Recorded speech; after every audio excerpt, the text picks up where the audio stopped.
Good morning. It's 9 a.m. Please find your seat. Oh, no. Oh, they have to. They're going to turn you back there. Yeah. Hurry. Yeah, so they have to pick up and then, Oh, yeah. It's got stuff. It's got yogurt. They have breakfast sandwich. all right, so what do I do with my phone? Good morning. Hi, Jonathan Kipp, Town Moderator. Call the first session of the Londonderry Budgetary Town Meeting, known as the Deliberative Session, to order at 9:01 a.m. Please rise for the Pledge of Allegiance and remain standing. I pledge allegiance to the flag of the United States of America and to the republic for which it stands, one nation, under God, indivisible, with liberty and justice for all. Please just take a moment to think about those who have died, served, or are still serving to protect our right and freedom to carry out this purest form of democracy. Thank you. You may be seated.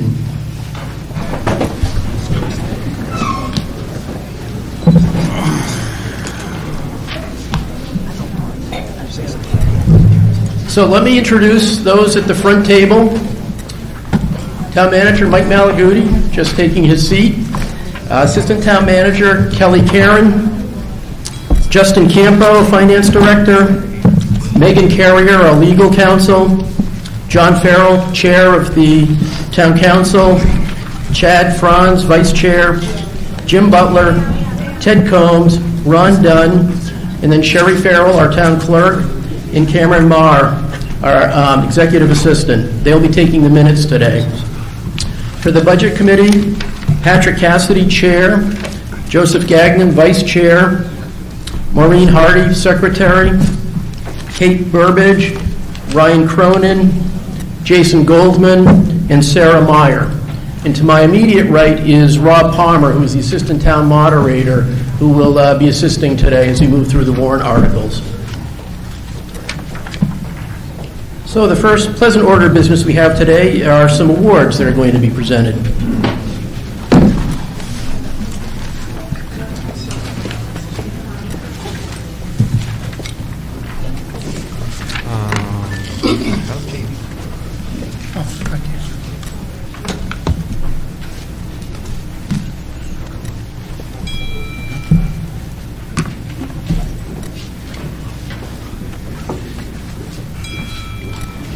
Good morning, ladies and gentlemen. First award today is for the Citizen of the Year. This particular award is going out to folks who had a vision over 20 years ago to bring entertainment to the common.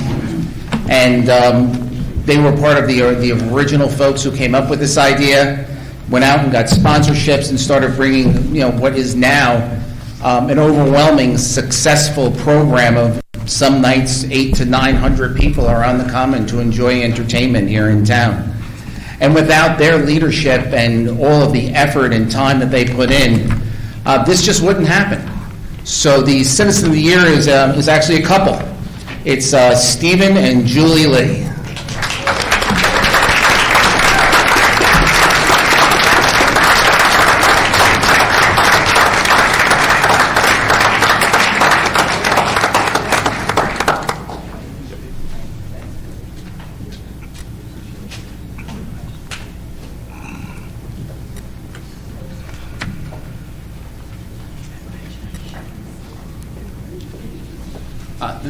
Folks, the next award is for Volunteer of the Year. I'm going to ask the Recreation Director, Art Salidas, to come up here and handle this award. So, Art.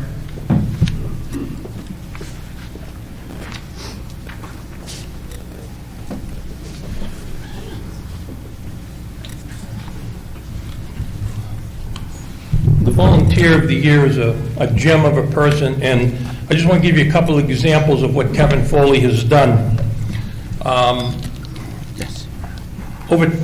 He's built down at the West Road, he's built 3 pavilions. He's designed and was the clerk of the works for their concession stand. He basically will help anybody, anytime. 2 years ago, we had a leak in a 3-inch water pipe to irrigate the fields. Sid Kerr and I, Sid did most of the work, but we dug it up and we found the leak. And we thought it'd be easy, cut, put it together, we'd be all set. And it was a little more complicated than that, so we fell to our usual defense mechanism of, we looked at each other and said, it's time to call Kevin. Kevin came up that day, got the parts, came back the next day and fixed it for $30, which would have probably cost the town anywhere from $2,000 to $3,000 to get it done. He's done that over and over again. When our pump breaks, he's designed a system to fix the pump for about $300, which would have probably cost us $5,000, $6,000, $7,000. He is absolutely in the top 3 of all volunteers. I put him in the same class as Bob Lincoln and Ron Campo. And he does it without any accolades at all. All he'd like at the end is a thank you, and we've thanked him 1,000 times. So Kevin Foley, could you come up?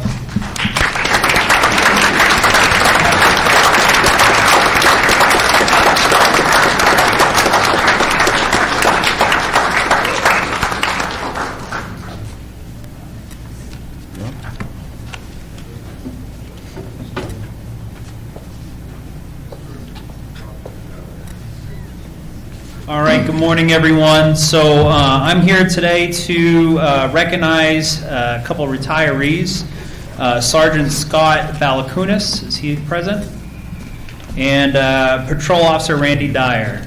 No? So Sergeant Balakunis served 20 years of service at the Londonderry Police Department, and Randy Dyer served 22 years. So if we could please have Chief Kim Bernard come up and accept these.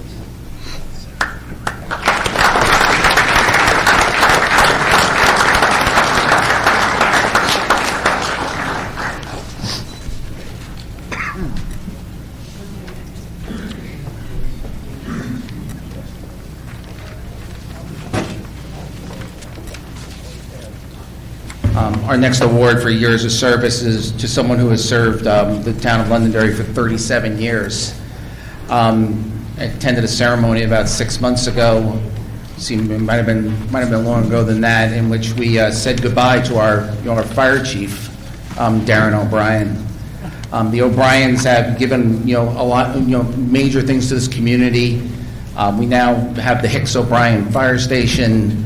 It's people like Chief O'Brien who make this place what it is, and set the standard for having the best life safety rescue fire service team in the state.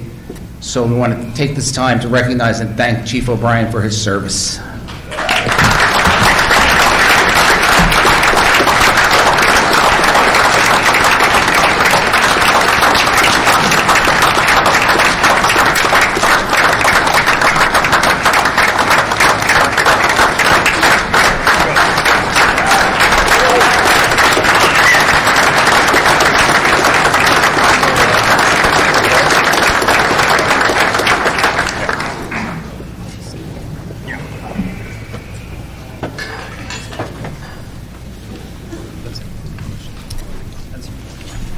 Jim, you're up.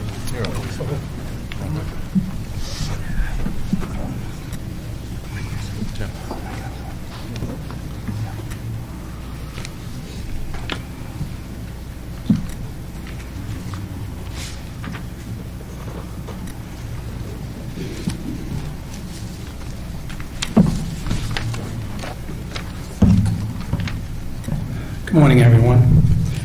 I see a lot of smiling faces out there. I hope by the end of this meeting, we're all still smiling, though. But we'll see. Okay. Let's see.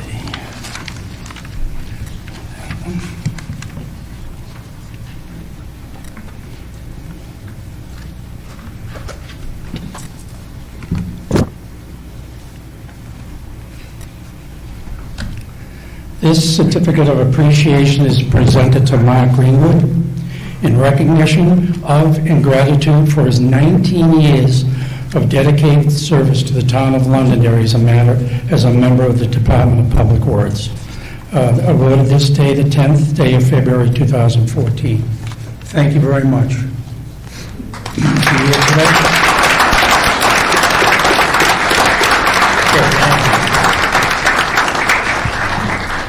I hope he enjoys his retirement.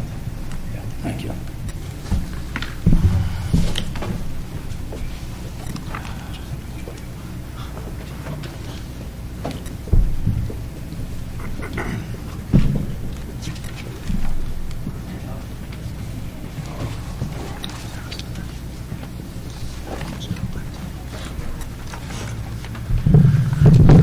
Good morning. I'm here to present some awards for Budget Committee.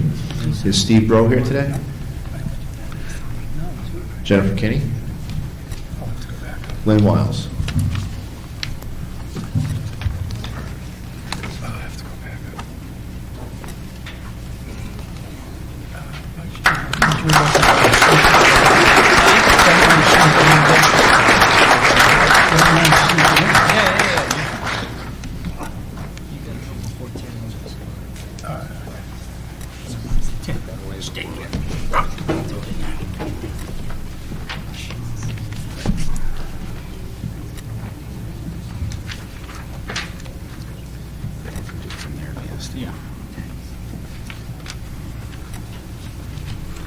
Another certificate of appreciation presented to Tracy McKierney in recognition of her gratitude for her 15 years of dedicated service to the town of Londonderry as a member of the police department.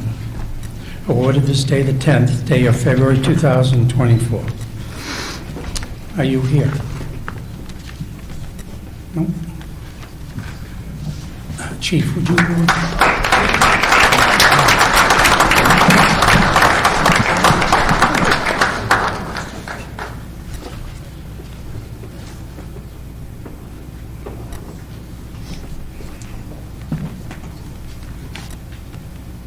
And I have two awards here for two members of the Library Trustees who've since retired from the Library Trustees. We have a Robert Collins and a Cynthia Peterson. Are either one of you here today? If not, we will have our town clerk reach out to you, and hopefully you can come and pick them up. Oh, wonderful. Thank you.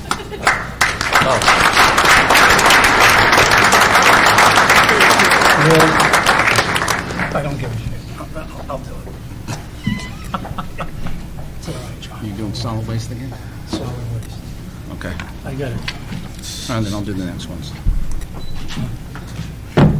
Get my work done. I don't know if that's part of the physical therapy. And another certificate of appreciation presented to Diane Haynes in recognition of her gratitude for his service dedicated to the town of Londonderry as a member of the Solid Waste and Environment Committee. Awarded this day, 10th day of February 2024. You here?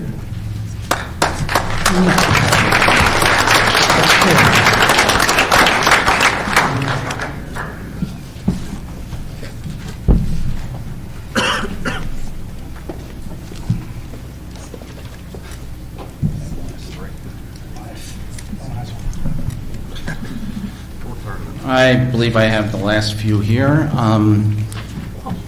This award is for Joe Green, who served our community for 12 years on the town council.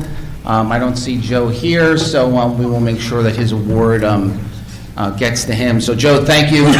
We appreciate your dedicated service and your caring and feeling for Londonderry and always putting Londonderry first.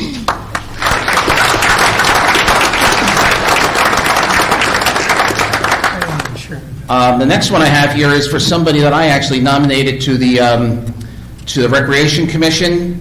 I thought this person did, and from everything the feedback I got, this did an outstanding job on the Recreation Commission.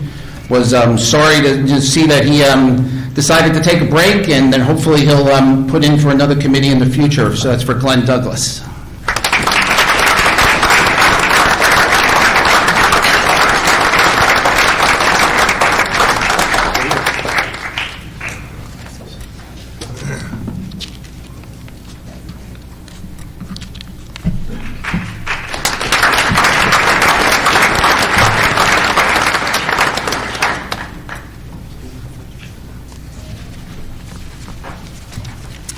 And our next certificate is for a counselor who served recently. She served for 3 years on the town council.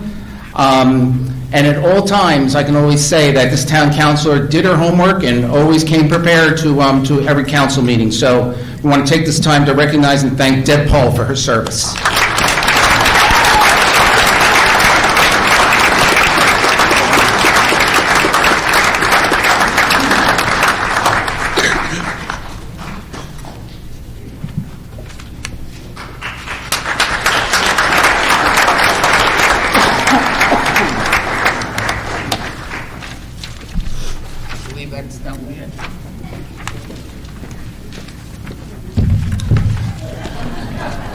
Congratulations to all our award winners, all well-deserved and hard-earned.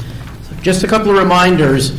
First of all, please be sure to keep your voter card and ballot with you at all times.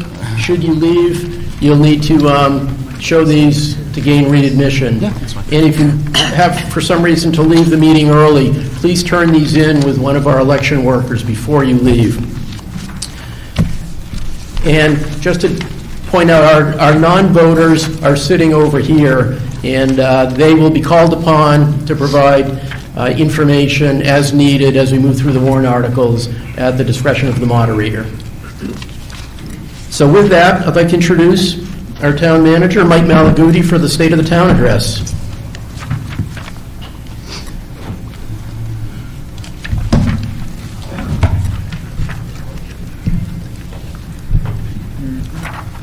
Mr. Moderator, members of the Town Council, Budget Committee, other elected officials, Londonderry citizens.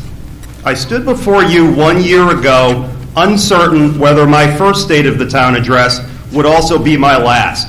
I had been town manager for just over a year, having taken office after a decade of relative stability, when there was little turnover on the Town Council, at the department head level, and for all of that time under a single town manager. It's no secret that some of the changes I quickly made have led to controversy and debate. But after another difficult and bruising year, living with the consequences of these decisions, the tide of transition from one administration to another is finally receding. The disruption that always accompanies organizational change has failed to distract us from completing the town's turn in an exciting new direction, even as some in our community attempted to capitalize upon this disruption to serve their own agendas. The successes of the past year would be striking if they had occurred under normal circumstances.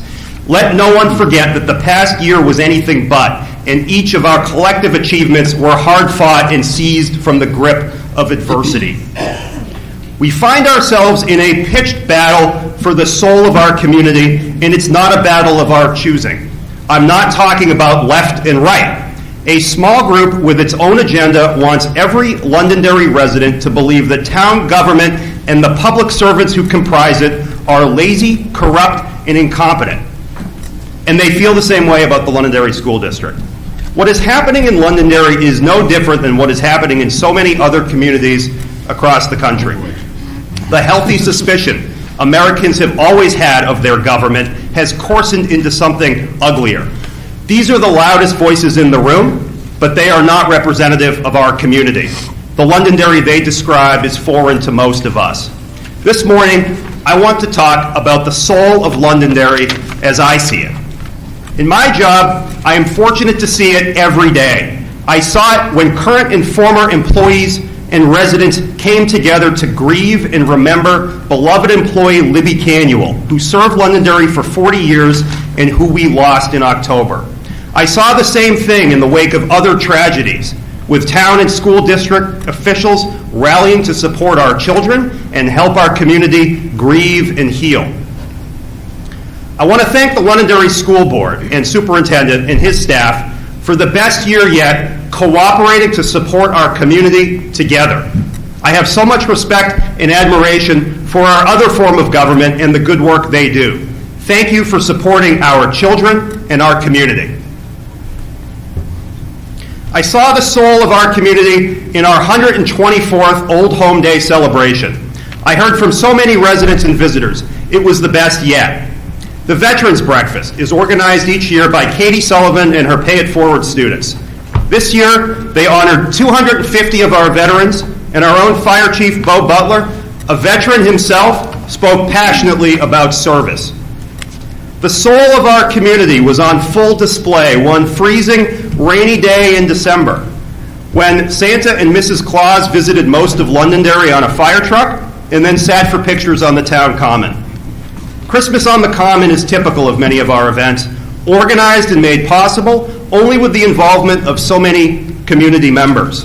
This event involved Fay Sell and the Londonderry Rotary Club, the Police Department, Fire Department, DPW Department, Recreation Department, Town Manager Department, Planning Department, our Alert Team, and of course, Santa and Mrs. Claus, former Fire Chief Al Sypek, and Town Clerk Sherry Farrell.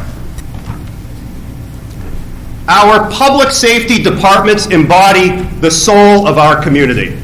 From LFD's Battalion 3 extricating the pilot of a downed plane, to Sergeant Halleck and Officers Slack and McDonald peacefully resolving a call in which a subject resisted officers and threatened someone with a firearm, to DPW drivers working 24 hours straight to keep the roads clear.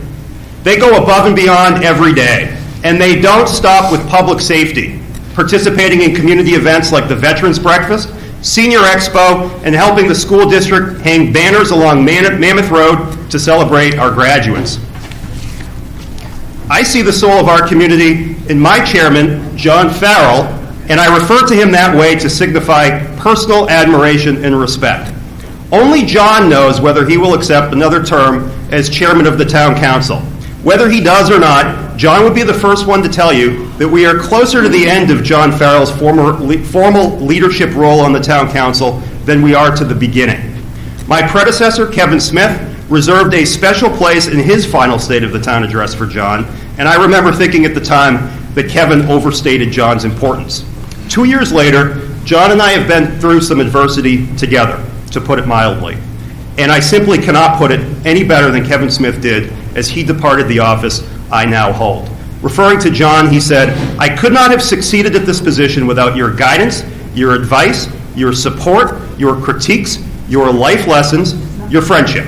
You have been a mentor since day one, and while you weren't always easy to work for, in time I came to learn and even appreciate it was only because you've always had the best interest of the town at heart and demanded excellence in our work product. Most people in town will never see just how much work you do for the town and its residents behind the scenes." John, Kevin Smith was exactly right, and now let me put things in my own words. You have treated me like a son, and there is no one I would rather have in my foxhole. Thanks for everything you have given to our community.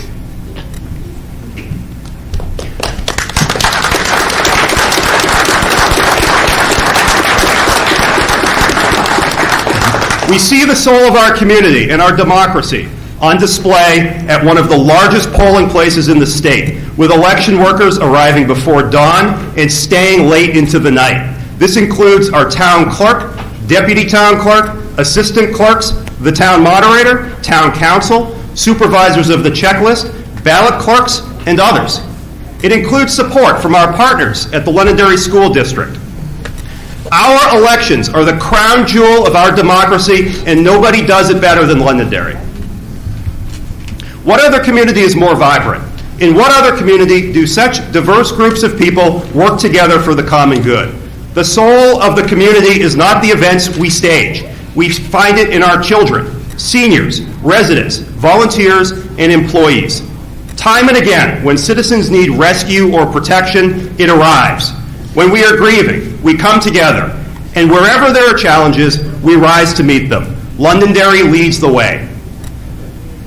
While there is much to celebrate, we must also confront head-on the serious challenges facing Londonderry today. We live in a time of rising costs, and as we prepare to open negotiations with 4 of our unions later this year, we must find a way to protect the taxpayers from uncontrolled increases in health insurance premiums. Recruitment and retention have plagued all cities and towns for years, and Londonderry has not been immune. While this crisis is finally beginning to ease, we must remain competitive and creative in our efforts to maintain the high quality of our workforce. Over the past year, we have solved major infrastructure issues, that went unresolved for years, including a lack of sewer capacity that was hampering the full build-out of Woodmont Commons. Soon, work will begin to improve traffic flow and safety at the intersection of Stonehenge Road and Route 28, one of the worst intersections in town. In the coming years, we will need to widen Pettingill Road, and we have a plan to do it. It is tempting, after we have made major investments in infrastructure, to believe the problem is solved for all time.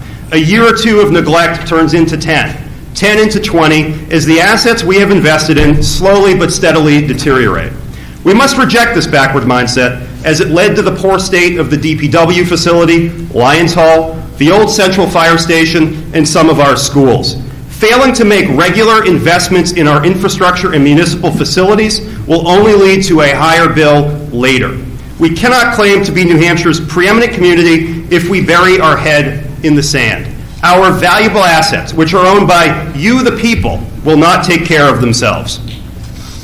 Clean, affordable drinking water is a basic human right, yet in Londonderry in 2024, this is a paper guarantee. In each of the last 2 elections, voters have overwhelmingly supported our efforts to expand the availability of clean water across town, and this year, voters will decide whether the time is now to build the foundation of a water system Londonderry's residents and our children and grandchildren deserve. If we kick this can any further down the road, millions of dollars of infrastructure grants that are available today will be awarded to others, setting our efforts back decades. Other challenges facing Londonderry are more controversial, but you know me by now. You can say a lot about me, and many do say a lot about me, but I've never been accused of shying away from difficult topics or difficult decisions. There has been a lot of discussion recently about the complaint I levied a year ago against Deb Paul, who publishes the Londonderry Times and who served on the town council for 3 years. This topic was newsworthy. So too is it newsworthy when those who report on the news also make the news.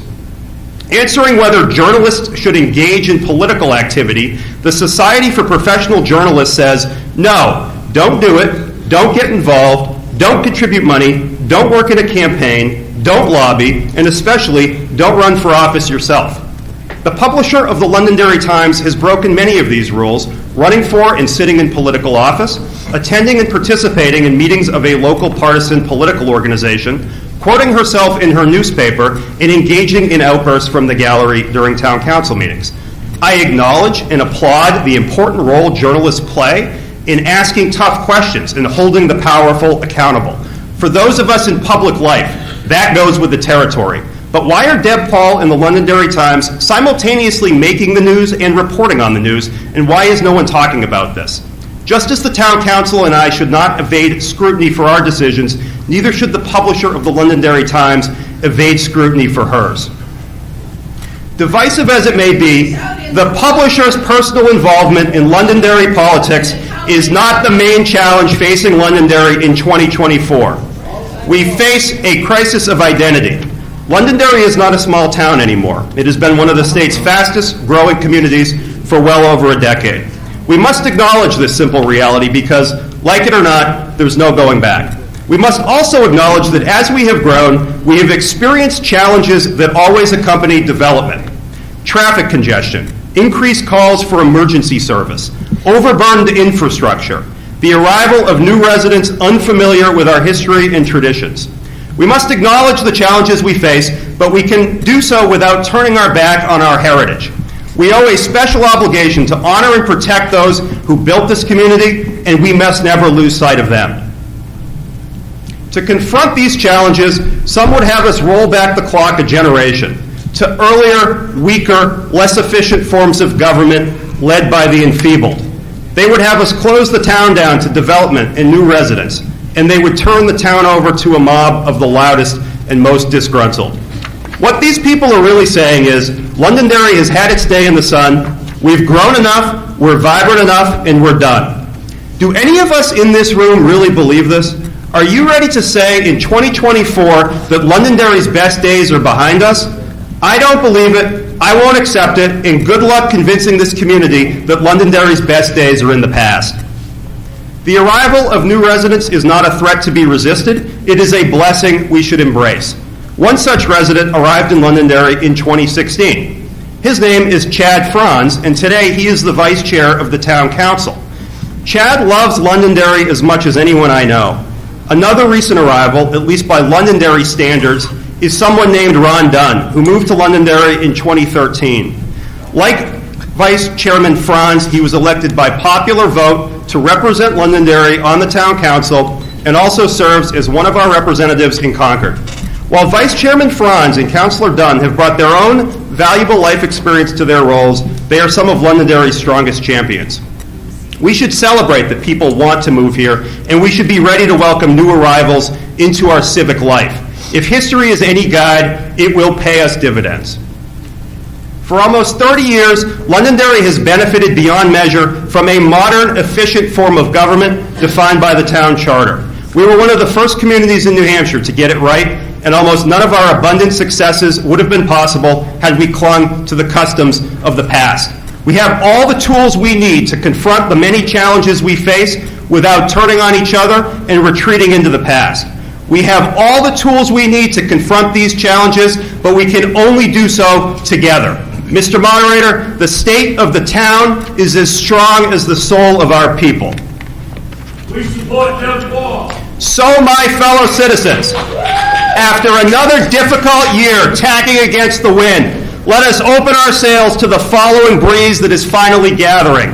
Londonderry's best days lie ahead, and it continues to be the privilege of a lifetime to walk with you in that direction.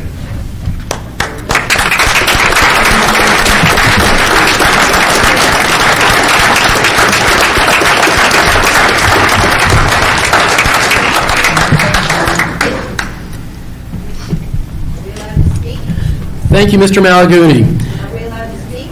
No.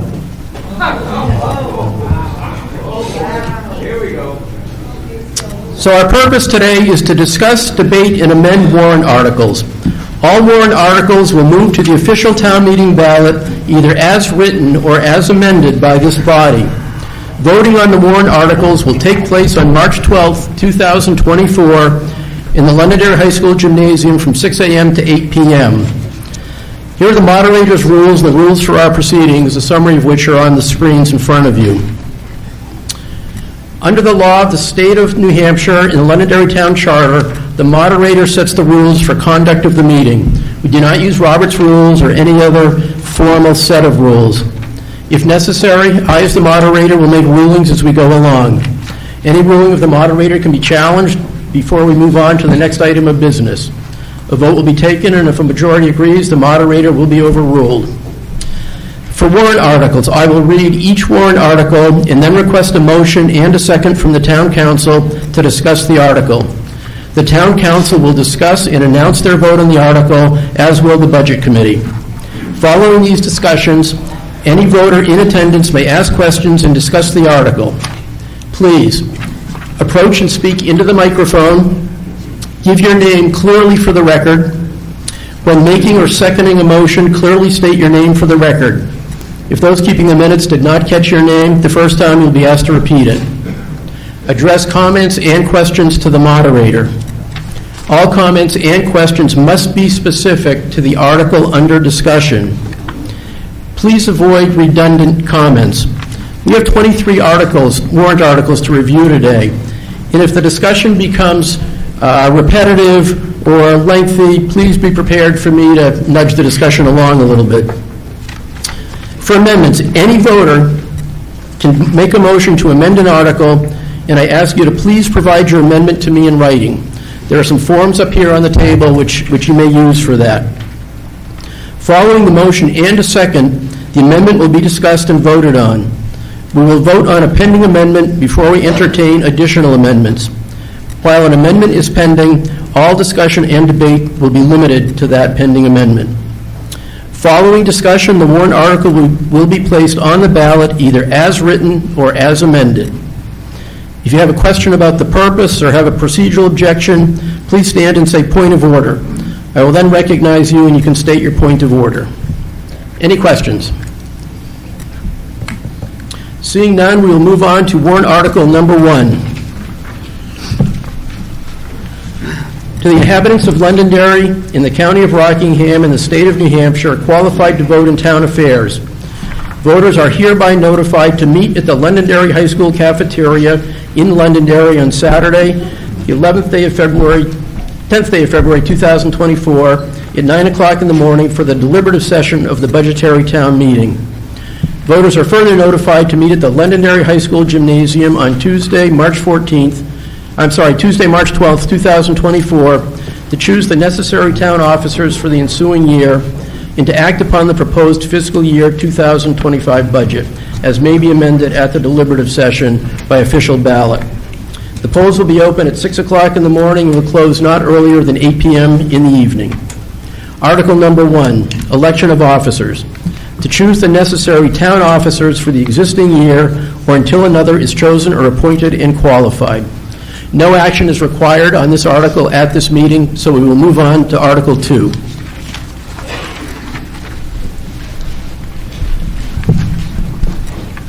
Article number 2, amendment to the town charter, treasurer. Shall the municipality approve the charter amendment reprinted and summarized below? Words removed are bracketed and new words are in bold. Section 5.7, treasurer. There shall be a town treasurer, hereinafter called treasurer, who shall have all the powers and duties granted by this charter and state law. The treasurer shall, and this is the language suggesting to be removed, shall be elected on an at-large basis to a term of 3 years at the town election, to be replaced with, appointed by the town council upon recommendation of the town manager for a 1-year term. Vacancies in the office of treasurer shall be filled pursuant to state law. If the amendment is adopted, the town treasurer shall be appointed by the town council instead of being elected.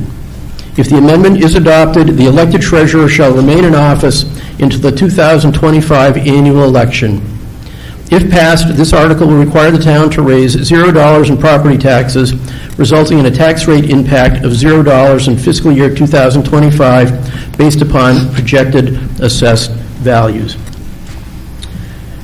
Mr. Chairman, what was the town council's vote on this article? 4-1, yes. Budget committee? The Budget Committee voted 3 in favor and 4 against. Thank you. I will now accept a motion to open this article for discussion. Jim. Mr. Butler. So moved. Second. This article is now open for discussion. Do we have a presentation on the article?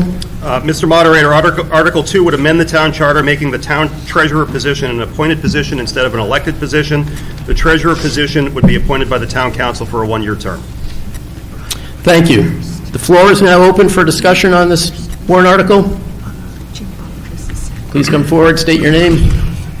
Hi, I'm Tara Miles, 11 Lancaster Drive. Thank you for allowing me to share my comments. I support this warrant article. The treasurer of a town requires certain skills to operate. They require qualifications. Their resume needs to speak to the needs of the role. Imagine if an entrepreneurial youth at 18 decided to run for this role. While I hope they have a great mathematical foundation coming out of Londonderry High School, those skills wouldn't be enough to manage our town's finances, our hard-earned money we pay in taxes. What if someone with a political agenda came in? What if someone with the best intentions, but not equipped to actually do the role? We elect our town council to take the time to evaluate and decide on the qualifications of candidates to find the best person to support our town and do the job well.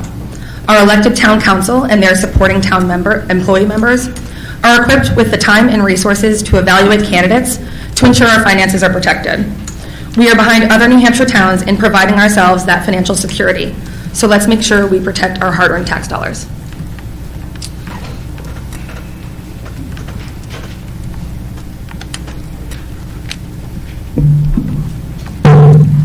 Thank you, Mr. Moderator. My name is Tom Dolan, 19 Isabella Drive.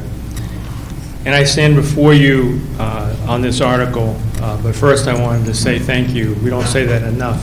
Thank you to all those serving the community in front of me, the town council and the budget committee both. It's a lot of work. People who haven't done it don't realize it's a lot of work. What I wanted to say is this town treasurer position is, in my view, an antiquated position that as we look across the budget and scrub it and look for every crumb we can get, try to save money.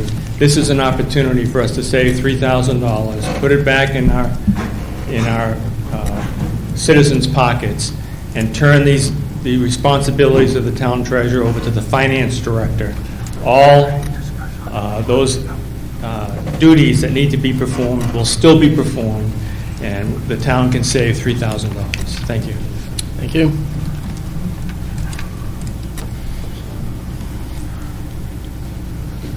Hey, Cameron, you got my name? Daniel Bouchard, 8 O'Connell Drive. I've attended a lot of these meetings. Last year, I voted against this, and I felt it should be up to the voters to decide. The voters did decide. This year, when I was attending the meetings, and I understand what you're facing, okay? And I asked Justin, the criteria, is there going to be a criteria and stuff? And he explained that, swayed me to support this. However, I've been a resident of this town, all right, since 1980. Been coming to these town meetings. Never, ever in the last 2 years have I been so disgusted with the address to the town of Londonderry's report. And now that leaves me to say, I don't know if I would support this because of this, all right? I was all in favor of this, but I'm not sure which way I'm going to go after hearing a report from our town manager. That's all I got to say on this. Thank you.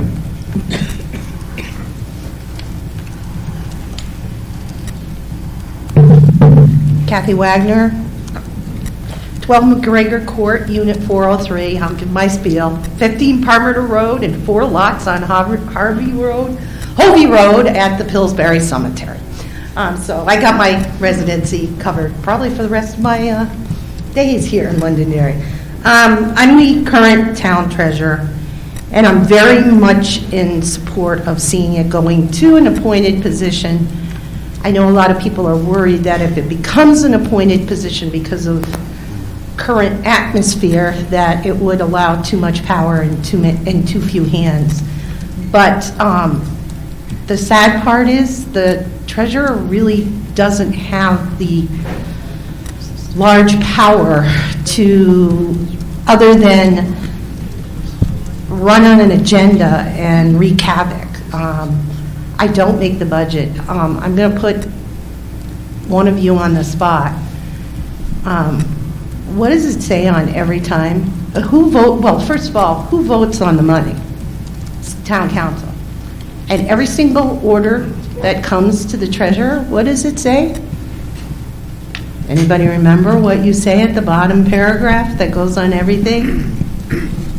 By the order of the town council. Correct. And that's how I expend the funds. I am not the budget maker. I don't get to expend funds unless I get by the order of the town council. It is I agree with Tom Dolan in the sense that it is an antiquated position. It was done for all the right reasons. When we were incorporated, just like any business incorporates, you have a group of officers. But I feel that the position has outgrown the fact that the individual needs to be elected. I know a lot of people come up here and make the argument that the voters voted on it last time, and why are we bringing that up again? There was a lot more information that was uncovered in this round of discussion.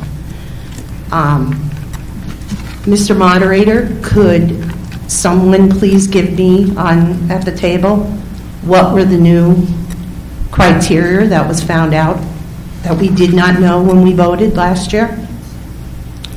Someone address that question? So what we explored and didn't know last year is we went to the state and asked the state if we were able to do a formal background check on the town treasurer, which is something we can do under the appointment process, but it is not something we can do under the election process. granted, if anybody's that moral bankrupt, whether they're appointed or elected, they have the opportunity to steal. But I would hope that with that background, steal or embezzle or just be difficult.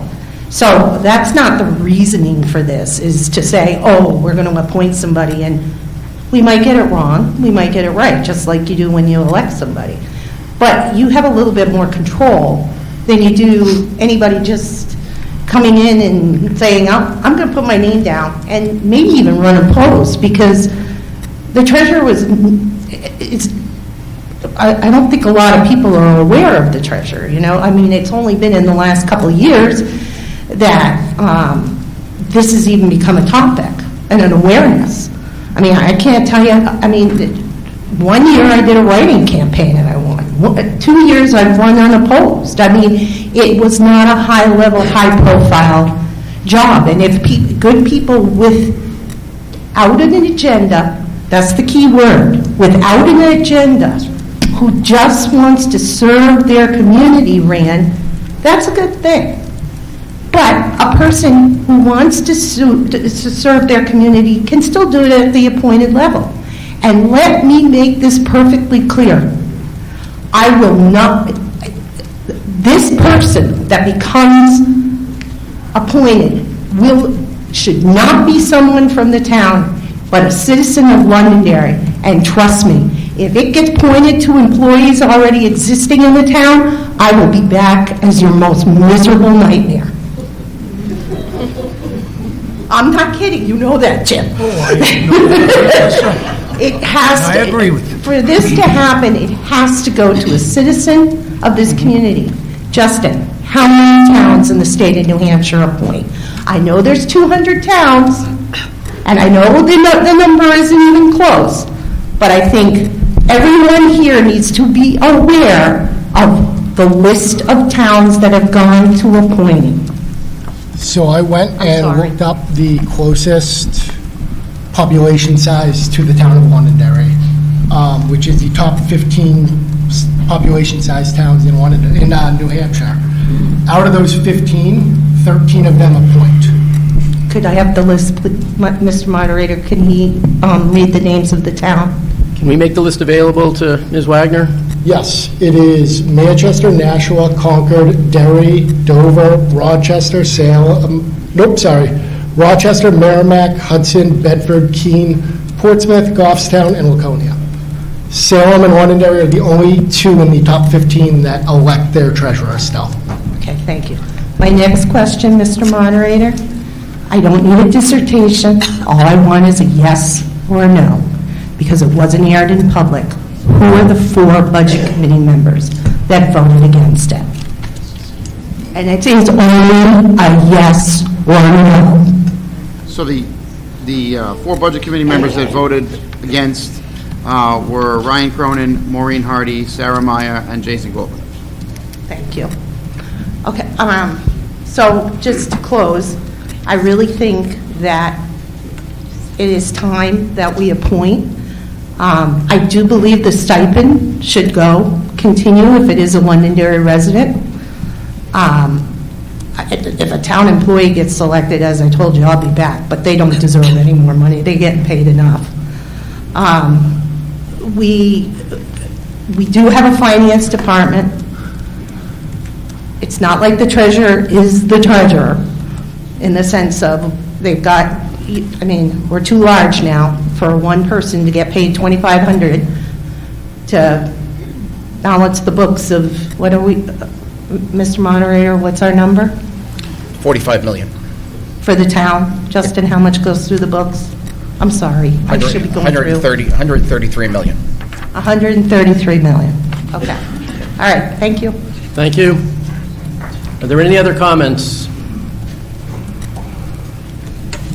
My name is Maura Ryan, 2 Snowberry Hollow. If the town and budget members who could give me their top 3 points on why they would vote for or against this, I would appreciate that. In summary, council member who voted against it, please provide your reasoning. Sure. I voted against it, and I respect Justin and I respect Kathy's opinion. My opinion is I believe it should remain elected. I believe in the people, and that the people will pick the right person, and I believe the same corruption can happen whether it's appointed or it's elected. Thank you. Briefly, Budget Committee members who voted against this, please state your top 3 reasons. Point of order, Mr. Moderator. Yes, sir. Citizen asked for 3 quick bullet points from the people who voted for and against. Oh, my mistake. So, please, 3 quick bullet points from each of you. Honestly, last year I voted no on this. I think the eye-opening thing for me was that changed my vote this year was that the town treasurer herself supports making this appointed. I think we should do what we can to protect ourselves from any chances for improper activity by an individual, and this is a way for us to at least do a background check and be safer about the process. Thank you. So I voted in favor of it this year. Last year when it was on the ballot, I voted no. But what was eye-opening was that this was coming from the town and the town treasurer herself of wanting this to go from an elected to an appointed position, and the reasons to protect the town's finances.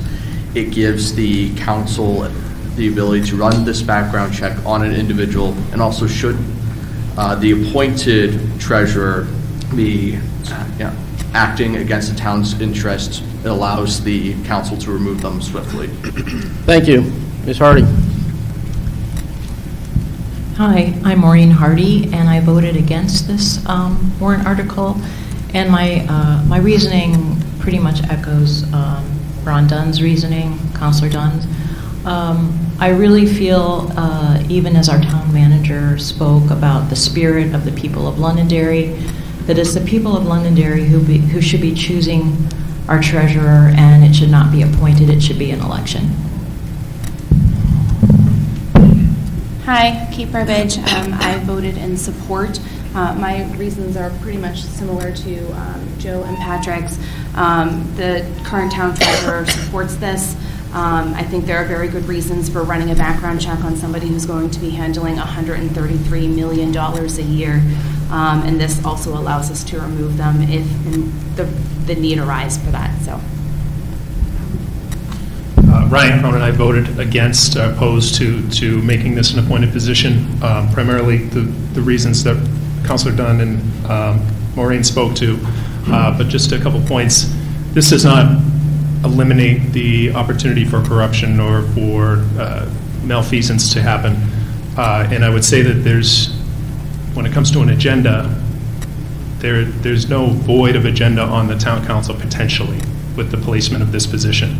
And if you do get it wrong, the town does not have an opportunity to right that wrong. It lands on the town council. I think the voice of the town needs to be heard when it comes to the treasury position.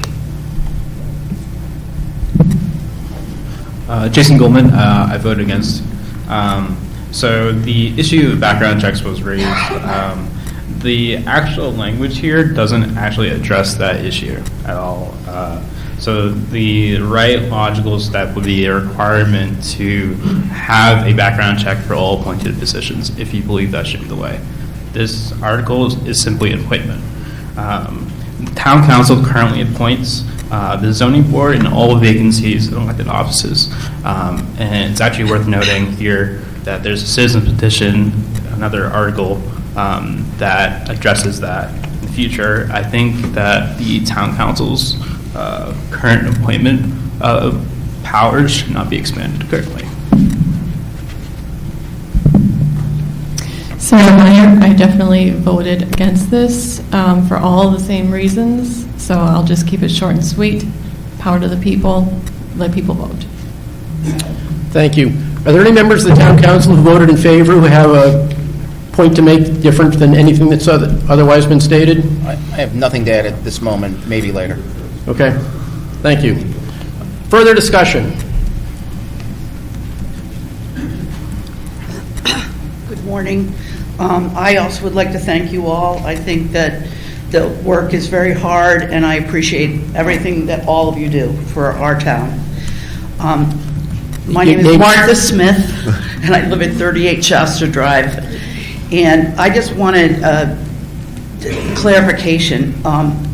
Tom Doyle was an earlier speaker, and he said that he supported this because it was going to save the town $3,000. I'm not supporting or against this at this point. I just want to know how we're saving $3,000 if this gets passed. We're not. Thank you. Today, the stipend is $2,500. As the council sits today, if this article passed, it would be my belief that the council would support going to someone other than an employee. I think the council would support going with a citizen versus the finance director. Another council may vote another way or may do something different, but today the charter calls for a $2,500 stipend. So, just to clarify, so if this is elected or appointed, the pay scale for this person, whoever it may be, will be $2,500. That's what the charter states. Thank you. Any further discussion? Sean Faber, 73 Old Nashua Road. I've been through the presentations of these several times, and there's good points made on both sides. The one thing I think about is this comes down to trust. And when we formed this government back in 1776 and threw off King George's rule, part of the reason we kept that power is by dividing where that power resides. I think that concentrating this power into the town council's decision, while I'm not saying that won't end up with a better result at times, in the future it may not. And so when I have to put this very delicate trust on people, I'll choose the voters every time because we have the right to right that wrong. And it's a tricky situation, but that's where my trust lies. Thank you.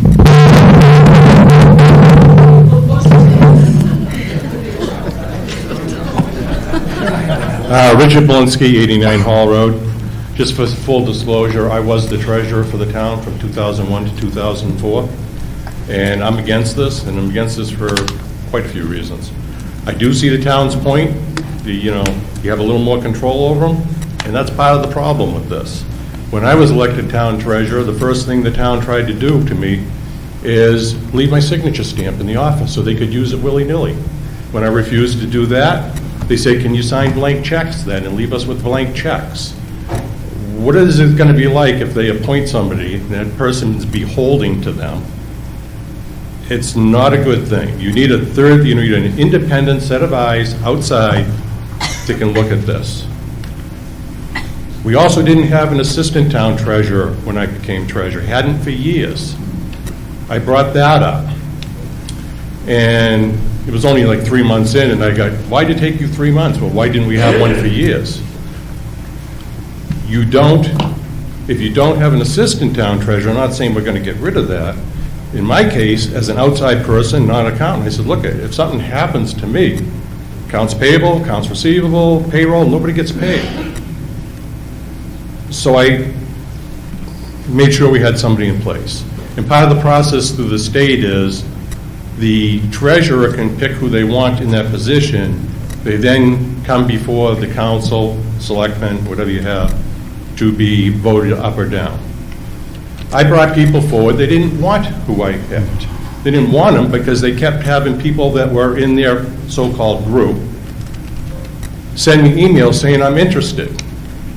Well, I wanted somebody that was going to be independent and wasn't going to be controlled and wasn't part of the establishment. And if anybody thinks I'm lying about this, I still have the emails from 2001 where this stuff was sent to me that I'll share with anybody. This needs to stay independent. If it should get voted in, I agree with Kathy, and very seldom do her and I agree on anything. It cannot be a town employee. Right now, if it was Justin, I got full trust in Justin. I've talked to Justin, but Justin may not be here in a year or 5 years or 10 years. So it's nothing against Justin if he would have been the individual. It needs to be independent. And just because you're not an accountant doesn't mean you don't know. I had a purchasing policy put in place. I made sure we had a backup in case something happened to me. And by the way, a year after I was in office, I had a heart attack. all right? And I was out. I was only out for a week, but we had somebody in place. Had I not done that, nobody would have got paid. No bills would have got paid. It is what it is. So if you're going to do this, or it needs to be changed so it's not somebody within the town. They need to be independent. You get a town employee who's put in this position, and people are going to say, oh, that's the wrong thing to say, but people that know me, I say it the way it is. You're controlling them through their paycheck. You don't do what you want, you make it a little tough on them. If they're independent, you can't do that. That's what I got to say on this issue. Thank you. Further discussion? Mr. Town Moderator.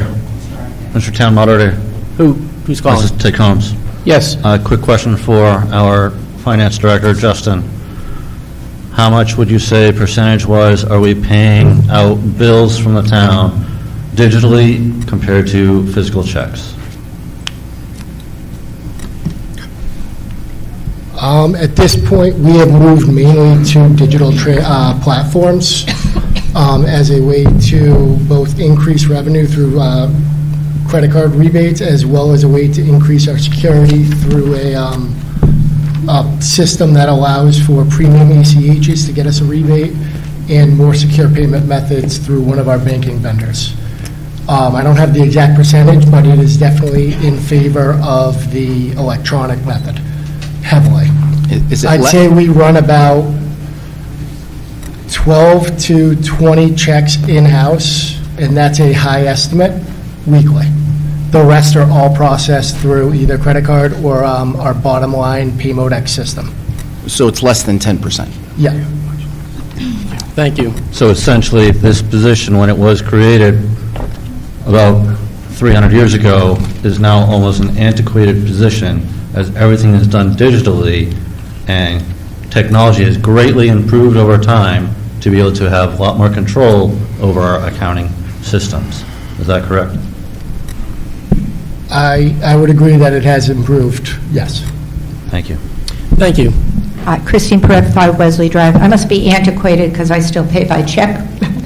I have a couple of concerns. My first concern is Justin put out very specific criteria that he wanted this person to have, which is great. But my concern is this going to turn into another position within the town? And I have a concern about that.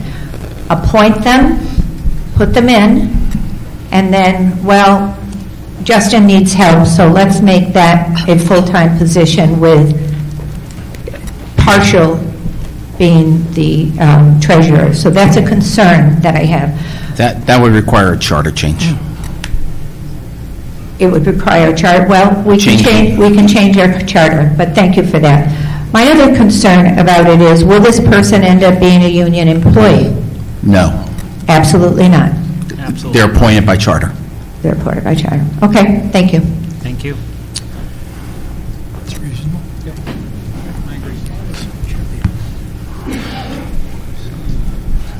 Tony DeFrancesco, 1 Cheshire Court. So I'm in favor of this article. Change is hard. I think it's, and I agree with Tom Dolan. I think that the position is overstated. I don't think it's necessary. But I will tell you that currently, and let's be clear, what we have in front of us is basically a board of directors. Call town councilors, but you're really a board of directors that are voted on by the general public. As one voter, I trust those folks, the town councilors, the board of directors, more than I do the general public at the voting booth, because many people, unfortunately, that come to the voting, for those that vote, are uninformed or underinformed, and they're not quite sure what they're doing, and that's a little bit scary. So what I'm saying is I'm in favor of this because I trust the town council to do the right thing, because I trust the people that I voted for, but you know what, more importantly, I trust the people I didn't vote for, because that's the balance, right? That's where you get your best votes, because you have a balance between who you voted for, who you didn't vote for, and that is what makes for good results, one person's opinion. So I will vote in favor of this. I hope that other people do as well, and I thank you for all your hard work and your time. Thank you.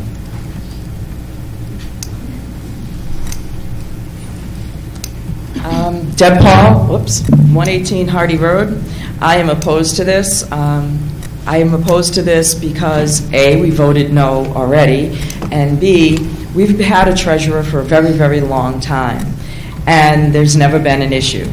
And if somebody is going to steal money, embezzle, do whatever, they're going to do it whether they're appointed, elected, or an employee. That type of person is that type of person, background check or not. And that's my own opinion. But to what Councilor Combs said, if this is so antiquated and it shouldn't be a big deal, what does it matter? So keep it elected and keep it so that it represents some of our history. And I, again, say no to this. There's really nothing to fear, and I think it's kind of sad that we're trying to instill fear into people. Anyone in financing can embezzle or cheat or whatever. That person is that person, and they're going to do it no matter what. So I just vote no. Thank you.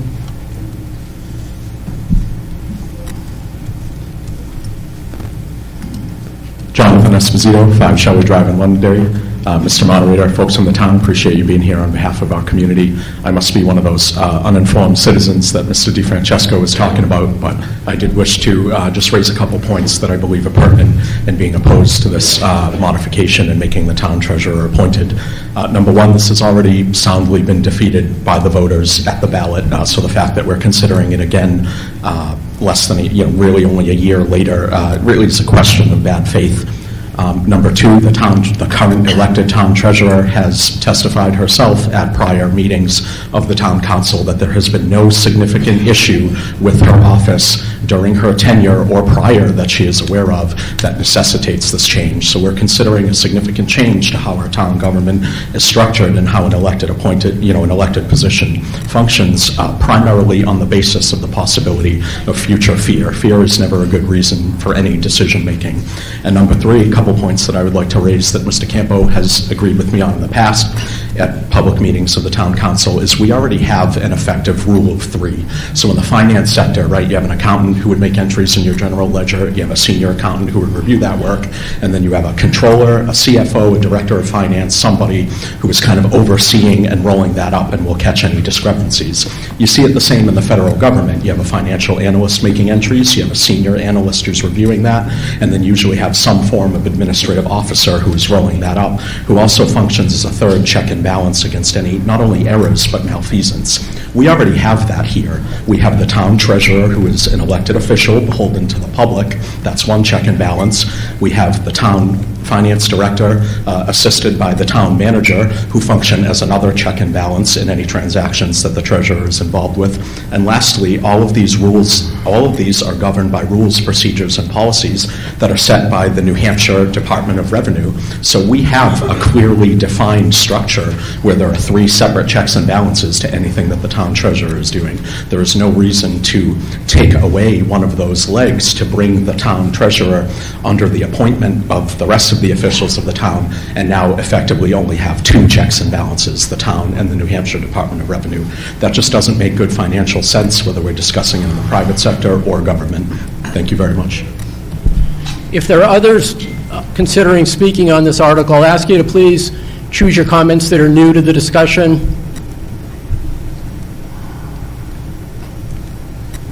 My name is Phil Stebbins. I'm from 17 Hardy Drive. I think I've heard a lot of good arguments on both sides of this issue. I'm glad that the town population will have a chance to vote on this. There is one thing that hasn't been brought up just in the wording of this. It sounds, since it says appointed by the town council but upon recommendation of the town manager, it implies that the town council can only appoint someone who's recommended by the town manager. That would be, that's the way we have to state it according to the Department of Revenue and to the Secretary of State's office when making a charter change like this. The town council can reject anybody the town council brings forward and bring its own candidates forward. Okay, so this doesn't imply that... Well, it would be the process that we would follow, and if... I just didn't want the town council to be that they could only appoint somebody that an employee of theirs recommends. That's my concern. I guess as an example, the town manager will, is our operational person, otherwise, be our CEO. And they would bring forward things like recommending the fire chief. If we don't agree with who the town manager is recommending as the fire chief, we don't have to accept them. Okay, thank you. Mr. Moderator, I'll add into that with the recommendations of Justin of what we would like to see of qualifications for this position. We would have the finance director and the town manager to review these qualifications and say that these would be the good candidates to submit to the town council. It wouldn't just be hand-picked people that are coming out of the sky. They would be people who are looking at these qualifications. Thank you, Mr. Combs. Thank you. Ann Champa, 20 Wedgewood Drive. If I remember correctly, during the last election cycle, the town voted in the town council and the town clerk. Should we trust, the townsfolk to get it right? I think they did. Every year we vote you, and cute lady down at the end, Sherry Farrell, as who we want to represent us in town. So all of a sudden, we're switching over like we don't trust, we have questions about the town treasurer and all that. That's just another person that handles money in town. You discuss money all the time. Sherry's town clerk, she sees a lot of money going through her department. Vote no on this. I think the town should get to vote on the town treasurer, just like we get to vote on you, and you. Thank you very much. Thank you. All right. Seeing no further discussion, this article will move to the ballot as written. I will accept the motion to restrict reconsideration. In your name, sir? Thank you. Do we have a second? Martha Smith, second. All those in favor of restricting reconsideration, please raise your cards. Thank you. By a majority, that passes. Reconsideration is restricted. Save them for another day. Warrant Article number 3, loan authorization for High Range Road Water Supply Extension Project. To see if the town will vote to raise and appropriate $25,750,000 gross budget basis for the purpose of partially funding the extension of a Pennachuck East Utility Public Water System water main down the length of High Range Road to the vicinity of Route 102 in or to migrate PFAS contamination and expand the availability of abundant, safe, and clean drinking water to more of Londonderry's residents. Said sum shall be raised by the following means. A, acceptance of funds from other sources to total a minimum of $20,800,000 or such amount that will complete said project.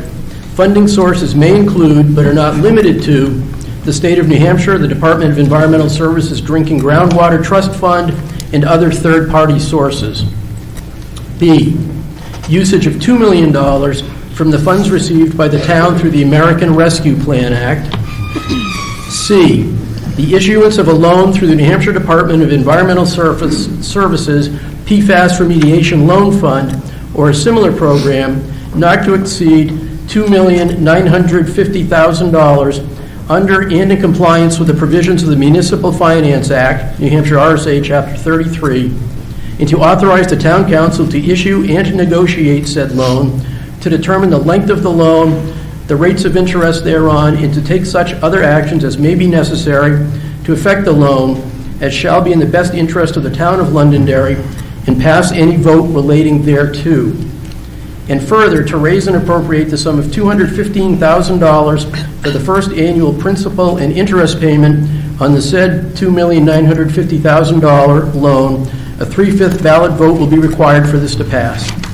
If passed, this article will require the town to raise $215,000 in property taxes, resulting in a tax rate impact of 3.4 cents in fiscal year '25 based upon projected assessed values. Town Council, your vote on this article? 5-0. Budget Committee? 7 in favor, 0 against. Thank you.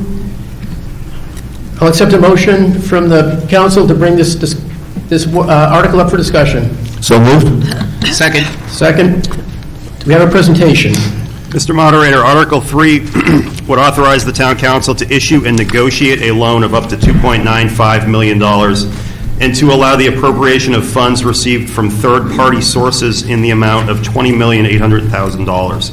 These funds would be used to mitigate PFAS and other contaminants and expand the availability of abundant, safe, and clean drinking water to more Londonderry residents. The project will extend a Pennachuck East utility public water system water main down the length of High Range Road to the vicinity of Route 102. Thank you. Mr. Moderator, I believe the council would like to offer an amendment. So, Mr. Moderator, I'd like to amend warrant Article 3 as such to strike paragraph B and reduce the total appropriation request to $23,750,000. Mr. Moderator, by way of explanation, I'd ask the Finance Director to address the amendment. I'll second that amendment. Thank you, sir.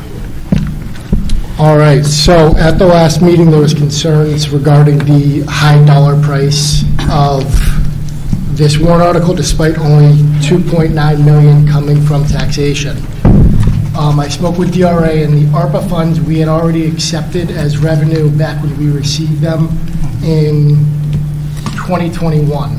Since we've already accepted them, they're technically already appropriated, so we are able to remove it from the warrant article and still be able to utilize it for this purpose. This will lower the cost on the warrant article without impacting the intent of the warrant article and what the issue is with it. That's one of the main reasons for removing this section, to have the dollar amount lowered, as that was one of the concerns that was brought up from the public at the last public hearing. Mr. Campo, for clarification purposes, will it change the fiscal year 2025 tax impact? It will not, no. Thank you. So, Yes. Mr. Moderator, if I may, just to underscore the points that the Finance Director made, the intent is still to use that $2 million for this project, but it's to as well ensure that should this project not go forward, that the $2 million is available for another purpose. In other words, that it's not locked up, tied to this project. Thank you. So the amendment, as a reminder, is to remove letter B, remove the $2 million from the American Rescue Plan Act from the warrant article. The amendment, that amendment is now open for discussion. Seeing none, I'll ask for a vote on the amendment. All those in favor of accepting the amendment, please raise your card. All opposed? The amendment passes. With the amendment having passed, the article as amended is now open for discussion.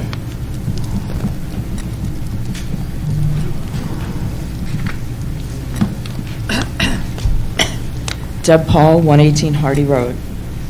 I started writing about the water problem in Londonderry in 2016. I then got on the town council and tried to work with the people at B, Lisa Draper, Kevin Smith, Mike Malaguti, Amy in the planning department to get the maps together. I was then appointed to the groundwater drinking program for the quality. I am now not on that board anymore as of Thursday. I have been a big champion of water, and yes, we need water. This project is not the right project to start with. There are things that should have been done all along that would have made this a much better project. Number one, the town should have been surveying the people on High Range Road to find out who would connect to water. Then, once we had that number, it should have been brought to Pennachuck. Then Pennachuck may or may not have put this on their business plan they would have taken out the loan, and they would have put it in for us, because they're going to make money off of this year after year after year. And the other thing is, a lot of this depends on what goes on with St. Cobain. The other thing I think that should have been done before we embarked on this is that we should have, as a town, to be fair to every resident in this town, picked one water municipality to use, so that people over here who are using Manchester water or get Manchester water are getting charged one rate, and the people over here who use Pennachuck are getting charged at a much higher rate. To be fair to all the residents of this town, we should have been in negotiation with these water companies and figured out which one we want to have our water. If it was us, if we wanted to do it and outsource it like Hudson did, we could have did that. But there has been no direction, no nothing. There is no real true plan with multiple phases. This plan, we don't even know how many people are going to actually connect to this water main that goes down High Range Road. And yes, the people on that road who are outside the St. Cobain decree can get $10,000 to hook up to that water lane. But that $10,000 is a drop in the bucket to what it costs to rip up a long driveway and connect. That being said, this almost seems like it's a project just to go to 102, to push in more development, which means more traffic. I am very, very big on water. This plan is not the right plan to start making this problem right. It's just not. And I don't understand why we haven't taken the proper steps, even with myself and other people coming to you year after year, month after month. Almost at one point, I was seeing Mr. Malaguti week after week asking and talking about water, and other citizens as well. And nothing had moved forward. These suggestions were made to multiple people in the past, and I am making them again. I know everyone should have clean drinking water, and as the tests become better and better, and we find more and more toxins in our water, it is going to become a huge issue. But we also need to think about quality and quantity. People who are run wells, you're going to say, oh, well, we don't need to do this. But as more people hook up to city water or town water, and more people build, and there's more water being drained, there's only so much water. Wells will start drying up, and there will be an issue. And without a plan in place of how this town is going to have it well in advance, we're going to be rushing and rushing to get money as soon as possible. And yes, the money has been being paid down. And yes, I have seen this commission that I used to sit on spend or give out $80 million a year to different towns who didn't have contamination, but they had a plan. A little plan with a big plan and an even bigger plan to cook up to the whole central water system. And we do not have that. At least I have not seen it. Maybe I missed it, but I haven't seen it. And there's going to be a problem. And I just feel that if we had just taken the time to do some of the other steps ahead of time, we would be there. And the money is not going to dry up. There is going to be a continual flow of money for a bit. I saw the finance before I left. The last meeting was about what was in our funds and what we're getting back in loans and the grant monies. And they're in a very healthy situation as far as what they have. They have over $250 million still accessible for towns to use. Thank you. Thank you.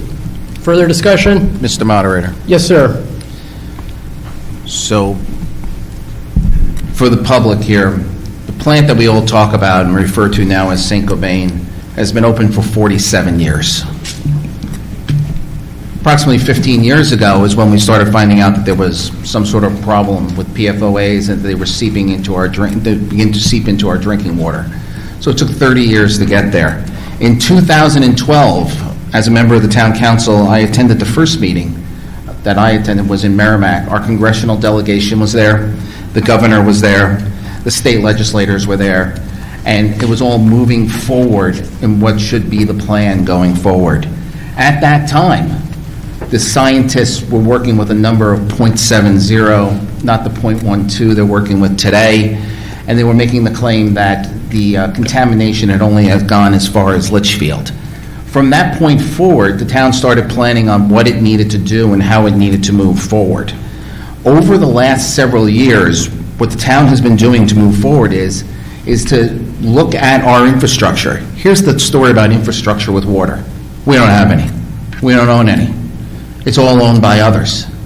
There were discussions that it would cost between $200 and $300 million to move water and sewer to Manchester. Our preferred direction to go is in Manchester.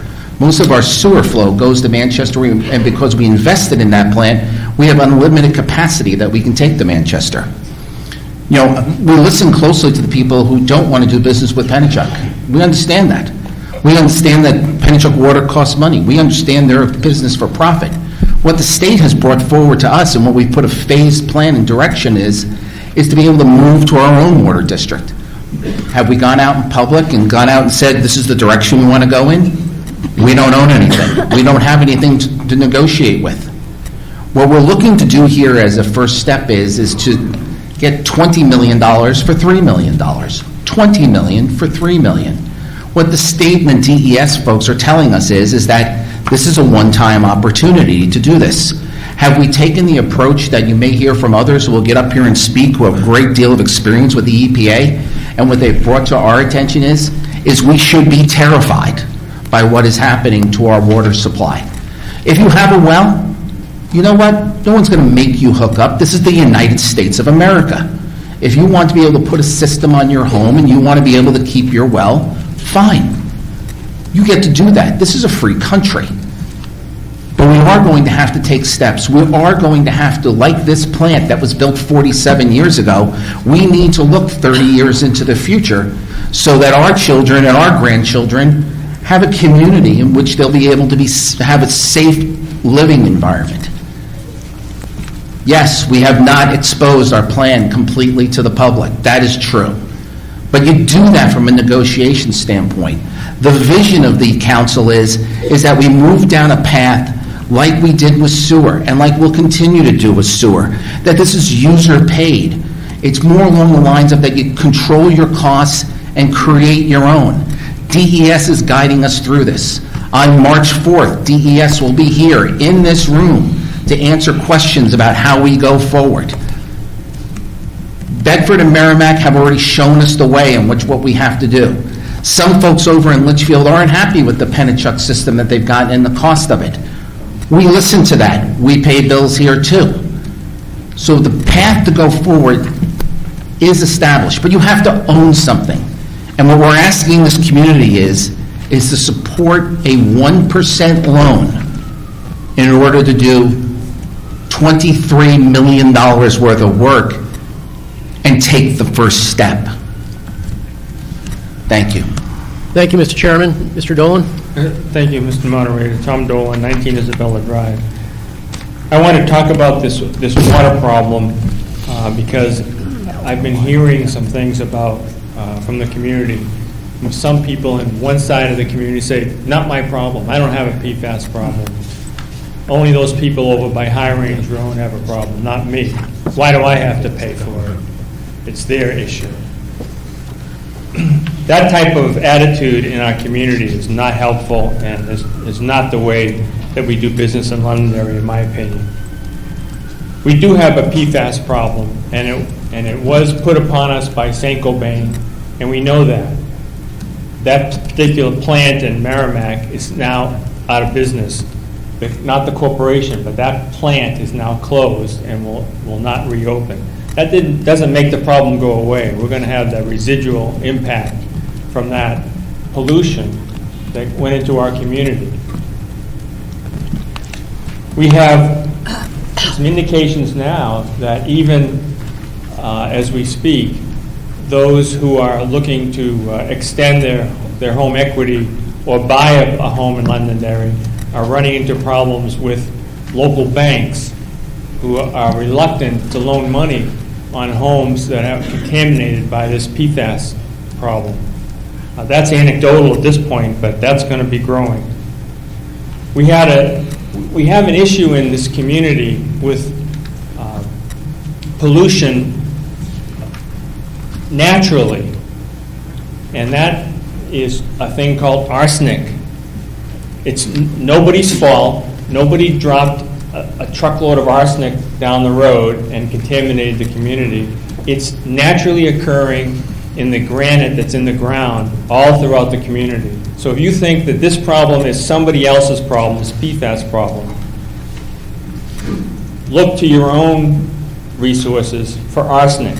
That is even a worse problem. It doesn't get a lot of coverage in the news because it's been around here for so long, but it is a worse problem in terms of consuming in our families and in our children. Arsenic is a very dangerous chemical. In fact, I'll take you back a little over 20 years when we built our most recent school over by the kindergarten that we have now. When that was built, arsenic was found in the ground, and it was considered too dangerous to have young children playing in the dirt, and that all that dirt had to be removed. We brought in construction vehicles. They scooped up all that dirt. I think it was down about 3 or 4 feet down, and had to haul it out of the community and to do something that I had never heard of. They had to incinerate the dirt because it was so dangerous. Those are the types of issues that we have looming out there before us. Pollution, whether it's naturally occurring like arsenic or chemically induced like PFAS, those are things we have to deal with. And let me echo what the town council chairman just said, that we can't solve this all with one $200 million loan and going out and doing this. It has to be done incrementally or nobody can afford it. This is the first, in my view, the first incremental push. And I hope Speaker Packard will come up to the microphone shortly to talk about the acquisition of these loans and what can be done. And when that money expires, it's not a matter of some slush fund out there that we can access. The money has a time limit on it. And as I understand it, after this year, that money that we're looking at being able to acquire will be gone. We can always spend $20 million ourselves and pay for it out of our taxes, or this one time we have an opportunity to accept this money that I know the Speaker has worked very hard to make available to the community, and also working with the town staff. So I would urge you to look at this carefully and to authorize this expenditure. While I was still on the town council, I worked and pulled together a community effort about PFAS and what we're going to do about it. And what we did, and Representative Dunn, who was a volunteer at the time, was very interested in it. He worked on it. And what we came up with is to try to supplement the mitigation that was starting to be put together. You see people taking delivery of water bottles in the community. That's because it's not safe to drink the water coming out of their well. Do we want to all be drinking water out of water bottles going forward? We temporarily put together a reverse osmosis opportunity for people to have the town reimburse them through some grant money for these reverse osmosis filters. And you see signs on people's front lawns about PFAS mitigation at no cost to you. Well, that's because the council put together a plan that we could get some money to pay for these reverse osmosis systems. What they're called is point-of-use systems, where they put a special reverse osmosis filter on your kitchen faucet, so at least water coming out of your kitchen faucet is drinkable and rather than being poisonous. So I take this very seriously. I implore you to support this article, and Mr. Moderator, I would hope you would call on the speaker to give us an update as to the availability of these funds. Thank you. Thank you, Mr. Dolan. We obviously, based on the remarks we've heard so far, have great concerns about the safety of our water throughout the community from different perspectives. However, I'll just please remind our speakers that we're focused on this one warrant article right now, which is a proposal to run a water main down High Range Road, and to please try to focus our remarks on that. Christine Perez, 5 Wesley Drive. I'm in favor of this. I have water. I pay exorbitant water bills. Penachuk keeps telling us they're going to come down, and they've done this, but exorbitant water bills. We, Londonderry, pay the highest water bills of any of our surrounding communities. But I am in favor of it, but what the questions are being asked of me by people who are on water is, what is the next phase? So I brought that up at a meeting with our town manager, and he pointed to a map of Londonderry with a bunch of red and green and blue lines on it. That means nothing to me, nothing to my neighbors either. If you want to get people to vote, there's a difference. I mean, you said you've been working on this since 2012. That was 12 years ago. Why don't we have a phase plan? Our phase is to bring it down High Range Road, then we're going to bring it over here, then we're going to plan phase this, phase that. I asked the town manager to put a phase together and publish a phase. People want to know what's next. They don't want to just know, well, this is going to come down here. And that's what I'm finding people are asking of me. What is next? You want people to be educated, informed voters. You want them to vote on this, which I think they should. Then inform them of what is next. And the other question that I am asked all the time is, well, are we sure we're going to get the money from St. Germain? I said, no, because that's the truth. It's no.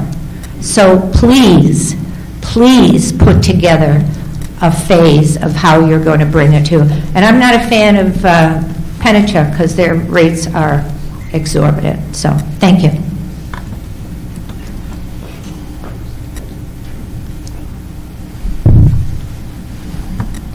Dave Ellis, 1 Wiltshire Drive. Very briefly, can we fix the spelling problem on the first line of this article? 7 instead of SECEN. Thank you.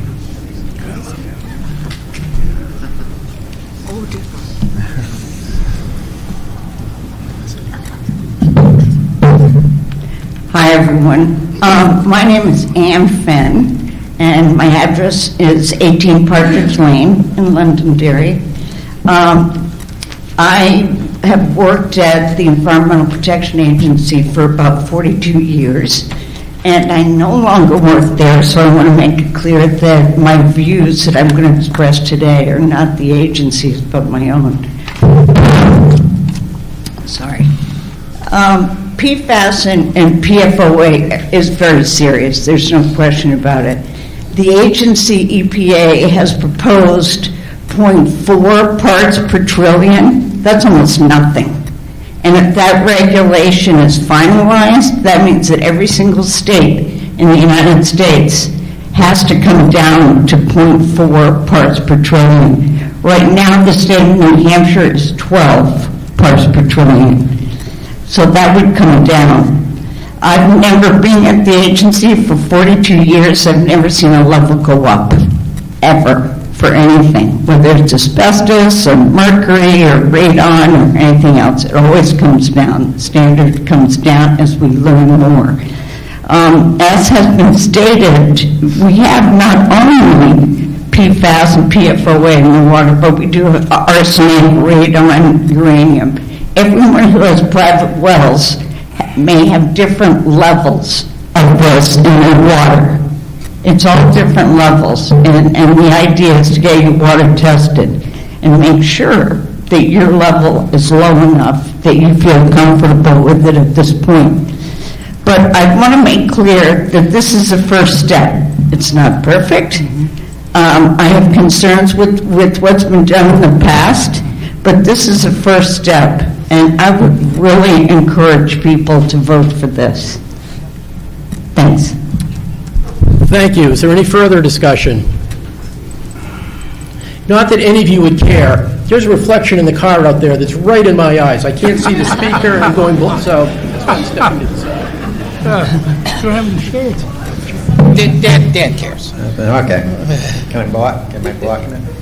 You guys move too much. Okay. Dan Bouchard, 8 O'Connell Drive, Londonderry. I've been going to these meetings a lot about this and following it. And I just want to try to educate people a little bit.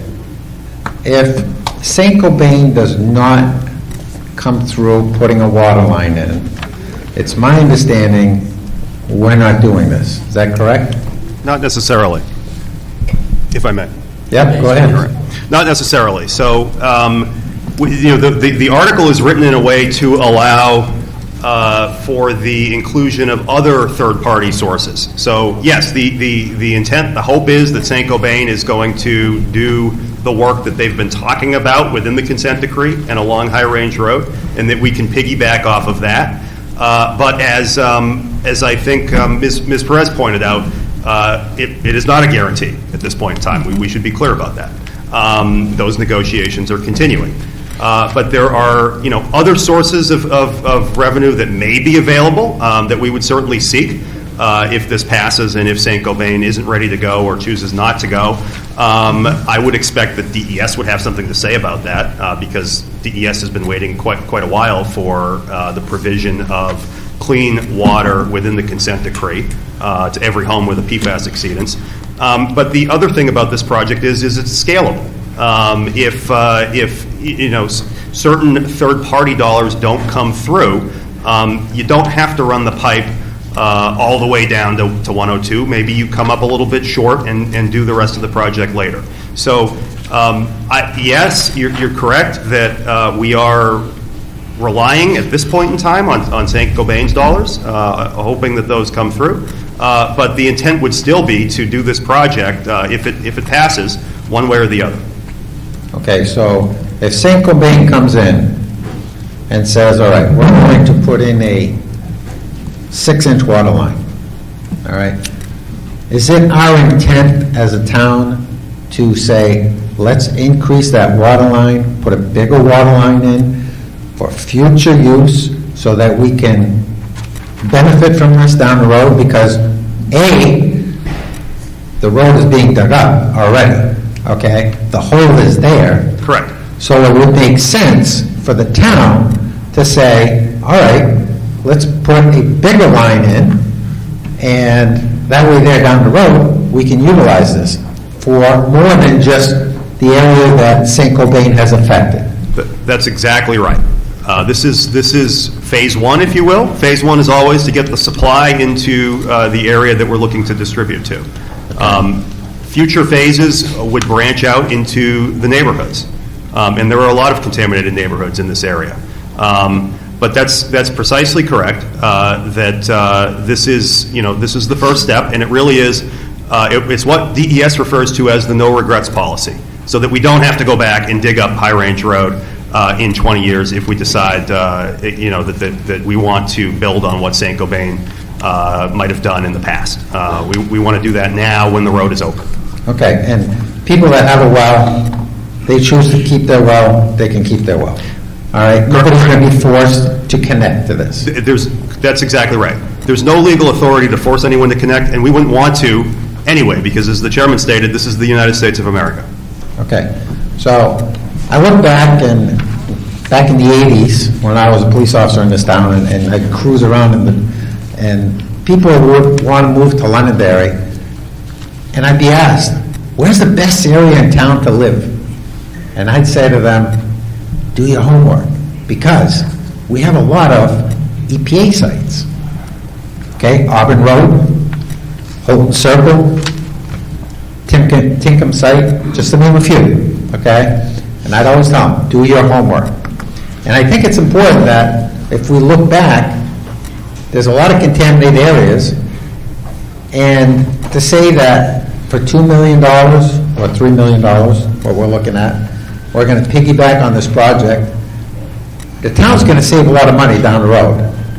Okay, we won't have to be, putting this out to bid and digging up the old water line or adding another water line down the road. So I look at it this way. When people say, I have a well, I don't want this, all right? My well is fine. My water is free. Let me tell you, there's nothing in this world that's free, okay? I put in a well 24 years ago. I had to put in a new well 24 years ago at over $10,000. Can you imagine what the price is today? If your pump goes, all right, it's going to cost you money. Just like when people say, oh, I have a leach field and it just goes out there and doesn't cost me any money. Well, I just replaced the leach field, $40,000. All right? It's not free, people. All right? You have to budget for it. So it's like if, well, for example, your well pump got hit by lightning. If your well pump gets hit by lightning and your insurance covers it, and your well guy comes over and he says to you, you know what? It was a small pump. You got a bigger family. You know what? For a few $100, maybe you should put in a bigger pump. That's basically what we're doing. Okay? The state, we're going to get some money to put in this line with St. Cobain, and basically we're going to put in a little bit of money, $3 million, and put in a bigger line for future use to benefit the community. And it's all about the community, people. Thank you. Mr. Moderator, if I may, just one comment to sort of amplify those points. This is not being done to support development or to facilitate development. I would just point out that this area along High Range Road, it's all AR zoning. It's largely been developed with single-family residences, and so there is not a lot of available land in this area of town that could be developed. Thank you. Mr. Moderator? Yes, Mr. Butler. I think what's important to understand is this discussion isn't for me. This discussion isn't really for you. It's for the future. It's for the future generations of Londonderry. To start a sewer or water program, it costs what, John? $1,000, $1,200 a linear foot. That doesn't include anything to do with obstacles that may be in your way. So really, what we're talking about is the future and the future for our kids. I'll be dead and gone when this thing gets going. But we have to start somewhere. We need the mains. If we don't have the main, it's like a spine. If we don't have that main going down High Range Road, when people need it, we won't have the ability in a short period of time to branch off into neighborhoods that need it. Now, was it a tough decision on where we want the mains to go? Do we want it to go down High Range Road? Do we want it to go down Main Street, Mammoth Road? Where do we want to go? We have to make that decision. And I think the decision to go down High Range Road, understanding the issues that these people have now, is the smart decision to do. So I'm not going to benefit from this. This is going to be my kids and my grandkids that are going to benefit from it. So when people sit there and say, oh, you got to look out, you got to look into the future, we are looking into the future. We are. And some of these things may be fluent. After this is in, we may find out that way on the east side of town, we're having more pollution problems. So maybe we were going to start with Mammoth Road next, and the next board goes, hey, can't do it. We have more problems someplace else. But if we don't start the spine, which is the main, we don't go anywhere. Thank you, Mr. Butler. Mr. Ryan, can I say something? Mr. Dunn? Sure. The main point of this is everybody in Londonderry deserves clean water. Everybody.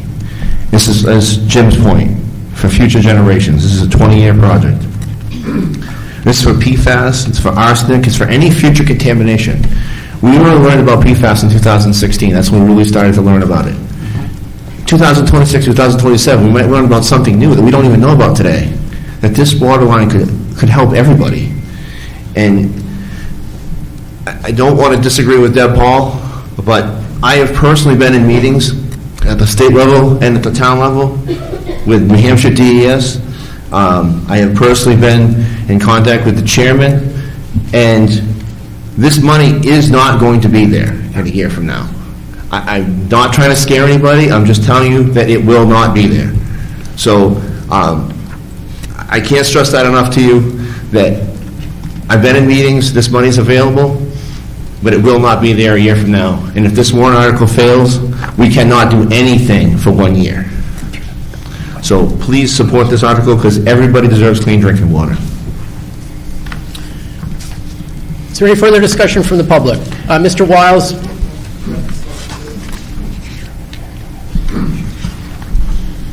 Good morning, everybody. My name is Lynn Wiles. I live at 46 Bartley Hill Road, and I am the chairman of the Londonderry Utilities Committee. I'm going to make a couple of comments as a private citizen first, and then as chairman of the Utilities Committee. First, I find the warrant as it's written. I understand why it's written as it is, but I find it confusing, and I think as we go forward toward the election, I think it's going to be important and on everybody's shoulders to get the word out in a way that makes sense to the citizens so they know exactly what they're voting on. As chairman of the Utilities Committee, I understand comments that have been made that we don't have a town-wide water plan. I think that is something that I've been concerned about since my involvement on this issue. But as a Utilities Committee, we've accepted a task from Mr. Malaguti and the Town Council to start working on developing that plan. And I think with my history, plans take time. And I think it's going to be a wasted opportunity if we wait for a fully vetted plan to be implemented before we move forward with this project. Thank you. Thank you. Deb Paul, 118 Hardy Road. So I'm a big enough person to say, after listening to some of this, I would vote yes if there were certain stipulations involved with it. I would strongly urge the council or the town manager to look into putting out a townwide survey on the website or outreach to these people with mailings to see who would hook up to water lines if we are putting them in, because it would be smart to do it at the same time. So I would strongly urge you guys to do something like that. I would like to add to Mr. Bouchard, let's not forget the contaminant from the airport and from the apple orchards. Those are also major, major contaminants in our town. The other thing is bottled water can also be contaminated, and I would like to correct Mr. Dolan. The town may have did a grant, which I was unaware of, but the state, DES, put in 2 programs in which Londonderry has been the highest town to take part of the getting the water filtration systems for free. You call DES or go online, they come out, they do the test. If you have PFOAs, you get $5,000 towards which covers the whole filtration system. Your cost is to change the filters, which is around $200 a year. The money that we're talking about are 2 different types of money. You are talking about a loan from the from DES. The money I am speaking about is the grant money, which you can also get a loan from, that is available and will be available until all of the funds are gone, the $250 million. So there's 2 different types of money sources. I guess my question next is for Justin. It is 1% the first year. How much of the percentage is moving up, and what are those cost impacts moving up? Because it is a loan, it's not free money, so. So it's 1% throughout construction. So if I'm sorry? It's 1% throughout construction. So if construction lasts longer than 1 year, okay, it's that. So I just want to do that. And then it is, I believe, 3.5. Yeah, 3.5%. And it will not go up from that 3.5, or it will? So I just want to know, because Yes. people need to know that to budget in their head moving The out. answer is yes, if we get in before August of '24. The answer is, it won't go up if we get in by August.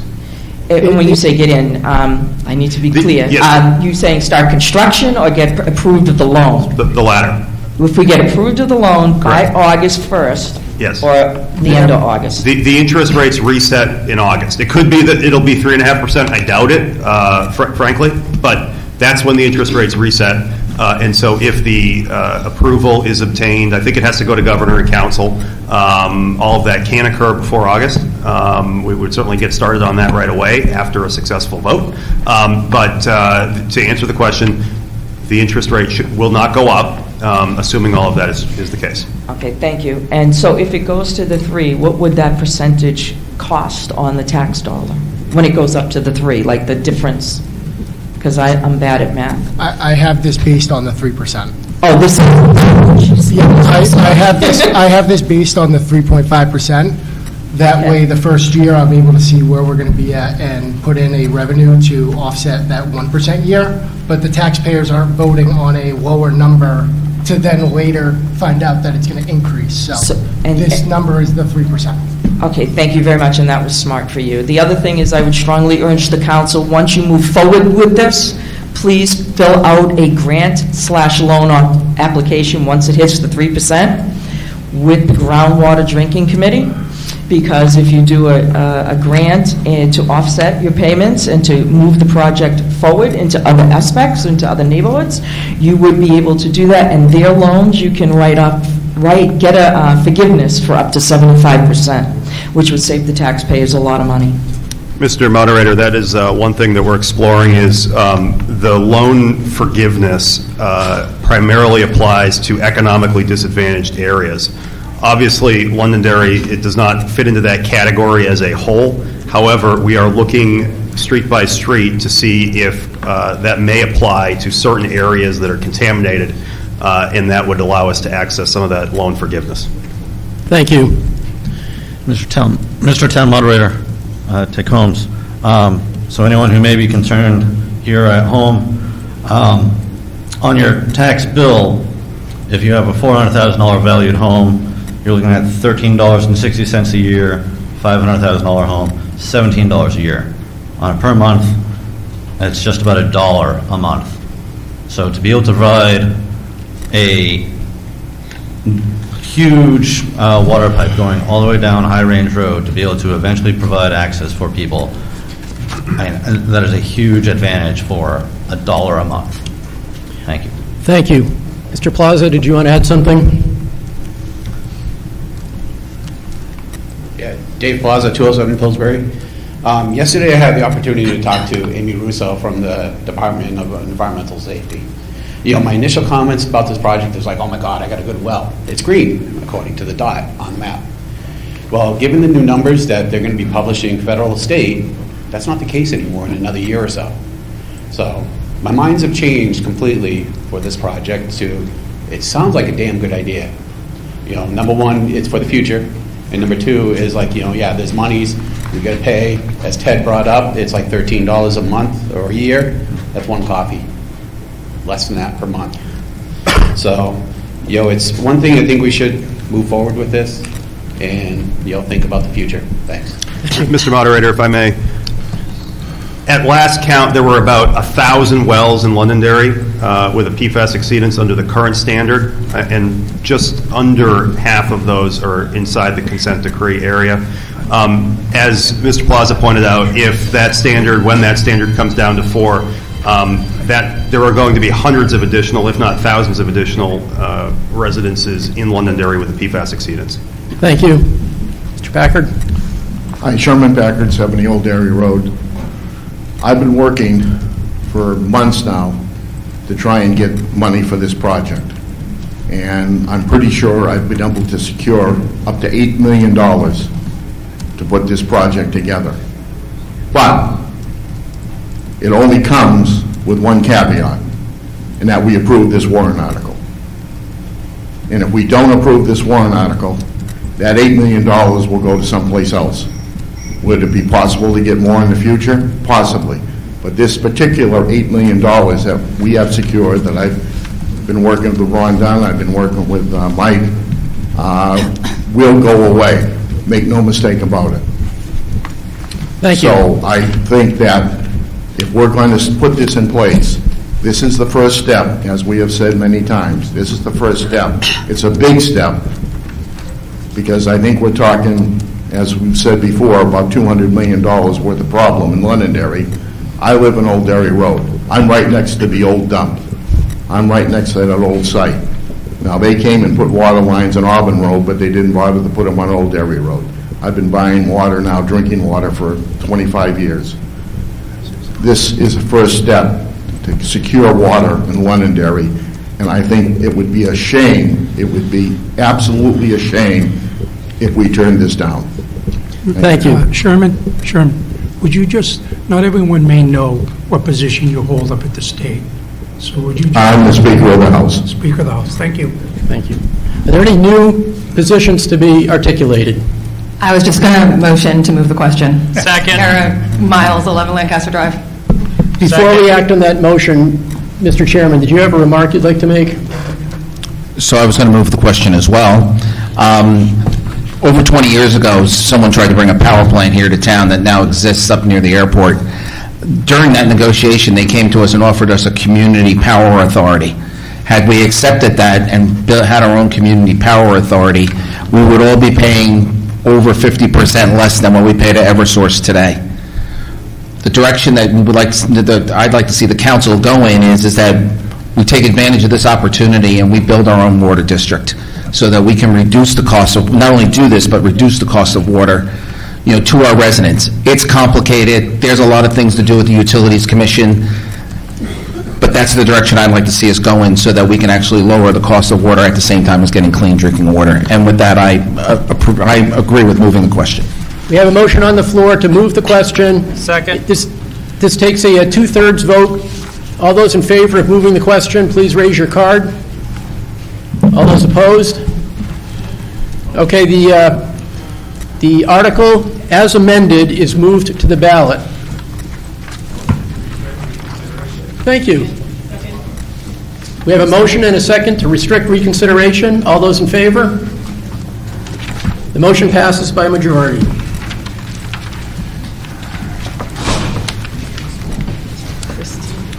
Article 4, fiscal year 2025 town operating budget. Shall the town raise and appropriate as an operating budget, not including appropriations by special warrant articles and other appropriations voted separately, the amounts set forth on the budget posted with the warrant or as amended by vote of the first session for the purposes set forth therein, totaling $45,859,596. Should this article be defeated, the default budget shall be $45,901,420, which is the amount of the appropriations contained in the operating budget authorized for the previous fiscal year, with certain adjustments required by previous action of the town or by law, or the governing body may hold one special meeting in accordance with RSA 40:13, Roman 10, and Roman 16, to take up the issue of a revised operating budget only. If passed, this article will require the town to raise $23,283,000 in property taxes, resulting in a tax rate impact of 3.696 in fiscal year 25 based upon projected assessed values. Town Council, your vote on this? Town Council voted 5 in favor. Thank you. Budget Committee? 7 in favor, 0 against. Thank you. Presentation? Mr. Moderator, Article 4 would provide funding for the operation of all town departments and debt service for the fiscal year beginning July 1, 2024, and ending June 30, 2025. Voters in 2011 adopted the official ballot system, whereby the council's recommended budget is presented. If that budget is defeated, then the default budget becomes effective, which is last year's budget adjusted by any contractual obligations and other items. During this budget cycle and the last, the town staff have focused on restructuring the budget to more accurately reflect operating expenses. Thank you. I'll accept a motion from the council to open this for discussion. So moved. Second. This article is now open for discussion.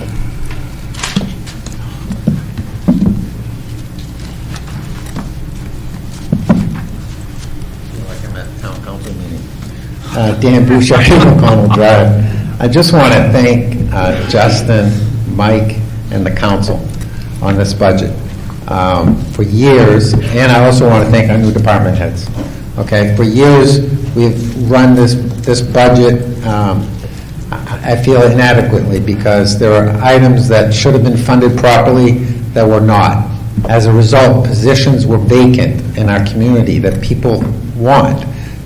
Those are being corrected, and I want to thank the council, thank the town manager, and Justin, and all our new department heads. You guys are doing a great job. Thank you. Thank you. Seeing no further discussion, this article moves to the ballot as written. I'll accept a motion to restrict reconsideration. Mr. Plaza, second.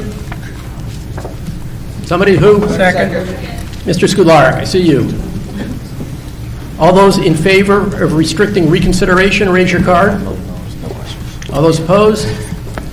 Reconsideration is restricted. This article is moved to the ballot as written, as I said.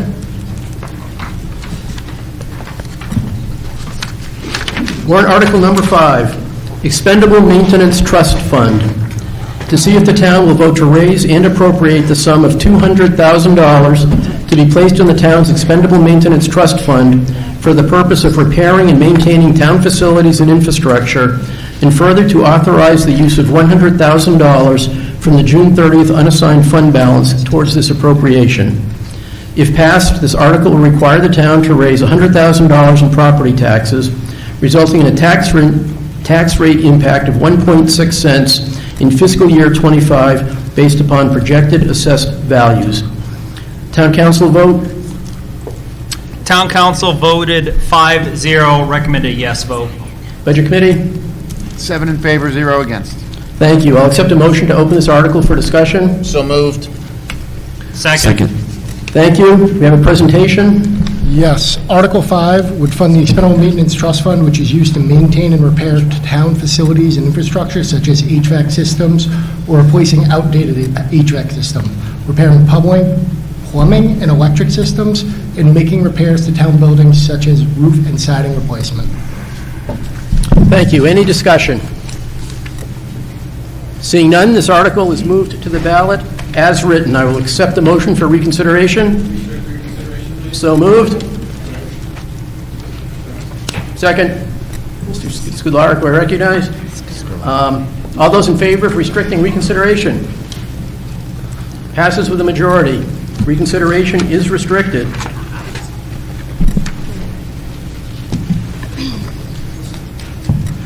Article 6, Roadway Maintenance Expendable Trust Fund.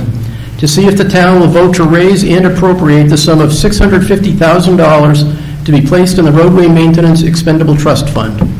If passed, this article will require the town to raise $650,000 in property taxes, resulting in a tax rate impact of 0.102 in fiscal year 25 based upon projected assessed values. The town council, by a vote of 5-0, recommends a yes, so I needn't ask you, the budget committee, your vote? 7-0. 7-0, okay. I'll accept the motion to open this for discussion. Motion. Second. Second. Presentation. Yes. Article 6 will continue the process of funding road reconstruction activities from property tax support as opposed to bonding. The Roadway Maintenance Expendable Trust Fund can only be spent on roadway maintenance and is able to be carried forward from year to year, allowing town to properly prepare for larger roadway constructions without overburdening the tax rate in any one year. It will also allows the town to avoid requesting and issuing long-term debt for roadway maintenance.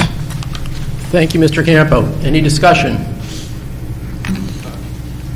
Yes, sir. I'd like to propose an amendment. Okay. Should I read it?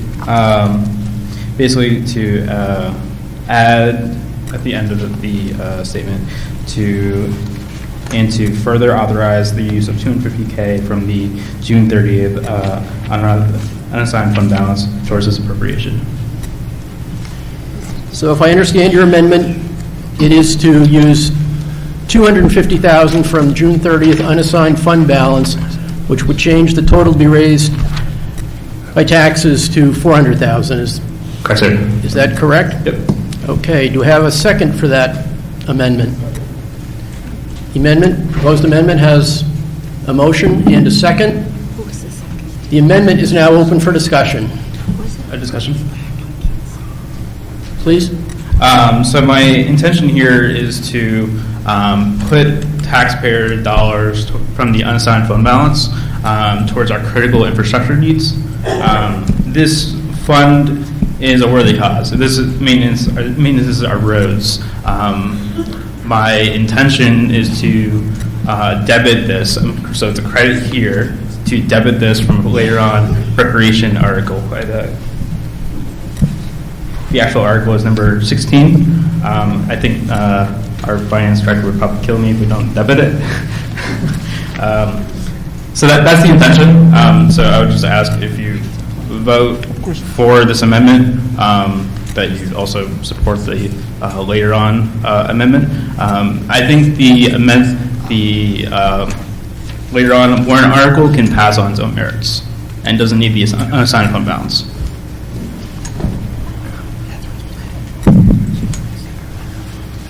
I'd just like to hear from our finance director, taking $250,000 out of fund balance. Is that a good idea? What kind of impact might it have on our community? So without doing what he's recommending with Article 16, and I've said this, if you paid attention to meetings, you've heard me say it before, our current policy, we're still well within lines. A policy that I'm more comfortable with, which is our previous one, or DRAs or GFOAs, this would put us out of compliance, or out of their recommended area, where interest rates are also north of 5% for our revenue. We'd be looking at, $250, it's going to be a small amount, but it will be a little bit that we would likely have to decrease that depending on where things are at that point. Okay, so I'm all in favor of, the roadway maintenance expandable trust fund, but in your opinion, Justin, would this be a good thing to vote for, yes or no? So You're the finance guy. This is one of the more, let me give you an answer without giving you an answer, because as I've said, You're a politician. I'm not paid for my opinion on this, I'm paid to give you facts on this. This would be a more worthy cause to use fund balance for, if that makes sense, in terms of other items we've used it for previously. Okay. And not necessarily a more worthy cause. You're saying more worthy cause based on other items we've used in the past. Correct. I'm not comparing it to any other warrant article on this. I'm just saying roadway maintenance, as he mentioned, this is our town's infrastructure. These are, UFB is previous taxes and underexpended over revenues that we've received. This would be something that I would understand using it for. But if our UFB goes too low, what kind of impact does that have? That would impact our cash flow, and if we were to be going for a bond, it would negatively impact us on that. Okay, so it could impact if we're going for this water line bond? Nope. No? Nope, that's a loan through DES. So if we were to go and utilize, I can't think of anything right now, but if we were to go rebuild a building or take out a bond for the Lions Hall. Okay. If our UFB goes too low, it could impact our rate at that point. Okay. However, typically, from my experience and something like that, using UFB to fund reserves like this has a lesser impact than using it to just lower the tax rate. Okay. I'd just like to get the council's vote on this, if this is something they would support or not. Well, I think it's a double-edged sword here. So what's happening is someone's coming forward with an amendment saying that they want to take $250,000 out of the undesignated fund balance without knowing what the future is going to bring. So if you go ahead and you vote and say, yes, we want to do this, you may wind up with $500,000 coming out of the undesignated fund balance. They're obviously confident that they think it's going to just offset. There is no promise of that. There's no promise that this amendment will pass. But you could wind up with $500,000 versus the $250,000 that's being proposed currently for the other warrant article. Okay, and the rest of the council? I agree. I concur with the chairman's remarks. Thank you. The amendment is what is open for discussion at this point. Jonathan. Esposito, 5 Shelby Drive in Londonderry. Regarding the amendment, Mr. Moderator, I just wanted to piggyback off of, and forgive me, Justin, but somewhat contradict the remarks by the Finance Director, because this is not the first time that either citizens or an elected member have suggested that we utilize funds from the unassigned funds balance to fund an article such as this. And generally, the explanation that Justin has given is that, which is true, if the unassigned fund balance comes too low, then we could perhaps have our municipal credit rating downgraded, and that could impact our ability to invest community funds in the future. I just wanted to speak to the fact that that is not a current issue. That is kind of more of the future-based fear possibility thinking that I've advised us really not to engage in as we conduct town business here, because as a trustee of trust funds responsible for helping invest the town's money that is held in trust, Justin did just help us shift vehicles and organizations and banks that are holding our funds in trust, and nothing prevented us from getting very favorable credit,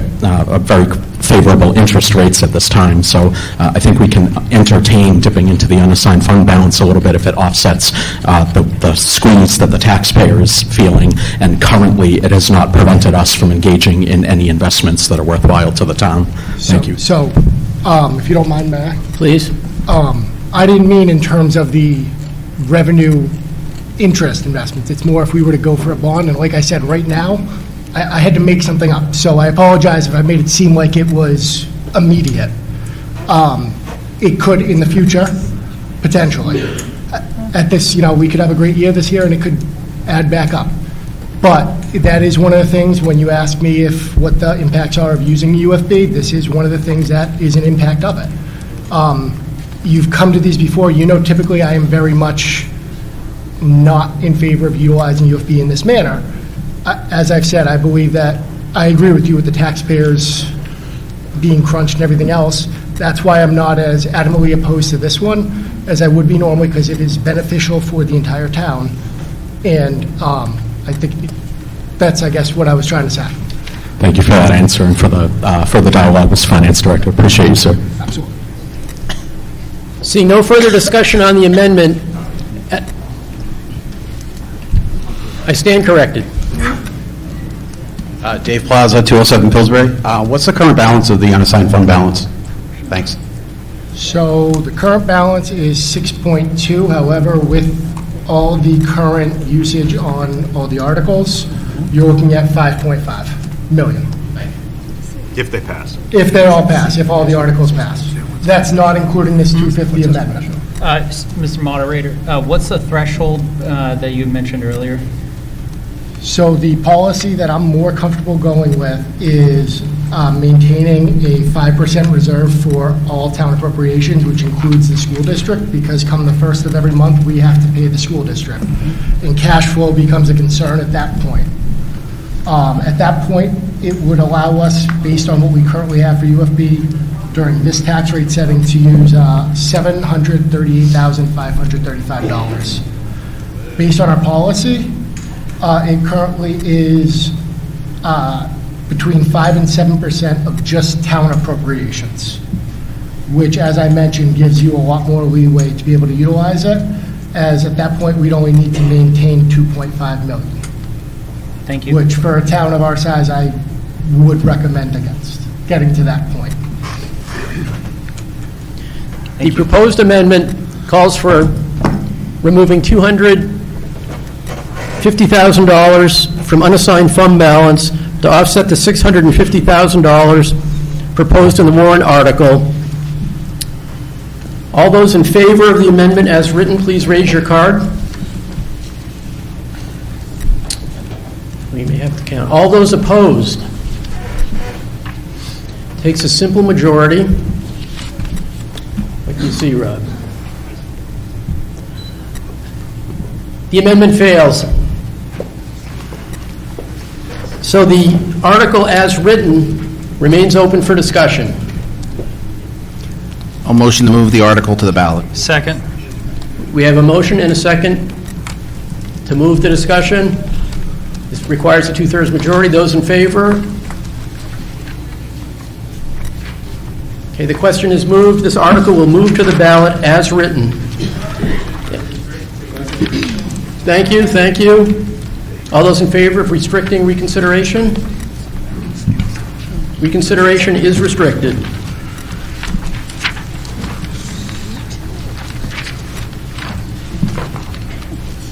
Article number 7, establish and fund municipal separate storm sewer system, parens MS4, expendable trust fund.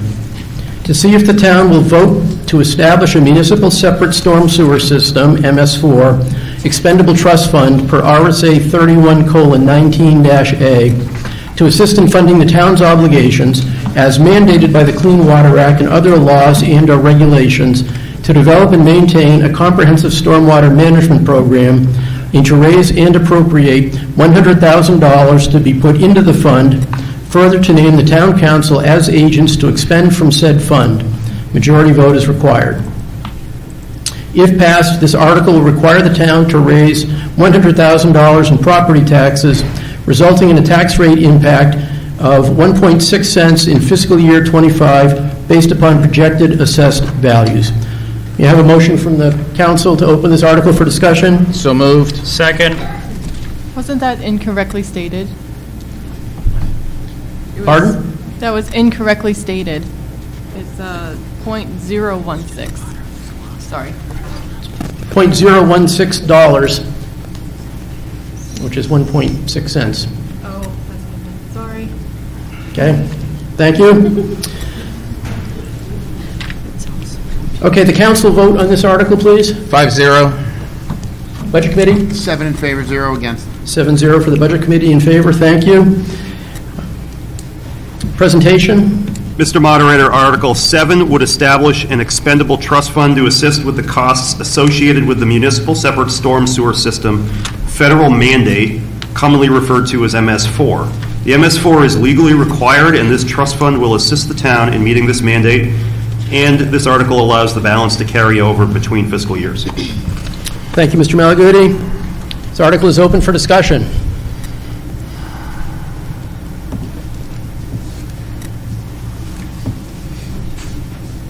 Sorry. Deb Paul, 118 Hardy Road. I understand what we have to do, but could I get some detail from the maintenance people as to the fund people, exactly what they're going to do with this money? Like, what is it that they're going to be doing? Is it the town stuff, or I'd like to know where that land is and what they're doing. I'd like some detail to this. If I understand, well, so let me answer the first part of that. Let me answer the first part of that question, if I understand it correctly. This work, the MS4 mandate requires the town to have certain ordinances in effect, certain provisions that affect, for instance, post-construction discharge into the surface waters of the United States.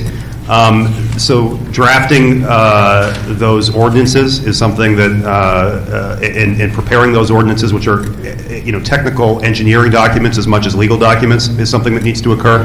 And there's a ongoing monitoring work that needs to occur that is just not budgeted for. So in other words, this was a mandate that didn't apply until, the fairly recent past. And the town is looking to defray some of those costs in terms of the legal and engineering work that needs to be done to come into compliance with the ordinance provisions, but also to monitor this on an ongoing basis. And when you say monitoring property that we own or developments that come in, I'm trying to figure this out, because to me, if it's developments, the development should be responsible, not us. So I think that the engineering director can speak more probably directly to that, but my understanding, so that the town is the permit holder. And so to the extent that the town, through its systems, is discharging waters into waters of the United States, if I have that term right, the town is responsible for conducting that monitoring. Good morning, John Trottiger, Director of Engineering. So Mike is absolutely right, Deb. So again,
you have to monitor what discharges from town-owned properties, the parks, the town hall. Yeah. So what ends up happening again? John, can you please speak to the microphone? The responsibility is being dished off to the municipalities. So again, any future development of sites during construction and then post-construction, they're going to have to monitor, the property owners, these developers will have to monitor that and report it back to the town. So like, as Mike said, we need to develop these regulations, these ordinances, that way we have some teeth to it. So thank you for responding. I just have a couple more questions. So we have to monitor our own property, which I totally get, and I understand we have to get some specialists in to write the ordinances, and I understand all of that. So once the developer comes in, are they responsible or are we responsible? They are responsible for doing the monitoring and reporting back to us. Thank you. Thank you very much. That answers my question. And this will be an ongoing fund? Well, or a one-time fund? If it's established, so there's two provisions here. One is to establish it, the other is to fund it. And then we would, if it passes, fund it on an as-needed basis going forward. As needed? Correct. All right, thank you very much. Mr. Town Moderator, I have a question for Assistant Town Manager Kelly Karen. Kelly, you had presented to the Town Council in the past that there were also some items within the Planning Department for pertaining to flood zones with this as well. Is that correct? The floodplain management ordinance is a completely separate ordinance from what would be future zoning amendments for the MS4. Thank you for the clarification. Seeing no further discussion, this article is moved to the ballot as written. Accept the motion to restrict reconsideration. So moved. We have second? We have second. All those in favor of restricting reconsideration, raise your card. Reconsideration is restricted.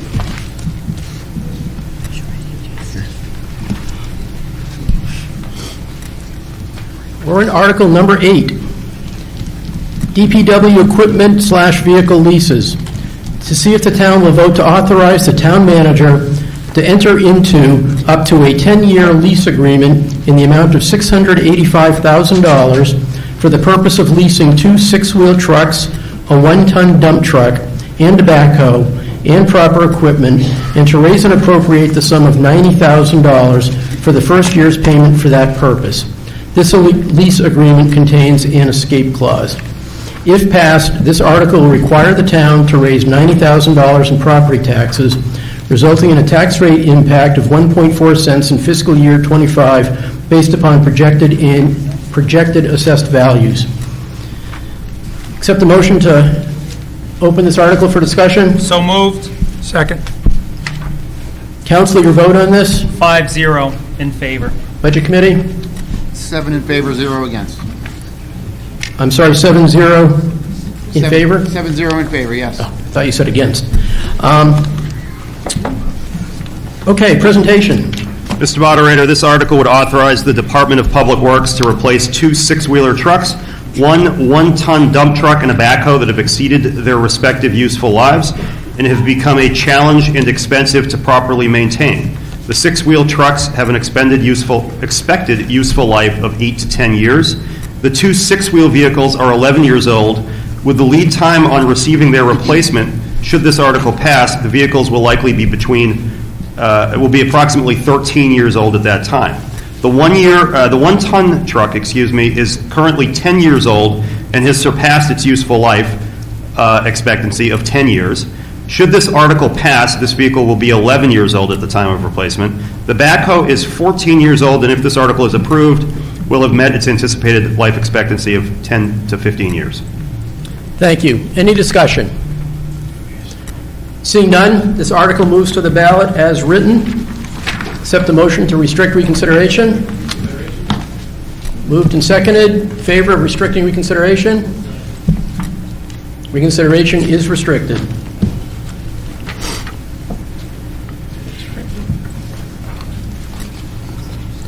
Now I have the pleasure of turning the duties over to Assistant Moderator Rob Palmer.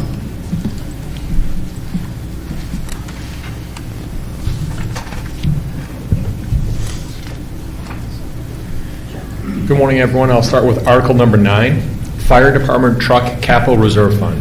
To see if the town will vote to raise and appropriate $100,000 to be placed in the Fire Vehicle Capital Reserve Fund, and further to authorize the use of $50,000 from the June 30 unassigned fund balance towards this appropriation. If passed, this article will require the town to raise $50,000 in property taxes, resulting in a tax rate impact of 0.008 or 0.8 of a cent in FY25 based upon projected assessed values. I'll accept a motion to bring up and discuss. Motion. The second? Second. How did the town council vote? 5-0, yes. Thank you. Budget committee? 7-0 in favor. Thank you. And do we have a presentation? Yes, Mr. Assistant Moderator. This article appropriates funds for the purchase or lease of fire trucks that are necessary to the operations of the fire department. At this time, the intent of funding this capital reserve is to utilize the funds to assist in lowering the annual payment of the 2 fire trucks that have been ordered, but will not be received for 36 to 42 months. Thank you. This article is now open for discussion. I'd like to amend the warrant article to have $90,000 come from the unassigned fund balance.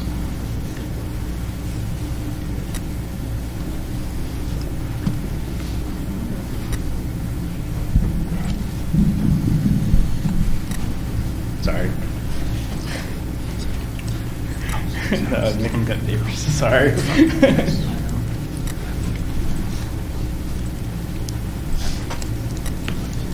Mr. Moderator, are we still under commentary before the amendment is submitted? Give me 1 second. So we've had a motion. Is there a second?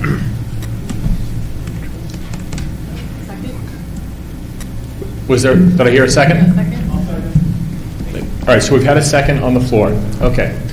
And so, and to make sure I understand, you want to move $90,000 from the unassigned fund balance. Okay, and please go ahead and detail that out so we can have that. I'll be brief. Go ahead. As our town manager said, this is a critical need for our town. We have the funds in our unassigned fund balance. Again, same intention with warrant article number 16. This is a critical need. Mr. Moderator, if discussion is open? Discussion is open. My comment is the same. You take $40,000 out of here, there is no guarantee that you won't be having $290,000 going out into the future. You know, you're asking to move money around in anticipation of that you're going to take it from someplace else that hasn't been voted on. That's just, may not just happen. You may wind up with more money coming out of the undesignated fund balance. And as the finance director says repeatedly, I don't want to take money out of the undesignated fund balance. Thank you. Thank you. Any other discussion on this amendment? Mr. Moderator, I have a question. Please. Is the 90,000 in addition to the 50,000 already coming from the unassigned fund balance? Yeah, it's in addition. Is it in addition, or is it a 40,000 increase? Because already there's 50,000 coming out of the unassigned fund balance.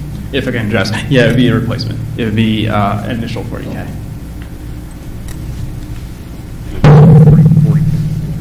So you want the total, so 10,000 raised through taxation.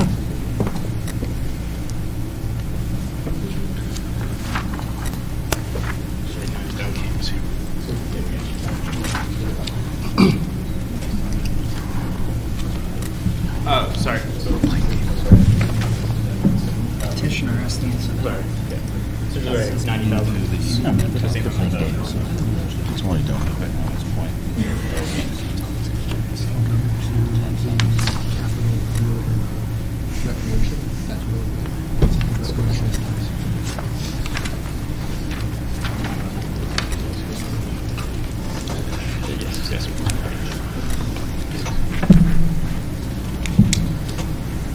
Mr. Moderator, we are still in commentary for the amendment, correct? So, before the amendment was submitted, we were looking at a 0.008 cents per thousand on the tax rate. Now, at that time, on a $500,000 home, that's $4 a year. If we move to what is now being suggested, would be going down to 0.002 cents per thousand, which would be, anyone can do math at home, times point, is $1 a year. Thank you. Go ahead. Yeah, I'd just like to remind everyone that the unassigned fund balance is your money. It's taxpayer money. So you choose to do with it what you want. And, the priorities are yours. But at the end of the day, you've already paid this. So, Mr. Golden, I just want to clarify for the entire audience, what you're proposed is $90,000, which is an additional 40 on top of the 50 that was already written into the warrant article. Yep, that's correct. Thank you. Okay. So at this point, I don't see any other discussion. Is there more discussion? Please go ahead.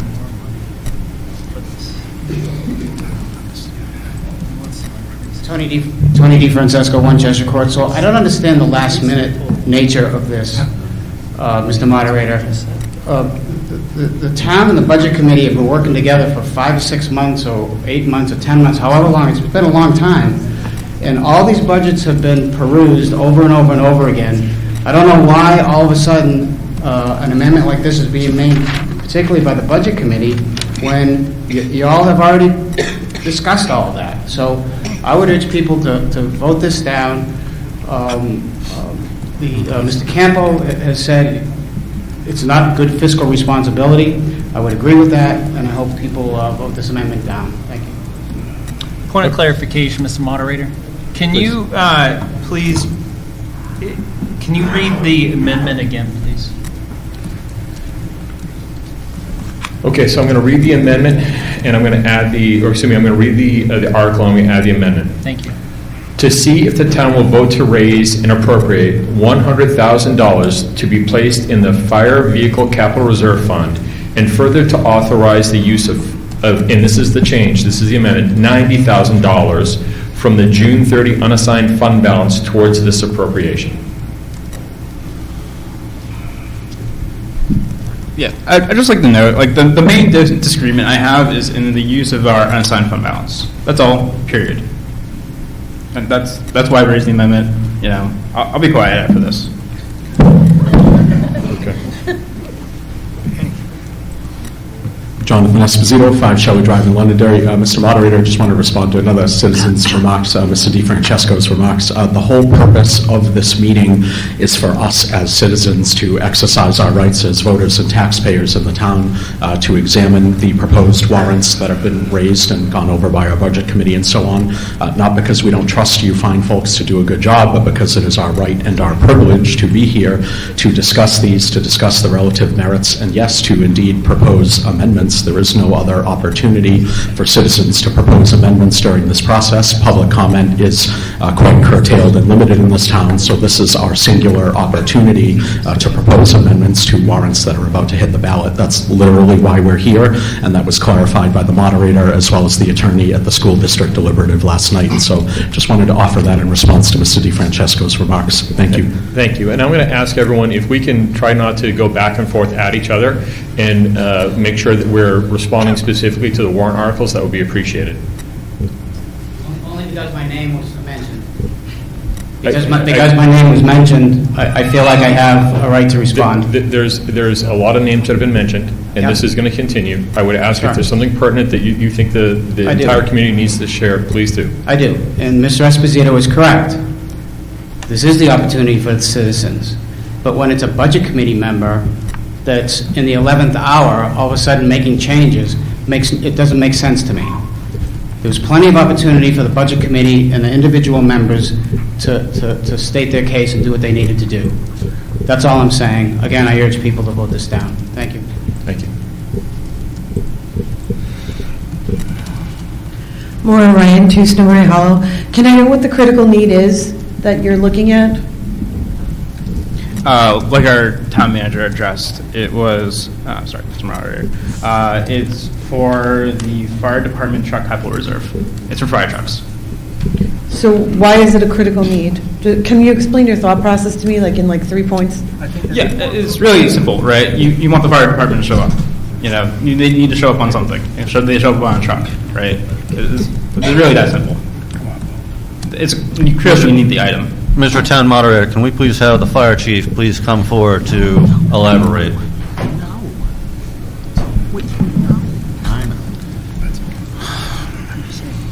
Mr. Moderator, Bill Butler, Fire Chief.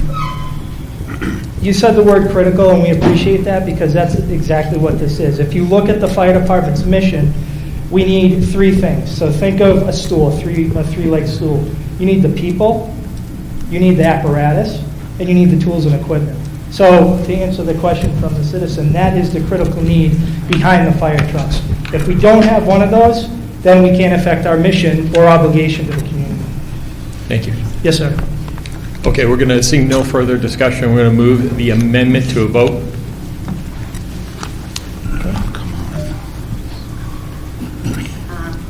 Hi, Megan Donovan, 45 Chase Road. I have a question for the council member, the budget committee member. So we should limit the questions. This is on the amendment, and then Based once we on get the through the amendment. amendment, then we'll come back, just for everyone, then we'll come back to the overall article. It's on the amendment.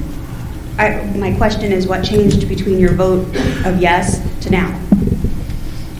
It's really simple. I just want more unassigned fund balance. Right, but what changed from when you voted? Like, was there something that prompted this change rather than voting no or changing it before it came to warrant? So the budget committee doesn't vote on the use of the unassigned fund balance. No, her question is why did you vote for the article before you made an amendment? That's her question. Okay, yeah, I'll address that. I'm for this article, whether it has the use of the unassigned fund balance or not.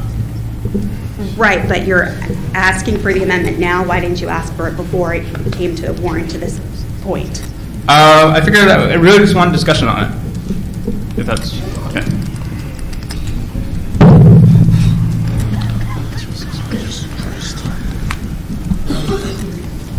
Plain and simple, I think the article should be read as is, as it exists now on the town warrant, as it exists, not as it's amended. Thank you. Thank you. Thank you. Chip at 28 Wedgewood Drive. Thank you. Mr. Moderator, I ask for a motion to move to a vote on the amendment. Second. Okay, so we've now had a motion to move the question to the ballot. Requires a 2/3 majority. All in favor, please raise your ballot card. This is On the amendment. No, No. please. This is, you just moved. No, I moved for a vote on the amendment. Right, which we now have to, you're moving the question, which means we need a vote on what your motion. The motion to, no, I'm not asking for the amendment to move to the ballot. I'm asking for the amendment to be voted on by the body. Okay, so seeing no, how about this? How about seeing no further discussion, we will now vote on the amendment. All in favor of changing Article 9 to include the $90,000, replacing the $50,000, please raise your ballot card. Thank you. All opposed? The amendment fails.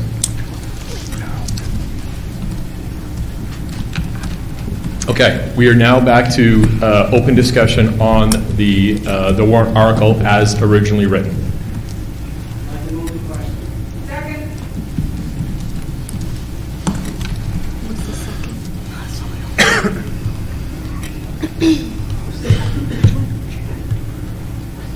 I'm sorry, was that go ahead. Okay, there's been a request to move so just for process, so everyone knows, if there's no discussion, the moderator is going to move it to the ballot. So we don't have to keep on having these motions if there's no other discussion. It's generally if there's a line of people where we're saying, hey, we've had enough discussion, that's when we do these motions.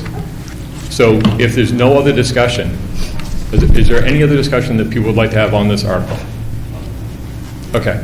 Seeing none, this warrant article will move to the ballot as written. Is there a second? Thank you. There's a motion to restrict reconsideration. All in favor, please raise your ballot cards. Thank you. All opposed? Mr. Moderator, I'd like to make a motion that we change the order of the articles being discussed. I would ask for a second to support me on moving Article 16, pickleball courts, up forward now so that we can stop this process of trying to talk about future articles and using the undesignated fund balance and address what the target is. Second. There's a motion to move Article 16 forward. Give me a second, I want to confer.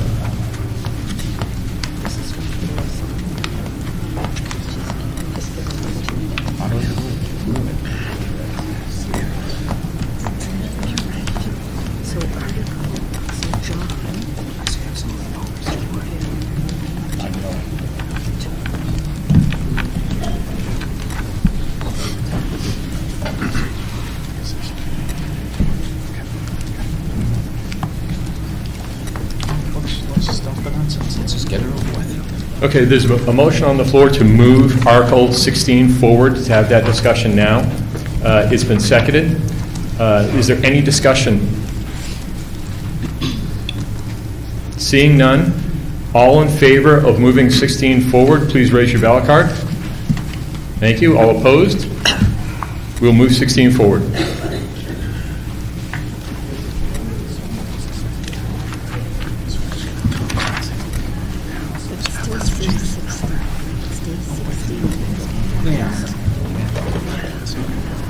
Point of order, Mr. Moderator, or point of clarification. Article 16 is still going to be numbered Article 16. We're not changing that, we're just discussing it now. Correct. Thank you. Taking the articles, as you would say, out of order.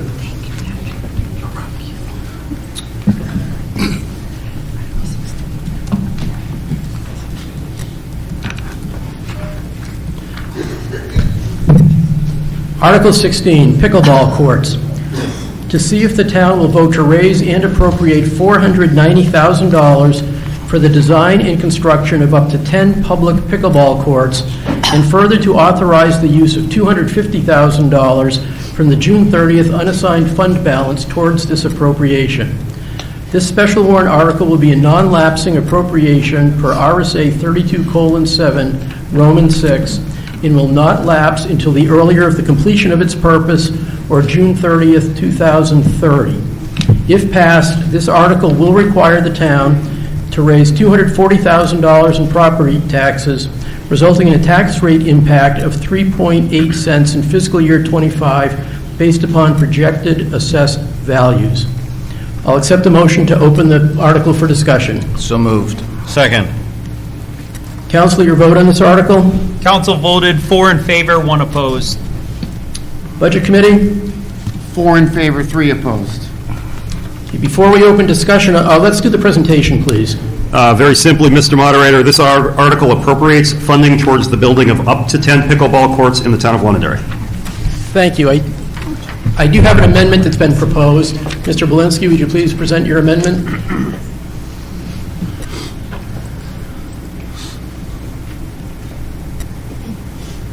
Richard Belinsky, 89 Hall Road. My amendment is to zero the dollars out on this particular item. The reason being, I find it to be premature. We have a $490 number that we're looking at. It doesn't include any engineering that was done. There's been no soil samples done. We don't know if we're going to run into sand under there, water where you might need state permits, ledge, you have no idea. You start a project, any construction project, with engineering, so you know what you're looking at. This is not. This has actually been acknowledged by the Pickleball Committee.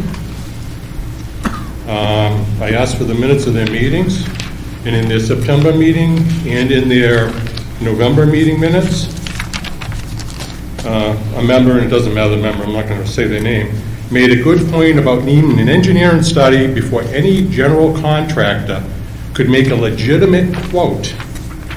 Kristen will talk to John Trotter, the town engineer, about how to proceed. We then discussed and agreed that the RFQ will be worded as such, worded to include the assumption that the land is ready to go. So this isn't me. They're coming out and they know they need an engineering study. They didn't do it. You don't know what you're going to find under the land. The The land is currently covered with trees. So unless somebody can answer the question to me, what are we going to find in that soil? So you got $490,000. That's been allotted to the build. I understand when it's all said and done, you could use a portion of that for engineering fees. They could be $5,000, they could be $10,000. John Trotter, if he's still here, would have a better idea of what the number could be. But then, depending on what it finds, you don't know what the cost could be to do the site prep. They've already admitted you can't get a legitimate quote because you don't have any engineering. So this is kind of putting the cart before the horse.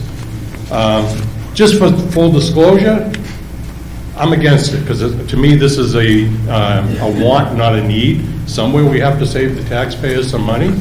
But if it's going to be done and the people voted in, they need to vote it in having better information than what we have. They say they can't get legitimate. This is not me saying it. It's in their minutes. And anybody who's ever been involved in anything, I believe, Ted, you've been in the business, you need engineering. We don't have it. If they had the engineering done, they were looking for this, it'd be a different story. Not my words, their words. So for my clarification, your amendment reduces the $490,000 appropriation to zero? Correct. Okay, Because thank we're you. not ready for this. Okay. So there's an amendment on the floor that's been seconded. Any discussion on the amendment? Who seconded it? I'll second it, Tara Miles. Perfect. Thank you. Tara Miles, live in Lancaster Drive. While I totally support pickleball courts in Londonderry, I think that this is premature.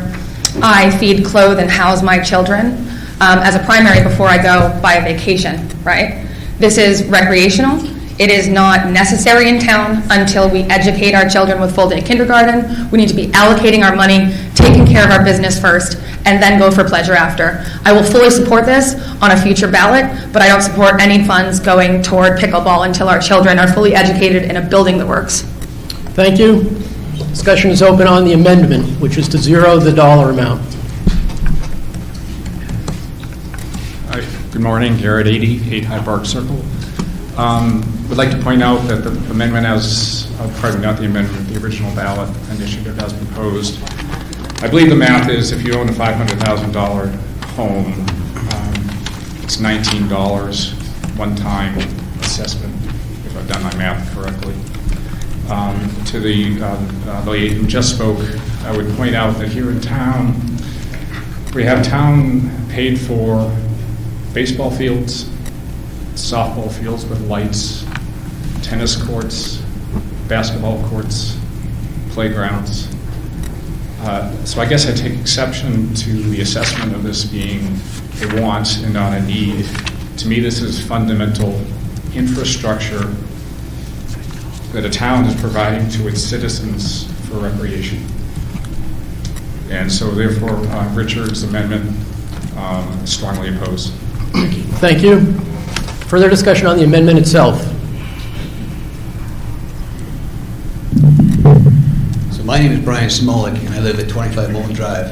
I am a member of the Pickleball Committee, and I want to take exception to what was said about us not doing our homework on the land. We walked the property countless times. As a matter of fact, there's half a dozen soccer fields right next to where we're talking about building our fields or our courts. They didn't run into any kind of soil problem. They didn't have any problem with leveling the land. So let's not overplay what was said there before. This land is being in use, and from here to the parking lot is a soccer field in perfect shape. Okay? So I want to make that point here. You know, the other thing I want to make a point is this. There's a wave of activity coming our way that we're missing here. Right now we have 750 people right now that are on the Facebook site alone for Londonderry expressing interest in this. We had a senior expo about a month and a half ago, which we had a good 50 or 60 people saying, I want to play, sign me up. And then last Saturday, you know, to my surprise, we had over 200 people show up to play pickleball at the high school, showing interest. Now here's an interesting fact. We set it up, we had 5 courts. And I said we'll have 1 court for beginners, 1 court for intermediate, and 2 courts for advanced, just so everybody can play at their level. Very quickly we figured out that most of 90% of the people there were seniors who never played before, who are dying to have some kind of adult activity in town that we don't have. Remember what I said before, Within 20 miles of us, there are 13 towns. All of them, except for us, have a pickleball program. All of them. And here's something else. Okay, in my part-time, I Mr. officiate high Smollett, school please, basketball games. please speak directly into the microphone. Can hear I you. apologize. Thank I you. officiate high school basketball games. I've been to 22 dozen schools this year, and every time I go, the first thing I do is I talk to the athletic director. Last night I was in Newmarket, way out in Newmarket, out by Exeter. I asked the question, what are you doing about pickleball? Every single one of them has nets, has court plans, and is going to be playing this thing next year, because it's a sport that's going to be scholastic and it's going to be required. So what do we do to prepare for that? You know, the point that was made a minute ago about 17 cents, that's 17 cents or $17 one time for 1 year to get this project funded and on the road. That's it. So there's no ongoing burden here. And as far as the courts go, I made a presentation on December 4th for those who came, and it's available online. We got down to the nuts and bolts about who I talked to, who I walked the land with, and what this is going to cost us to do. Yes, I did sit down with a paving company. Yes, we did walk through the woods. Yes, there are trees. But this is not going to be Mount Kilimanjaro. This is something that's very feasible to do. So let's not miss the opportunity here that this is going to cost people who can't afford to pay taxes or are not in a position to pay higher taxes. Our seniors, for example, $17 one time. That's all we're talking about here. And they get what they have here, which is a program that they can play at. Oh, by the way, you know, we're to the point now where we can't go to Derry. We can't go to Manchester or Flanders courts because it's citizens only. So there's nothing here in Londonderry, and pretty soon, I hope, a year from now or less, we're going to have courts that will be admired, and we're going to be able to take care of everybody, young and old, to play pickleball here. So please, don't accept this amendment. Please go for the whole program, because that's what our town needs. Thank you. Mr. Town Moderator. Mr. Moderator. Yes, sir. Mr. Moderator, we have 12 plus 55 and older communities in this town already. We have over 1,300 dwellings in this community of over 55. Those communities pay us $15 million in taxes. 11 million of those taxes go to the schools. When looking at this opportunity, we talk all the time about disenfranchising voters. This amendment disenfranchises the voters. Just because you're the loudest doesn't mean you're the most. Let the people vote. Further discussion? Mr. Town Moderator, I have a comment. Yes, sir. So there's a comment brought up that there's been no engineering done, nothing looking at the land or anything done, but these dollars that are put forth with this article do include engineering and studies and making sure that the land is done right. So you can't just not do engineering without spending money. You have to be able to spend associate money, spend the money, do the engineering, and then do the work to construct these courts. That's how that works. You can't just zero this out and say, oh, I want to do engineering, and now try and figure out if this will work for the site. You have to be able to spend the money and then do it. That's how construction works. You can't just say, oh, I want to look at this and do engineering, but I don't want to pay for it. So I am fully against this amendment. Please do not vote for this. Thank you. Ms. Paul?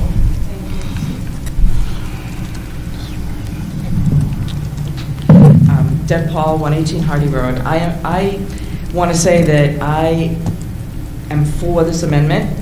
I am actually in agreement with Tara and Richard, and it isn't a one-time cost. You will have to maintain this. We got grants and fundraised for our skateboard park, which ended up falling into a little bit of a disarray. We have beautiful tennis courts that we got through a grant.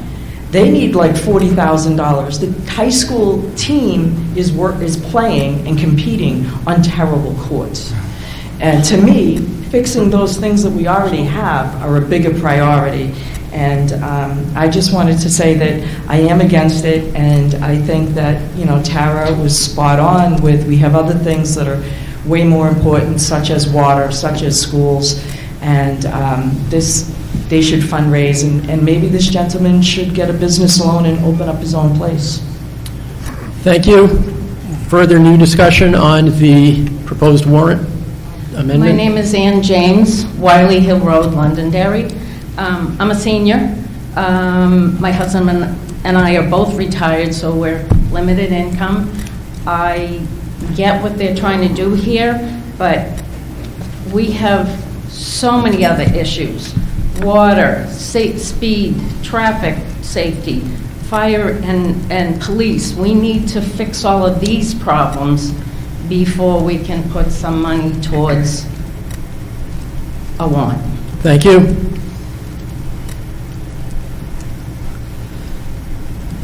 John Esposito, 5 Shelley Drive. I just wanted to speak in favor of the amendment. I'm in favor of zeroing it out as Mr. Belinsky proposed, and I have no particular objection to pickleball. I do see it as more of a want rather than a need compared to the many issues that we have discussed here at our deliberative. But if the voters are ultimately for it, that's absolutely fine. I'm for anything that the voters are for. The concern that I have is that I think the warrant article is poorly drafted in the language. It says the design and construction of up to 10 pickleball courts, but it does not specify how many. I heard the remarks from the gentleman who was on the pickleball study committee who stated that, well, geez, it's in the area of the West Fields, and they didn't run into any engineering issues there. They didn't have to do any major dredging or filling and so on.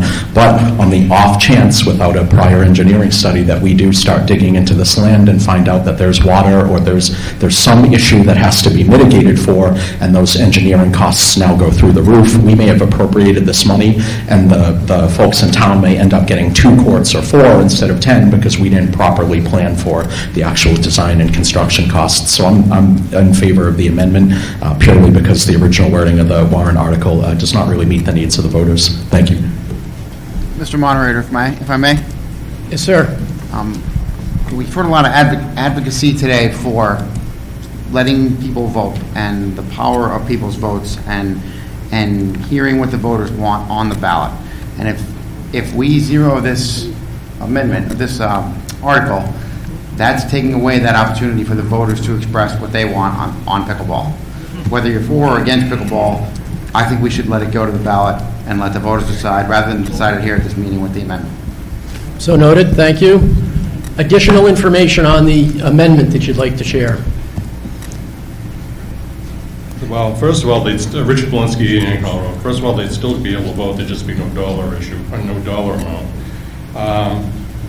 I'm not opposed to, and it would have to be another amendment, amended my amendment to 10,000, then you can do the engineering to find out.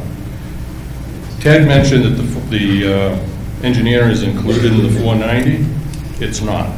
I've got their presentation, and it's $250,000 for site prep and base, court surfacing post 80, fencing 90, lighting 70, that's 490. So yes, you can take money out of that 490 to do the engineering, but it's not included. I called the town person that's working with pickleball, and they said, no, it's not in there, it can come out of the 490. Their own minutes, as I read, state they don't have any engineering. You want to amend it to 10,000 so we have enough to do engineering, I'm fine with that. But even at zero, you can still put it on there, there'd just be no dollar, and then you'd at least know where the people stand on this. And they talk about seniors, just for full disclosure again, I'll be 64 in April, I'm one of them. So. Okay, thank you. Okay. Mr. Moderator. Yes. So, as someone who, I think this is a want, not a need, but I do not agree with zeroing it out. The voters should be able to choose whether they want this or not.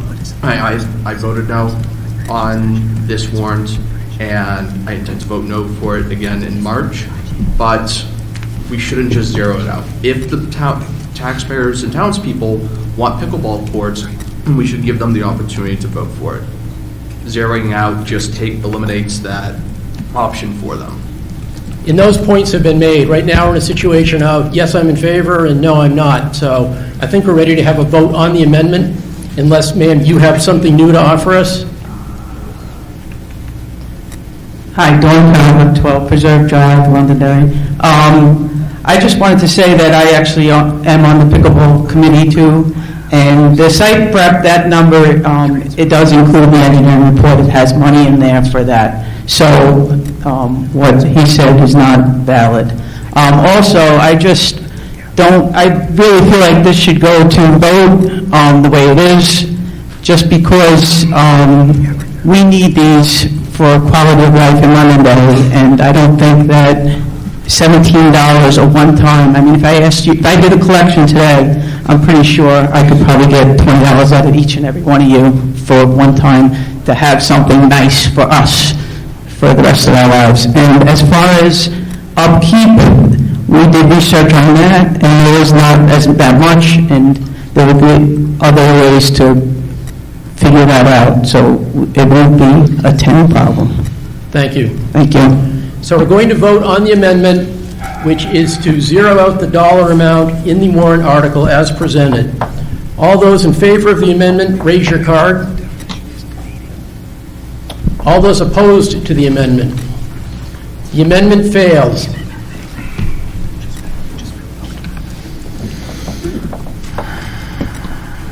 So we're now back to discussion on the warrant article as written. Excuse me, Ann Champa, 28 Wedgewood Drive, thank you.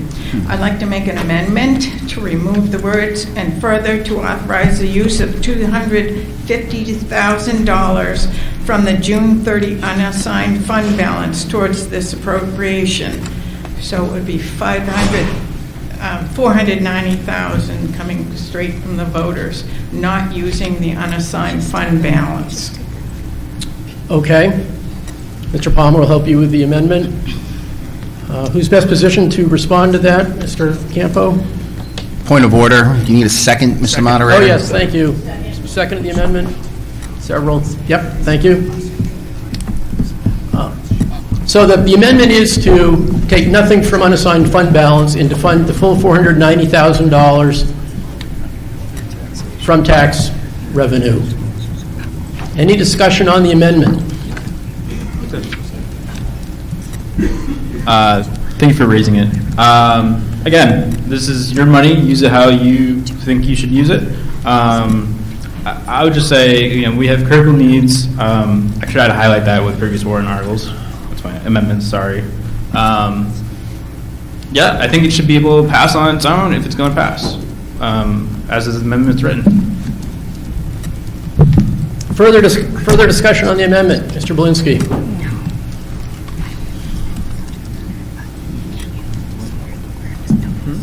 Richard Belinsky, 89 Hall Road. I can go with this amendment. Then you'll get a true feeling that people want it because they have to pay the full burden of the costs. Still think we don't have engineering, still don't think it has been presented right to the people, still think it's, and this isn't a pick on the people that were on the committee. I'm sure they put in a ton of time doing it. But you don't have the answers you need to know what the costs are going to be. You just simply don't. So take the $250 out of the undesignated fund balance, let it stand on its own and see where it goes. Thank you. Discussion on the amendment? You may. I'll let these speakers go first. Brian Smolik, 25 Molten Drive. Please remember what I said before about how we're trying to use our undesignated funds the right way. In my opinion, the right way is to go ahead and give back to people who put into the town, taxpayers.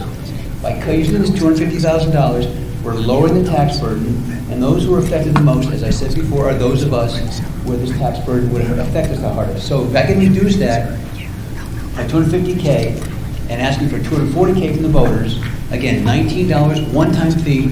This is a true benefit to a majority. Measured by what happened last Saturday, 80% of the people there are the voters that we're talking about here, the retired folks who want to have an adult activity here in town, which we do not have.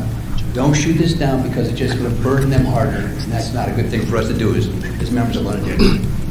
Ms. Champa, you had something further to add about your amendment? You asked for further time. I didn't understand, excuse me. Well, I think someone mentioned this is a want, not a need, which is true. We have so many other things coming up. I was here at last night's deliberative session for the school department. We're seeing the numbers from them. We want the kids to have a great education in this town. I'd rather put my money, I'm a senior. I've been retired for a couple of years now. I think we should look towards the future for our kids before our wants and this is a want. In Derry, they're showing that they're going to be using the gyms for pickleball courts indoors. How about we think about that if they want pickleball in this town? They can be reused for pickleball courts. So I think this, taking money out of the undesignated fund balance to lighten the load is just not right, because I think the people should be able to vote on the true amount of this, if it is the true amount, and there aren't future requests coming next year or the year after that for lights, fences, or wherever. So I think that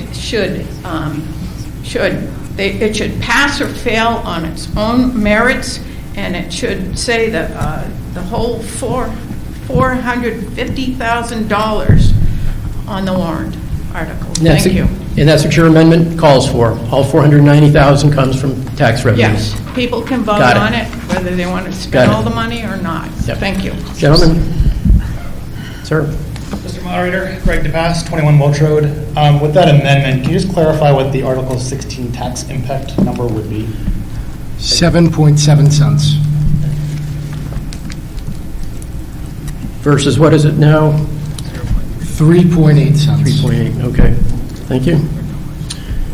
Seeing no further discussion on the amendment, we will vote on the amendment to take no money out of unassigned fund balance and to fund the full value of the article from tax revenue. All those in favor of the amendment, raise your card. All those opposed to the amendment? So we're going to need to count. So all those in favor, please raise your card and hold it high. 4, you're voting for the amendment. Voting in favor of the amendment to take no money out of unassigned fund balance.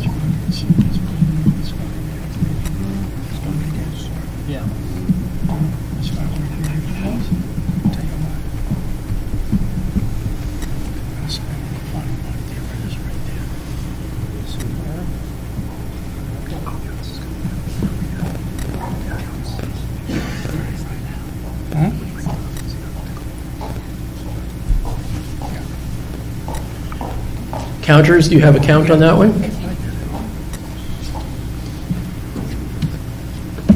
You ready? Okay, those opposed to the amendment. This would be to leave the warrant article as it is currently written.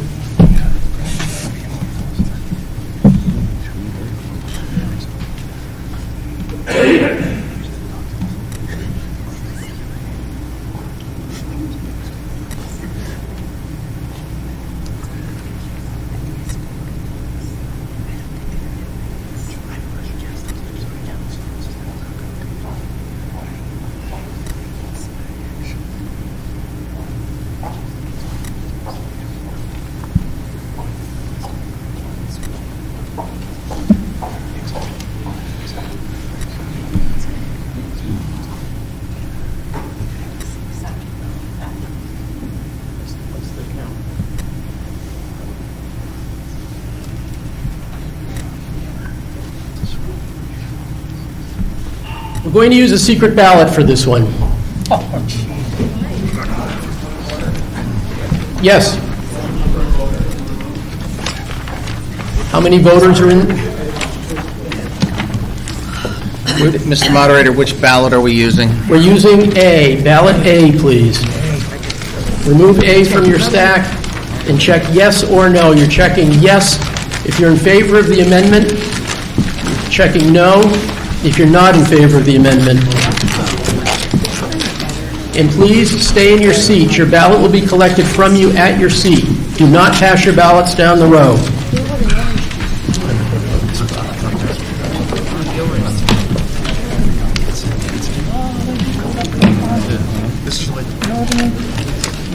Pass or fail. I'm good. You know what I'm saying? We should be able to vote. No. So what am I voting on? You're voting yes or no to the amendment. Yes, if you're in favor, yeah. No, if you're So, against. no. Which ones did we skip over here? It's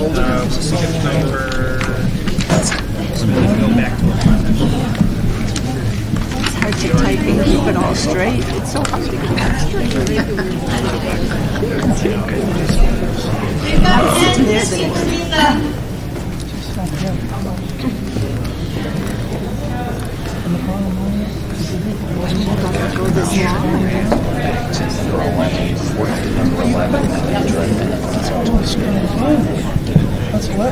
the seniors know some of this stuff. We're sensitive to it. They're wrong. Kids can support underneath it. See, now you get I'm winding up. It was just a kind of a positive idea about I'm winding. Here, just turn this off.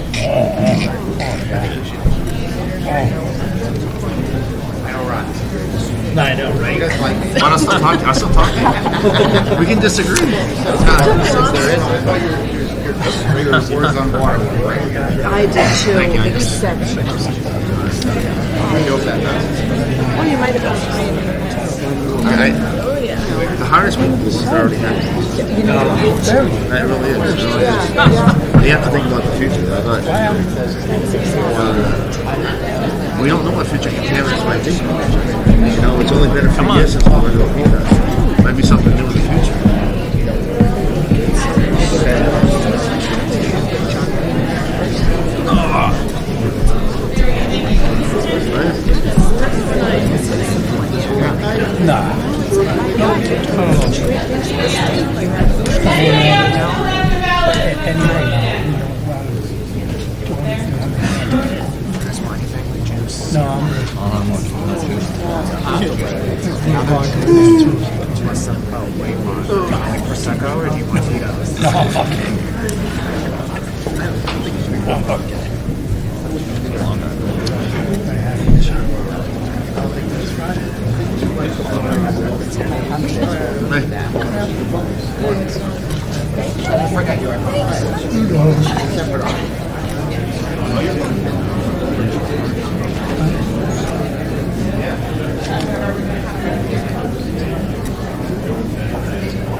The original count, just by holding our cards up, was 44-46.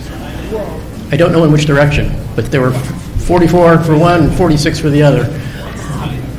It's hard with cards because sometimes they're not held up high enough, so. That's good.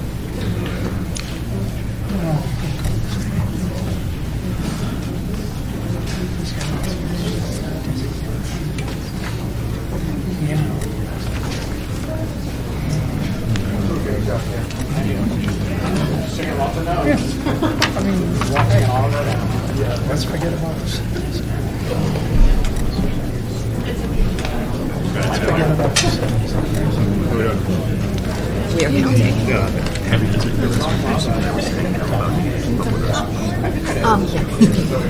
This is the flavor of the people.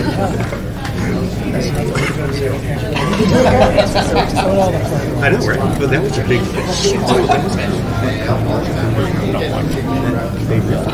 It's like, you know something, don't fund the football. Big number.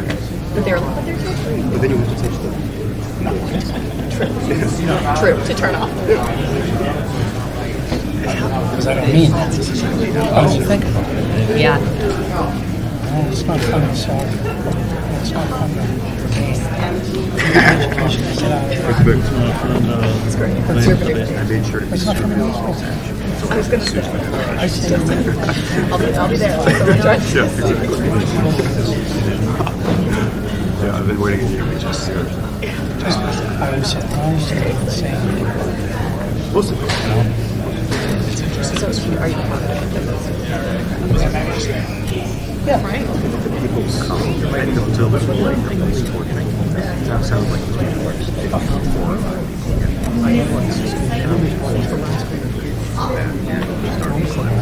Yeah, but change. It's going to get pretty rough with time. Hold on. Right. That will help. Exactly. Is it 10? No, we did 9. We did 9. We didn't do 10. Yeah, right. You want to go back Has to do with DPW. Correct. Yes. No, capital, fire department, capital, compared to the fire department. Right. would be. Yeah. So,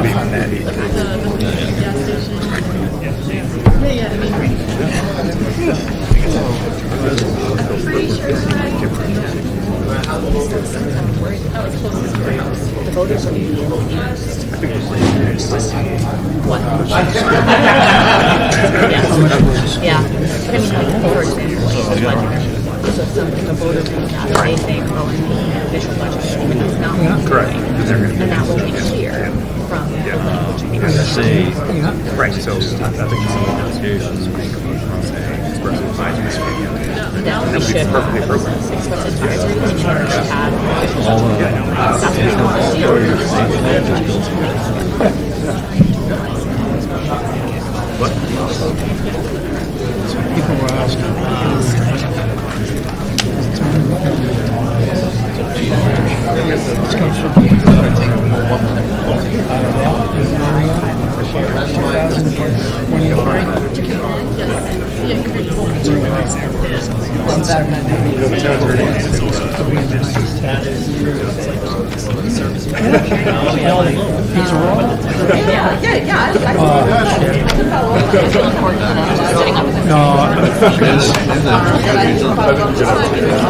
No, I brought the wrong.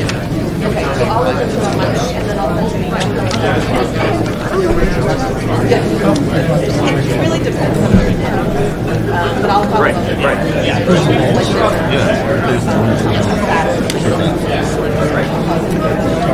I'd have to, I had one sorted by just the town.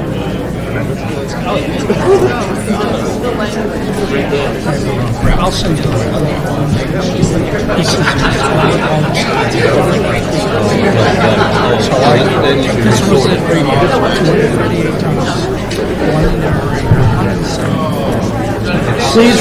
Please take your seats. Time to get back to business. When someone says, well, we're paying too much tax,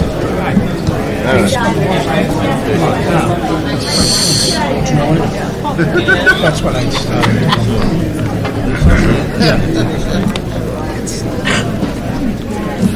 How you doing? I don't like it, but I get it. I mean, too many. Those need to be secured. Thank you for your patience. It's important to get this right. That's why we took the time to do the secret ballot. Secret ballot.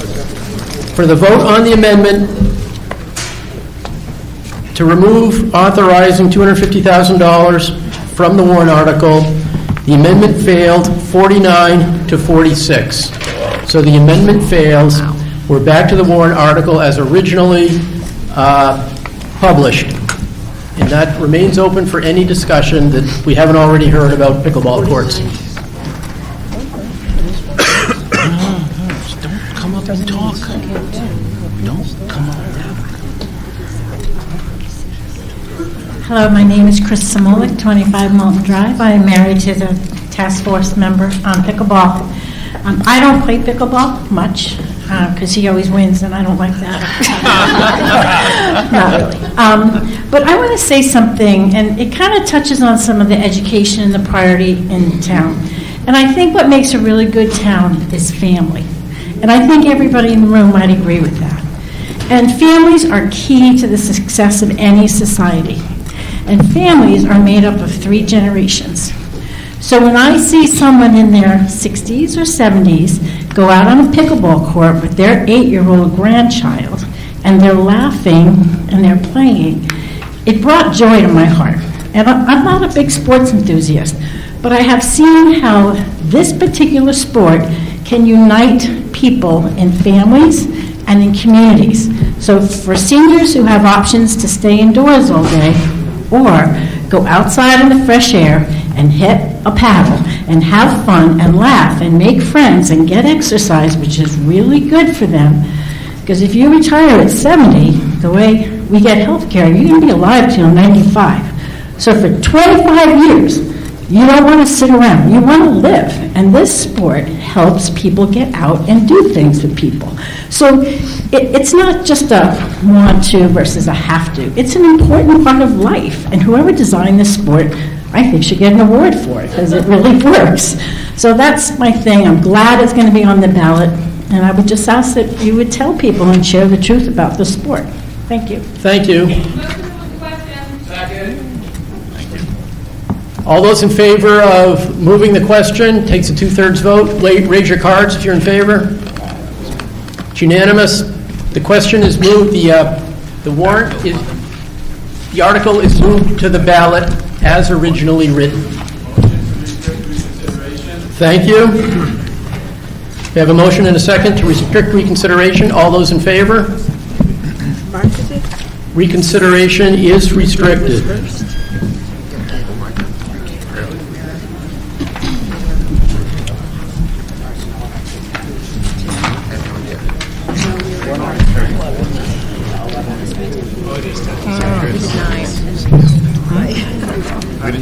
Okay, so we're going to continue with Article 10. Fire, excuse me. 11. 11. We're on 10. 10. We're on 10. 10. On 10. No, you're right. And on 10. It's Always Check. should be 10.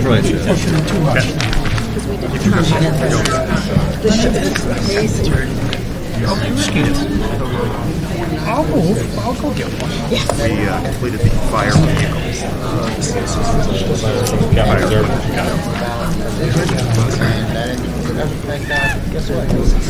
Fire Department Equipment Capital Reserve Fund. To see if the town will vote to raise and appropriate $75,000 to be placed in the Fire Equipment Capital Reserve Fund, and further to authorize the use of $37,500 from the June 30 unassigned fund balance towards this appropriation.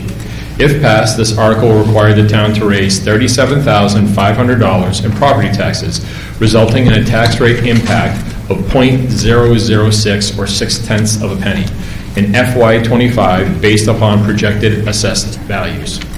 I will now accept a motion to bring up and discuss. So moved. Is there a second? Second. And do we have a presentation? Mr. Assistant Moderator, this article appropriates funds for the purchase or lease of equipment necessary to the operations of the fire department. It also assists in providing the matching funds required for potential grants. Thank you. How did town council vote? Council voted 5-0 in favor. Thank you. Budget Committee? 7-0 in favor. Thank you very much. This article is now open for discussion.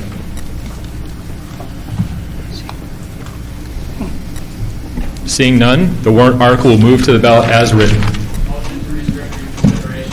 Is there a second? There's a motion to restrict reconsideration. All in favor, please raise your ballot. All opposed?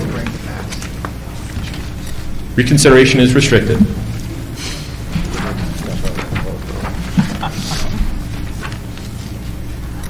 Article number 11, Recreation Capital Reserve Fund.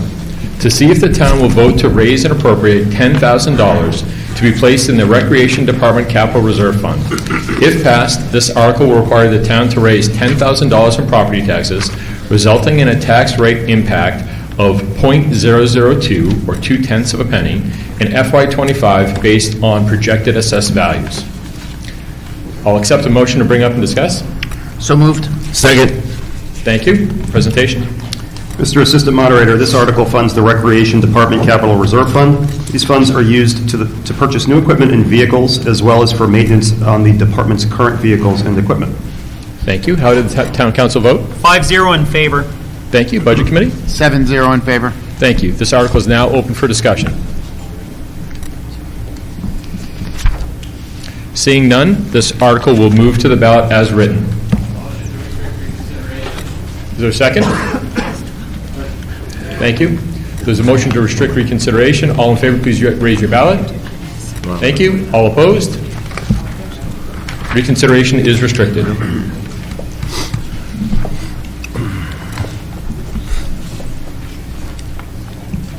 Article number 12, Pillsbury Cemetery Expansion Capital Reserve Fund. To see if the town will vote to raise and appropriate $75,000 to be placed in the Pillsbury Cemetery Expansion Capital Reserve Fund, and further to authorize the use of $25,000 from the June 30 unassigned fund balance towards this appropriation. If passed, this article will require the town to raise $50,000 in property taxes, resulting in a tax rate impact of .008 or 0.8 of a penny in FY25 based upon projected assessed values. I'll now accept a motion to bring up and discuss. So moved. Second. Thank you. Presentation. Mr. Assistant Moderator, this article allows the town to plan for the expansion of Pillsbury Cemetery without overburdening the tax rate in any one year. It also allows the town to avoid issuing long-term debt for such an expansion. Thank you. How did the town council vote? 5 in favor. Thank you. Budget Committee? 7-0 in favor. Thank you. This article is now open for discussion. Deb Paul, 118 Hardy Road. I just have a quick question. How much money do we have in this fund already? And when will we max out this fund, like not need it anymore? So we currently have $351,783.16 in the fund. Okay. Will it hit a point that we will not need this anymore? When the I know, right? When the Pillsbury Cemetery is fully built out. Okay, do we have an idea, like, do we know how much that is, or? I will have to defer to somebody else on this one. Sorry. Dave Wally, Director of Public Works, 18 Mammoth Road. So the quick answer is the next expansion will bring us approximately another 224 lots. They did an expansion in 2018. It was for $268,000. So this money is important to get the next, to assure that we'll have the next phase built in.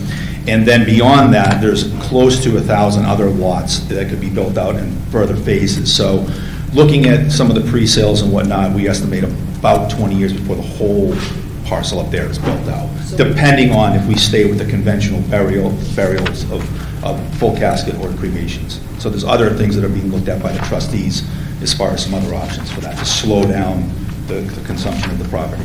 So this would be built out in 20 years? At the current pace, potentially another 20 years before all of it is built out.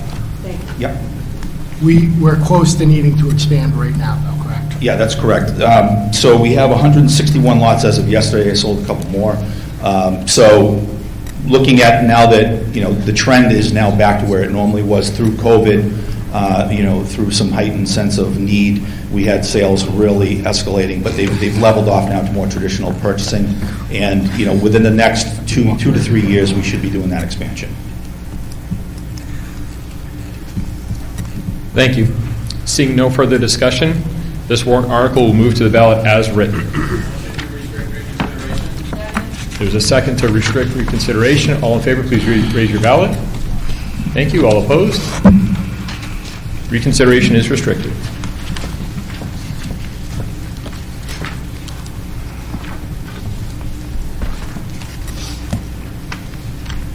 Article number 13, Capital Equipment Capital Reserve Fund. Cable Equipment Capital Reserve Fund. To see if the town will vote to raise and appropriate $32,500 to be placed in the Cable Equipment Capital Reserve Fund, with funding to come from the annual distribution of public educational and government access programming from the current franchise agreement. If passed, this article will require the town to raise $0.00 in property taxes, resulting in a tax rate impact of $0.00 in FY25 based upon projected assessed values. I'll accept a motion to bring up and discuss. So moved. Is there a second? Second. And we have a presentation. Mr. Assistant Moderator, this article appropriates the funding the town receives as part of the franchise agreement with Comcast on an annual basis to the Cable Equipment Capital Reserve Fund to be used for equipment purchasing and replacement. Thank you. How did the town council vote? Council voted 5 in favor. Thank you. Budget Committee? 7-0 in favor. Thank you. This article is now open for discussion. Seeing none, this article will move to the ballot as written. There's a motion to restrict. Is there a second? Thank you. There's a motion. All in favor of restricting reconsideration, please raise your ballot. Thank you. All opposed? Reconsideration is restricted.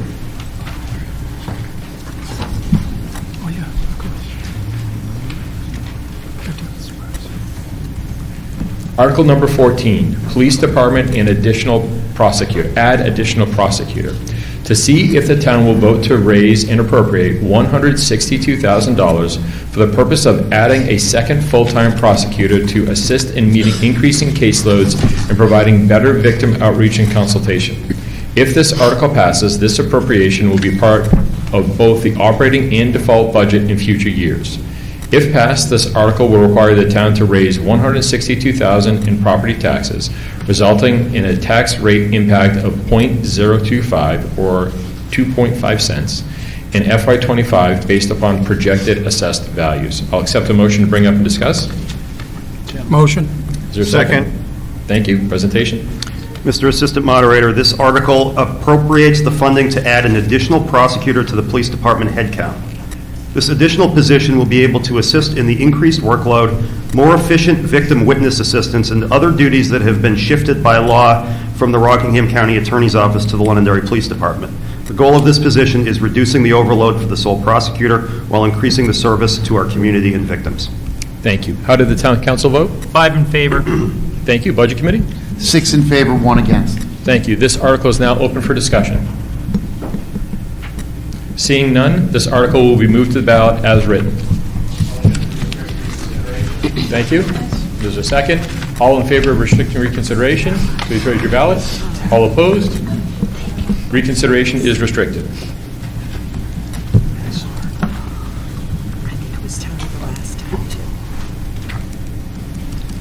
Article number 15, Fire Department, additional firefighters. To see if the town will vote to raise and appropriate $495,000 for the purpose of adding additional firefighters with the intention to bring staffing of each battalion to 13 per shift. This will improve the fire department's ability to effectively meet the needs and challenges of an aging community that is rapidly growing by enhancing advanced life support ALS response to medical emergencies at the paramedic level. It also assists the fire department by improving compliance with National Fire Protection Association NFPA staffing standards for the town of Londonderry. If this article passes, the appropriation will be part of both the operating and default budget in future years. If passed, this article will require the town to raise $495,000 in property taxes, resulting in a tax rate impact of .077 cents, so 7.7 cents, in FY25 based upon projected assessed values. I'll accept a motion to bring up and discuss. So moved. Second. Thank you. Presentation. Mr. Assistant Moderator, this article appropriates the funding to add additional firefighters to the fire department's headcount. These additional firefighters will bring shift staffing of each battalion to 13. This addition improves the fire department's ability to effectively meet the needs and challenges of an aging and growing community by enhancing our advanced life support or ALS response to medical emergencies at the highest level of pre-hospital care available in the state of New Hampshire, the paramedic level. It also assists the fire department by improving compliance with National Fire Protection Association or NFPA staffing standards for the town of Londonderry. Thank you. How did the town council vote? 5 in favor. Thank you. Budget committee? 7-0 in favor. Thank you. This article is now open for discussion.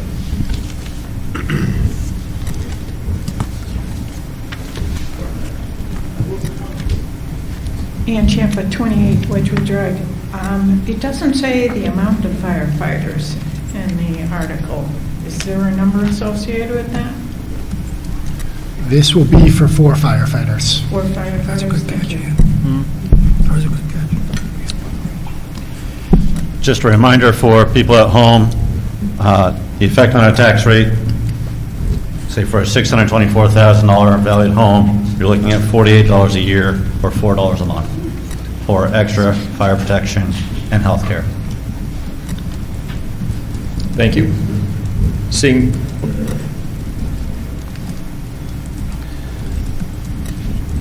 I just want to make a comment that our, when you said our aging community. Name and address, please. Dan Bouchard, Able Home Drive.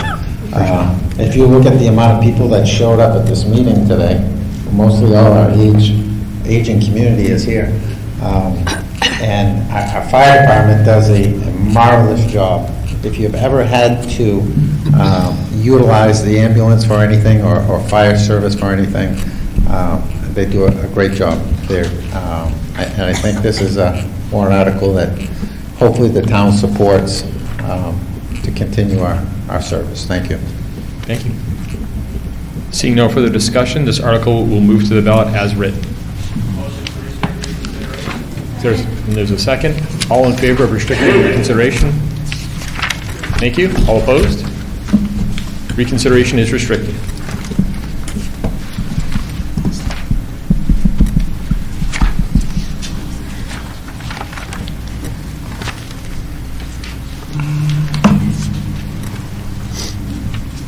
As a reminder, we have dispensed with warrant Article 16, so we're now on to Article 17.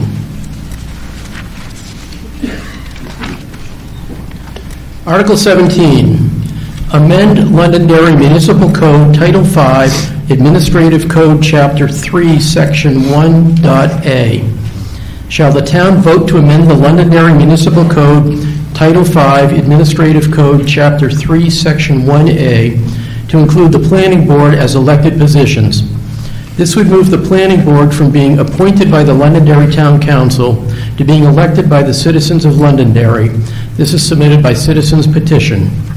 If passed, this article will require the town to raise $0 in property taxes, resulting in a tax rate impact of $0 in fiscal year 25 based upon projected assessed values. Since this is a non-monetary item, the town council nor the budget committee made recommendations. I'll accept a motion to open this article for discussion. So moved. Second? Second. Thank you. This article is now, do we have a presentation first? Mr. Moderator, this is a citizen's petition. I do not have a presentation. Thank you. This article is now open for discussion.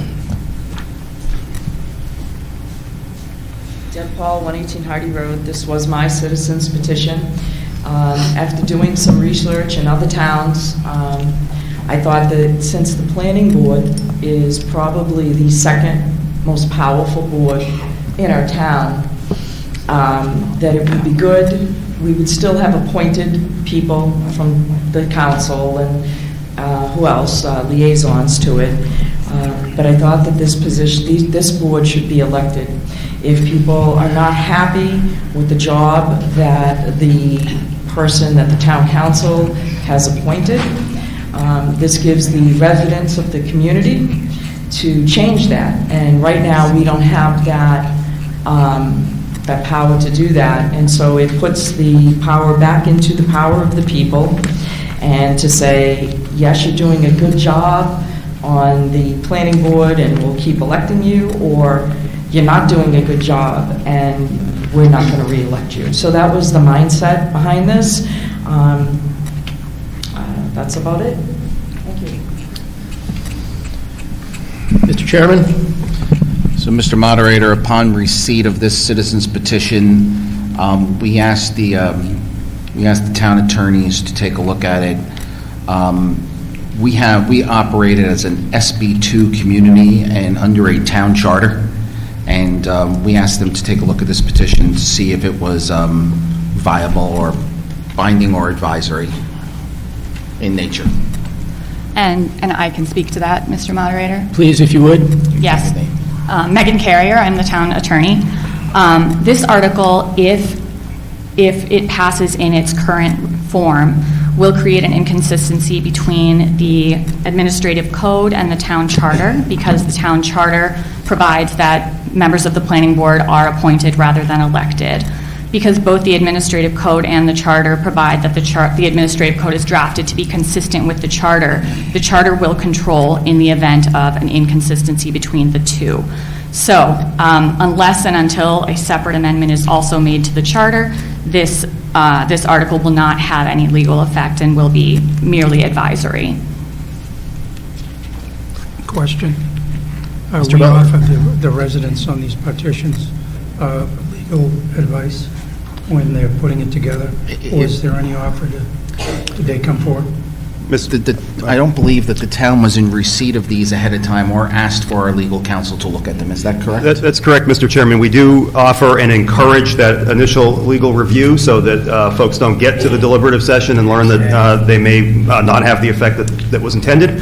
And in this case, no legal review was sought by any petitioner. Further discussion?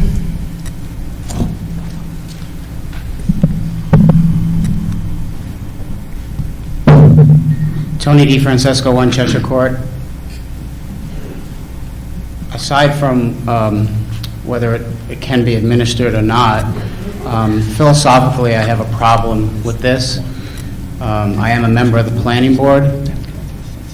I've had numerous times in the 45 years that I've been in town to run for office. I've chosen not to do that because I don't want to be a politician. I want to be a volunteer. It seems to me, over the past 4 or 5 years, I've noticed that on the town and on the school side, let's just talk about the town because that's where we are, we have an incredibly hard time filling positions. If we start making these positions, if you have to go to the ballot, if you have to be a politician, I'm wondering if that's going to make the problem worse, or is it better? In my life, I've always had a hard time with change, but anytime there was change, one of the things that I learned was change for the sake of change is not healthy. Change is usually when you look at something and you find a potential problem, and you say, you know what, we need to make a change because of a particular problem. I don't see this as fixing any problems, and actually I see it as possibly creating a larger problem of not being able to fill positions. So I would hope that people would vote this down, and I will be saying the same for others of similar verbiage as we move down the line. Thank you. Thank you. Further discussion? Sir, please come forward. Hello, Garrett 80, Hyde Park Circle. If I understand the discussion correctly, it sounds like if this goes to the ballot in March and is passed by the voters, it will have no force and effect. Is that correct? That is correct. So it feels to me, anyway, that this potentially creates confusion, that people might be voting for something that they think is going to change something, when in fact it's not going to change. So I guess my question is there an opportunity here this morning for us to kill this? And if so, do I need to make an amendment to kill it? There's no budgetary impact, so I can't zero anything out. I feel it's confusing to the voters as presented. So again, my question is there any way today, this morning, to have this not go to the ballot? So, sir, I mean, you heard me earlier talk about disenfranchising voters. So 43 people came forward and they signed this citizens petition. State law tells us that we need to bring the citizens petitions under penalty to the ballot. It is, it has always been the belief of the council that if people want to vote on something, even though it's only advisory, they should have the opportunity to vote on that because they did bring it forward. I do understand your question that it could be confusing, but we should still give people the opportunity to vote on it, and we may learn something. What we may learn out of all of this is that people want to change the entire charter of the town. Maybe they want to become a city, but we'll learn that through this process. If we change what the people are brought forward, we've disenfranchised those 43 people, and maybe we won't learn anything. So it's a double-edged sword. You certainly can, the attorney will advise you on whether you can amend it or not, but it's something that can take into consideration. Well, I think if passed, I don't think many people in town appreciate these distinctions about SB2, and I think if passed, there would need to be education for what this really means, that as passed does not have any force and effect. And if you really want to go forward with this, we need to do something more fundamental with the town charter, is what I'm understanding. The town charter is a complicated process. I mean, it's been in place since 1996. It's had multiple amendments. A number of these things that are being brought forward really, spur things towards a charter commission. There is provisions within the charter of how to have a charter commission. And that's really, that's an entire other process that takes 2 to 3 years to turn your charter. Okay, and again, much more complicated than we want to get into. Yeah, I'm certainly not proposing we do that, but it feels like this is just, as I said, I think it's confusing, and I certainly won't speak for any of the 43 people that signed the petition, but it really feels to me that perhaps they didn't appreciate that if this is passed by the voters, that it really has no force and effect. And I'm not sure what really of substance is being accomplished through all of this. So I'm going to yield to the town's council, and, she's going to answer your question. So the amendment, the article can be amended as long as you're not changing the subject matter. So, one option would be to amend it to clarify that it is expressing an advisory opinion only. Yeah, I guess I propose an amendment to that effect. If I need to write that down, I will, but I just think it's confusing, and anything that we could do to alleviate that confusion, I think would be helpful. So help me with the language, or let's help the gentleman with the language for the amendment. Is it as simple as, if passed, this article will be advisory only, or something along those lines? Something along those lines, yes. It could also be phrased as something along the lines of, to express an advisory opinion that the planning board members be elected rather than appointed. Can I say something? Please. Mr. Moderator? A while back, I had done a citizen's petition, exactly 4 years ago, in regards to looking at term limits. I had the town look at it. They told me it could only be advisory. We had 1,400 people that voted for it. The town council would not even discuss it. So it really irked me, to no avail, that it wasn't even discussed. I understood that it's something they couldn't really do unless we did a change, and this was not for council or budget. This was for appointments, putting limitations on appointments to boards. So in other words, someone couldn't be appointed for 28, 30 years on the same board. That's what I'm afraid is going to happen again if we use the word advisory. It will fall upon deaf ears, and this was to stimulate a conversation. I've had many people in the town come to me and tell me they're not happy with a lot of things that have gone on in the planning board, in the direction that they're going. And this was a solution after looking at many towns in the state. This is how they do it. They said that it made a huge difference in how their planning board functioned. You had some people that were appointed and as liaisons, which were the steady historical type of people, and then you had new people come in on a regular basis. And that is kind of the background as to why I did this. I was trying to accommodate the residents of this town who have come to me and complained about light pollution, air pollution, traffic problems, high-density housing, not happy with the way the town is going, too many warehouses. And I thought this was a way to put fresh blood out there to be able to come forward and do this. That's why I was against the advisories thing. I hope you understand. Ms. Carrier, I'm sure you'll correct me if I'm wrong. My understanding is we cannot simply remove the warrant article. As we stated at the start, all warrant articles go to the ballot, either as written or as amended. We also know from what we just heard that as written, this warrant article will have no force and effect because of the way it's written. So that leaves us with put it forward as it currently is, or try to come up with an amendment to make it clear what the impact will be. Am I?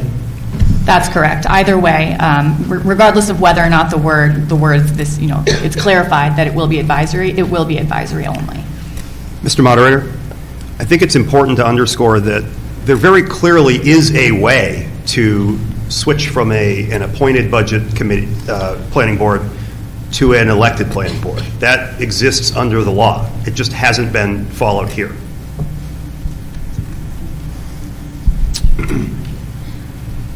So that's where we are. Could you clarify what that way is? I'm sorry. It would be to amend or revise the town charter. Thank you.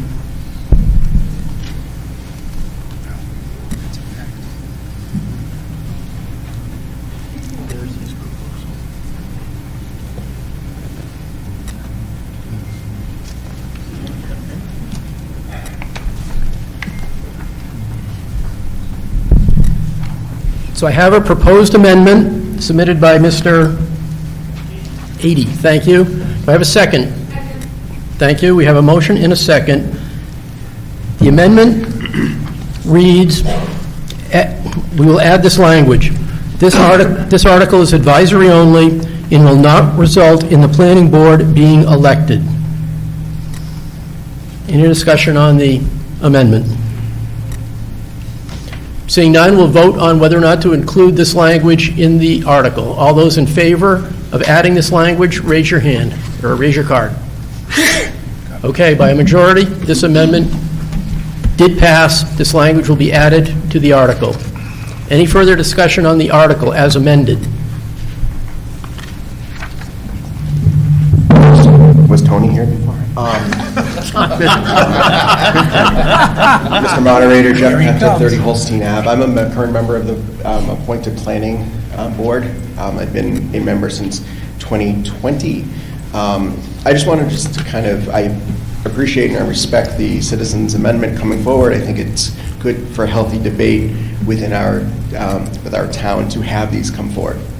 As a member of the planning board, though, I do put close to about 40 hours a month into that volunteer position. That includes monthly webinars, reading multiple plans. Londonderry is a growing community. There's multiple plans. A lot of work goes into those plans. Understanding all the I's and crossing all the T's is part of that responsibility. It's something I take great pride in. Is the planning board perfect? No, but if there's any board in this room right now that's perfect, you're wrong.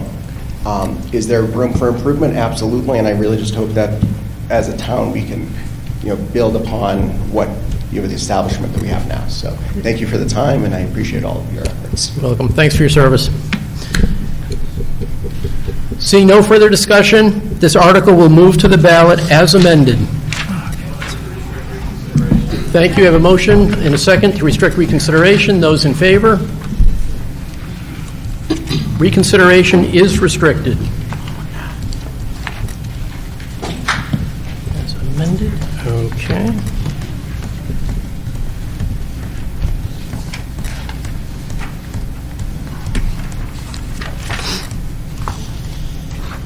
Article 18, amend Londonderry Municipal Code Title I, General Code 1, Section 8.13.b. Shall the town vote to amend the Londonderry Municipal Code Title I, General Code 1, Section 8.13.b, Committee Organization, to insert the words, quote, include public input at the start and end of each meeting, and, quote, after the words each committee shall.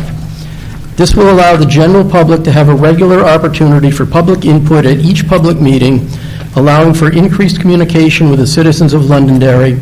This one is submitted by citizens petition. It has no property tax impact, and therefore the town council and the budget committee take no position. I'll accept a motion to open this for discussion. So moved. Second. Thank you. This article is open for discussion. Mr. Malaguti, do you have a presentation? I have no presentation, Mr. Moderator. Thank you. Presentation?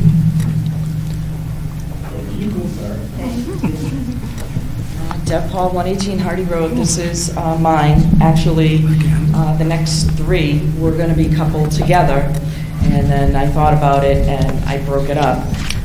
When I was on the council, one of my goals was to have public hearing, not just at town council meetings, but at all public meetings, official meetings, to be able to have citizens have more input at the beginning and end. After something has been discussed, they should be able to have an opportunity to give some input into the discussion, such as just recently when we were talking about the Lions Hall / Morrison Hall, there was a citizen in the audience that wanted to say he would volunteer his time, but there was no opportunity at that meeting for him to do that.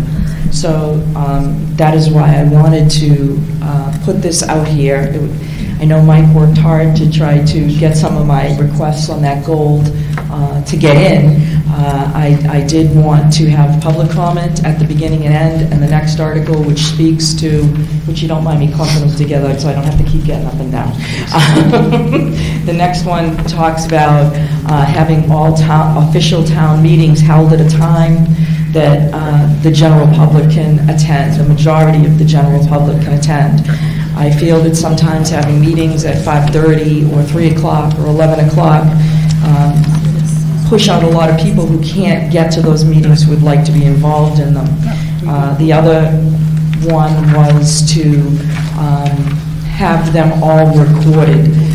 We still have plenty of meetings that go on that are not recorded. People may not be able to go to these meetings, but want to know what's going on, want to participate, want to take part in it, and have no clue.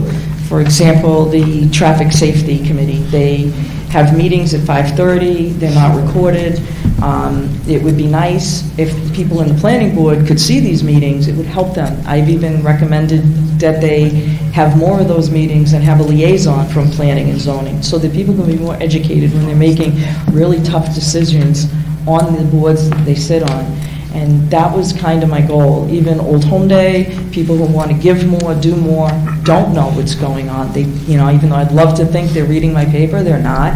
And the fact is, they're not watching. And to try to get more information out is always better than less. So the intent of these next 3 was basically to have more citizens' participation, more citizens' awareness, and more transparency in our government meetings. Thank you.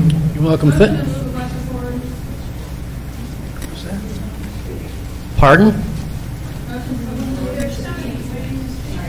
Yes, we're going to continue discussion for a bit. Thank you. Please, sir, come up. Dave Ellis, 1 Wilshire Drive.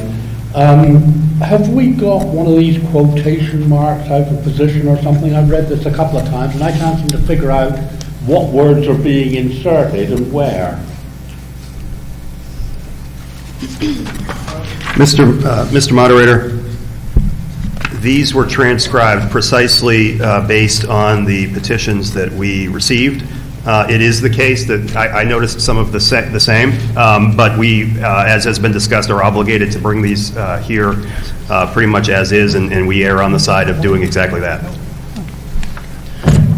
Based on the discussion we had with the prior warrant article, do we have an opinion on what the impact of this one will be if it makes it to, when it goes to the ballot? Yes, this article does propose an amendment to the charter, and as we've discussed, there is a separate procedure. You can amend the charter. That's governed by a separate procedure that's set forth in the charter itself. So this article and any other article that proposes an amendment to the charter, if passed, will be advisory only.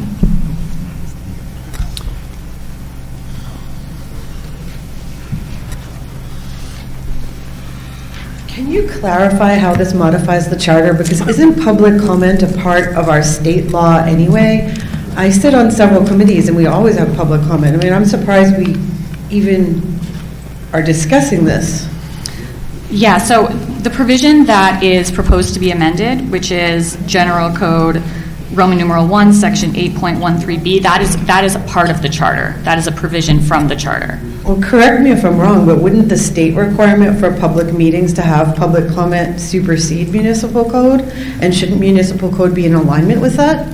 My understanding is that this article proposes something different than what state law requires. It proposes public comment at the start and end of each meeting, which is something different from what is required under state law. State law requires public comment, but not necessarily in that form.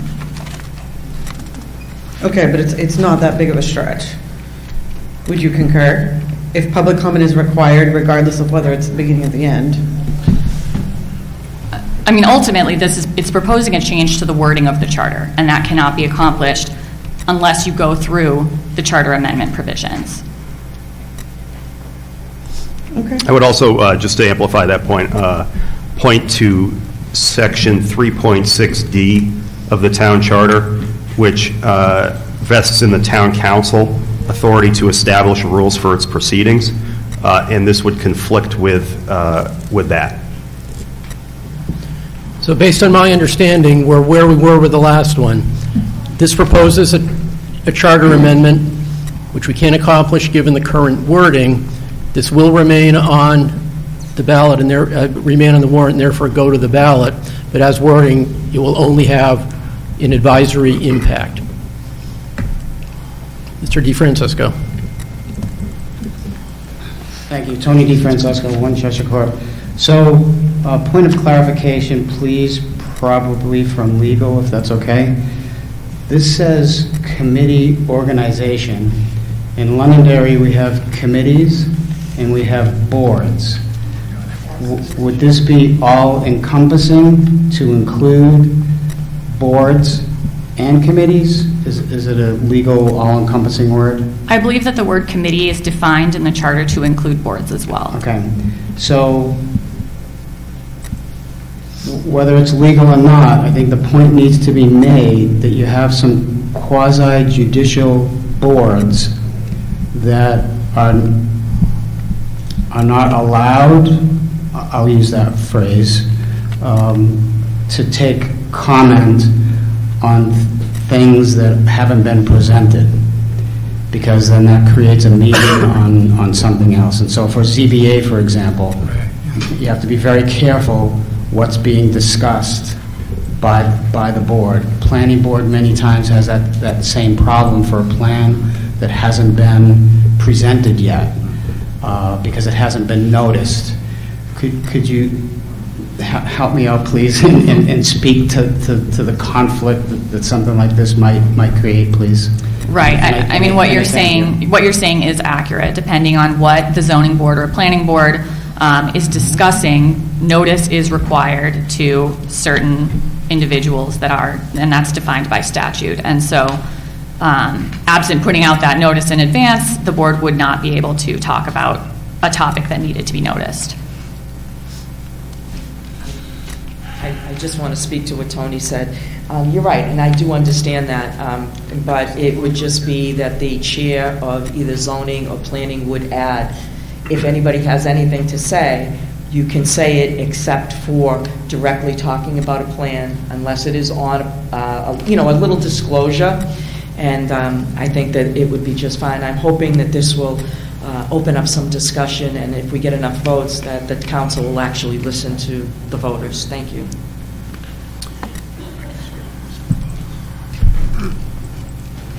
Jonathan Esposito, 5 Shelley Drive. I would just ask that the respective chairs of the various boards and committees, whether or not they are bound by the RSA that requires public comment as defined by a public meeting, under 91A or other statutes, and whether or not this particular article would in fact be binding. I ask that you would really hear loud and clear the citizens' concerns that are being raised. Public comment has been a very contentious issue in the community, and at times my tone has exceeded its propriety and scope at public comment, and I certainly apologize for that. However, there has been repeat instances in this town, not only on the town side, but on the school side as well, where public comment time is manipulated to discourage citizens from being able to attend and participate in a timely manner. We've also seen an instance in which certain members of the council, to include the chairman, will entertain public comment, close public comment, take the opportunity to tear apart points of concern that citizens have made, at times attacking citizens by name, and then they utilize the opportunity that they will not entertain an additional period of public comment, basically to have the last word and to silence citizens' concerns. We've also seen a very concerning trend, very interesting, that a member of the planning board came up to speak to this, because the planning board has actively discouraged and has sought to discourage public comment, even at times when law and propriety would allow for it, not excluding times that it would not be appropriate, such as when an issue is not being heard before the board. So regardless of what ultimately occurs with this at the ballot, I would encourage each chair and each committee to voluntarily entertain a period of public comment to maximize citizen participation in the governance process. Thank you very much. Thank you. Seeing no further, I'm sorry, Ms. Hendricks. Thank you very much, Mr. Moderator.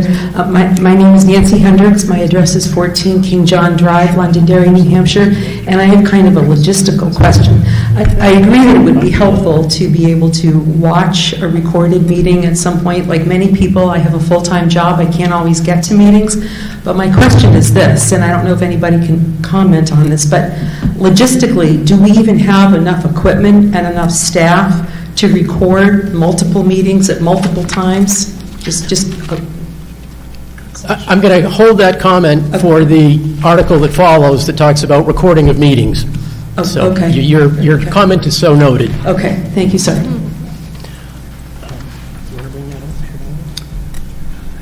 Mr. Moderator, Where we have a series of petition warrant articles where the legal advice, as we've discussed, is the same, and where we've already amended the first of those to, as it was expressed by the person proposing the amendment, eliminate confusion, I am wondering whether anybody has such an amendment on this article.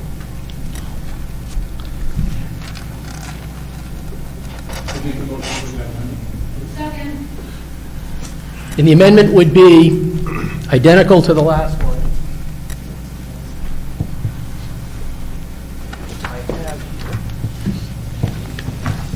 Appropriately filed in the last one.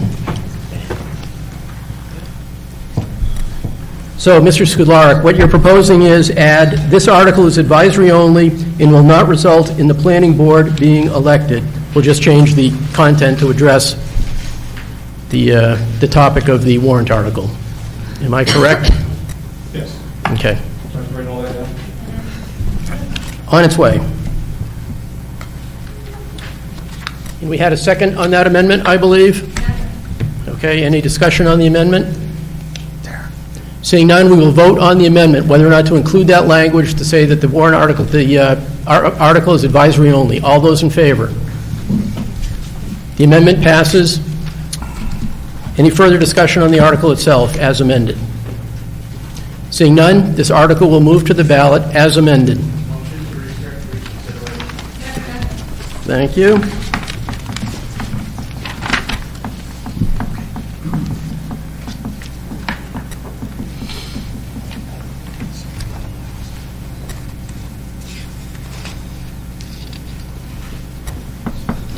Article 19. Amend Londonderry Municipal Code Title I, General Code 1, Section 813.A. Shall the town vote to amend the Londonderry Municipal Code Title I, General Code 1, Section 8.13.A? Point of order, Mr. Moderator. Yes. There was a motion to restrict reconsideration and a second on Article 18.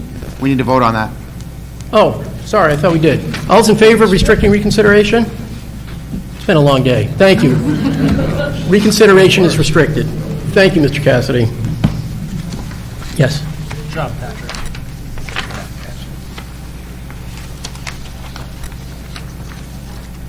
Okay. Yep. Yep. Okay. Are there any differences? The amendment? Yes, there is. Do you want me to review it? Maybe we should clarify that the intent is that they're all conform to, because we don't want different iterations of specifying things. So just as a point of clarification, because of the topics of each of these articles is different, the amendments need to be slightly different. So the amendment we just voted on for article number 18, the language to be added says this article is advisory only. Are we comfortable with that? Yay! I don't believe there's we voted on the intent of the amendment. I believe this language satisfies that intent. I don't see a need for another vote. Am I safe on that? Yes. Yes. Thank you. Okay. Thank you, folks. All right, Article 19. The proposal is to, in the municipal code, in the section meetings, to insert the words, and shall be recorded after the words, quote, shall meet at a time the best for the general population, close quote. This will allow the general public to access the recording at a time most convenient to them to ensure access for all citizens to all committees' meetings submitted by citizen petition. I'll accept a motion to open this for discussion from the council. So moved. Do I have a second? Second. And because this has no dollar impact, neither the town council nor the budget committee made a recommendation. Ms. Paul, I think as the petitioner, you made your presentation last time, and it covers this as well, similar topic? Yes. Okay. Is there any further discussion on this? Well, let me ask, please, legal opinion on this one. I'm going to be very popular by the time this is over, I can tell. For the reasons that I've discussed, this article also proposes an amendment to the charter, which will be advisory only if it passes. It is also inconsistent with some language in the charter that gives the committees authority to set their own rules of procedure. Mr. Moderator, to address the Ms. Hendricks' question, if I may, that was raised in the last article. A good chunk of this is already in process. When I took over as town manager, I heard, from a lot of folks that, gosh, it'd be nice if we had better access after the fact or just remotely in real time to what was happening with the various boards and committees. And we've moved in that direction. There are, as you point out, certain logistical considerations. However, the direction that I have given to my staff is we need to get to the point where we're recording most, if not all, boards and committee meetings. There are some challenges to recording supervisor of the checklist meetings because those are really taking place over a larger area. They're working sessions. It's in the town clerk's office. There may be a way to do that. That's certainly something that we're willing to look at. But I think the community should know that we're already moving in this direction. Okay, good. Further discussion on Article number 19. Dave Ellis, 1 Wilshire Drive. I'd like to request that the recording quality, someone look at it technically, because a lot of these meetings are recorded, but you can't hear what's being said. The Conservation Commission meetings are particularly bad. They are inaudible on the recording. You just see faces and flushes. Even town council is almost impossible to hear on the recording. If I may, Mr. Moderator, so I've noticed the same thing. It really is a factor of how close your mouth is to the microphone. I think we all, whether we get animated or it's getting late, we tend to back away from the microphone. But it's a good point. There may be technological things that we can do to assist in that regard. But I think the easiest thing that we can do is have our committee and board chairs remind everyone to speak into the microphone.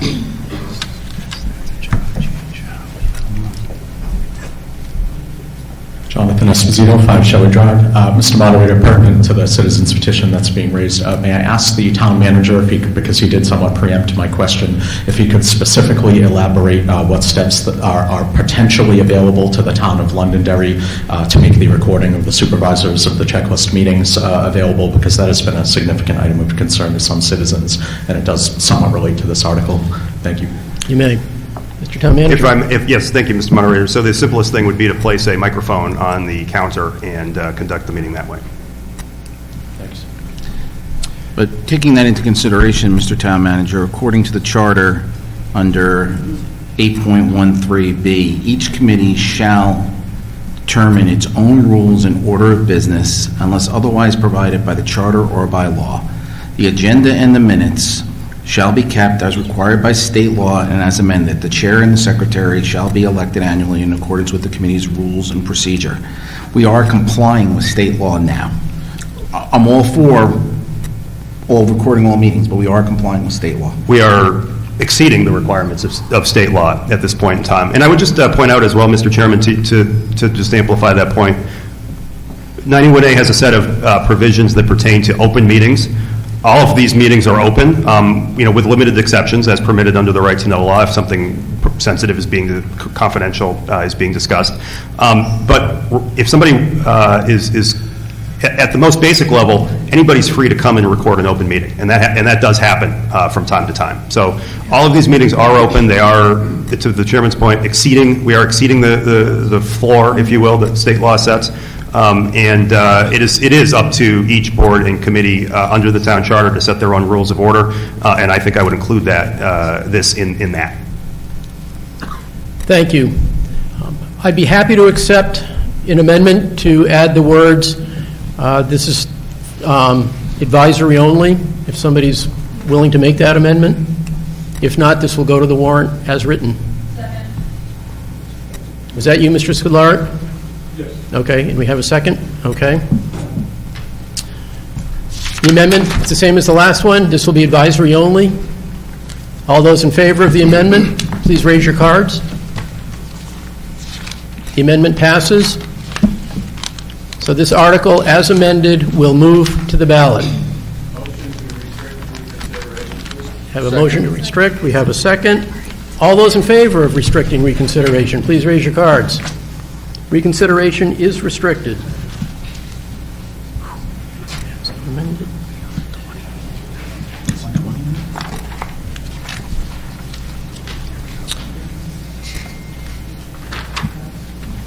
Thank you, Rob.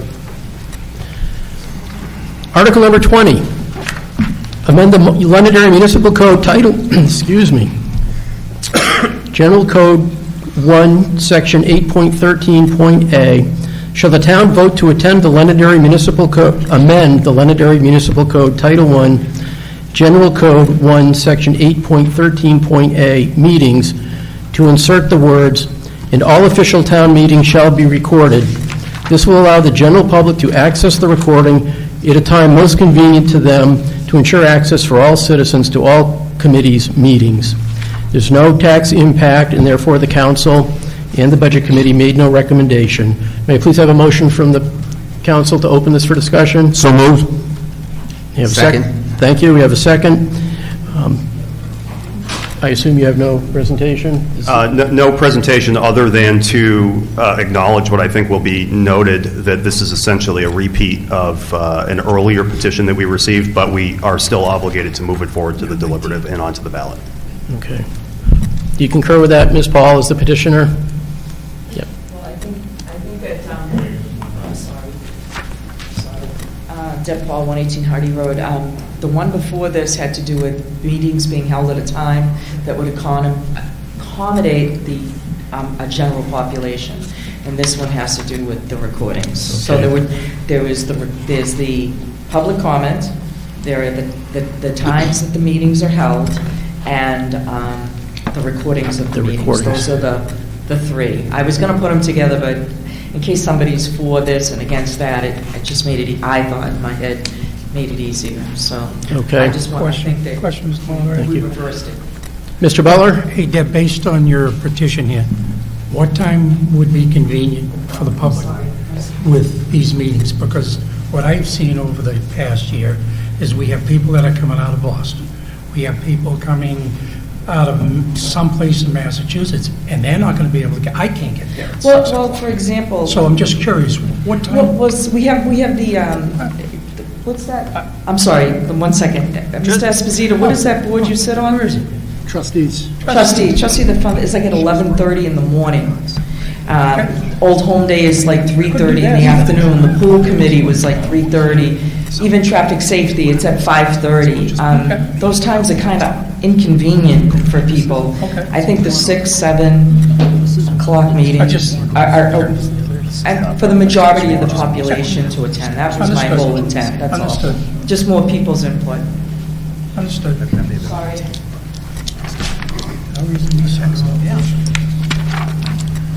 Hello, Garrett, 88 Hyde Park Circle. We might really be parsing words here, but for clarification, because I've lost track as well, did we already vote on Article 19? Yes. Yes. Okay.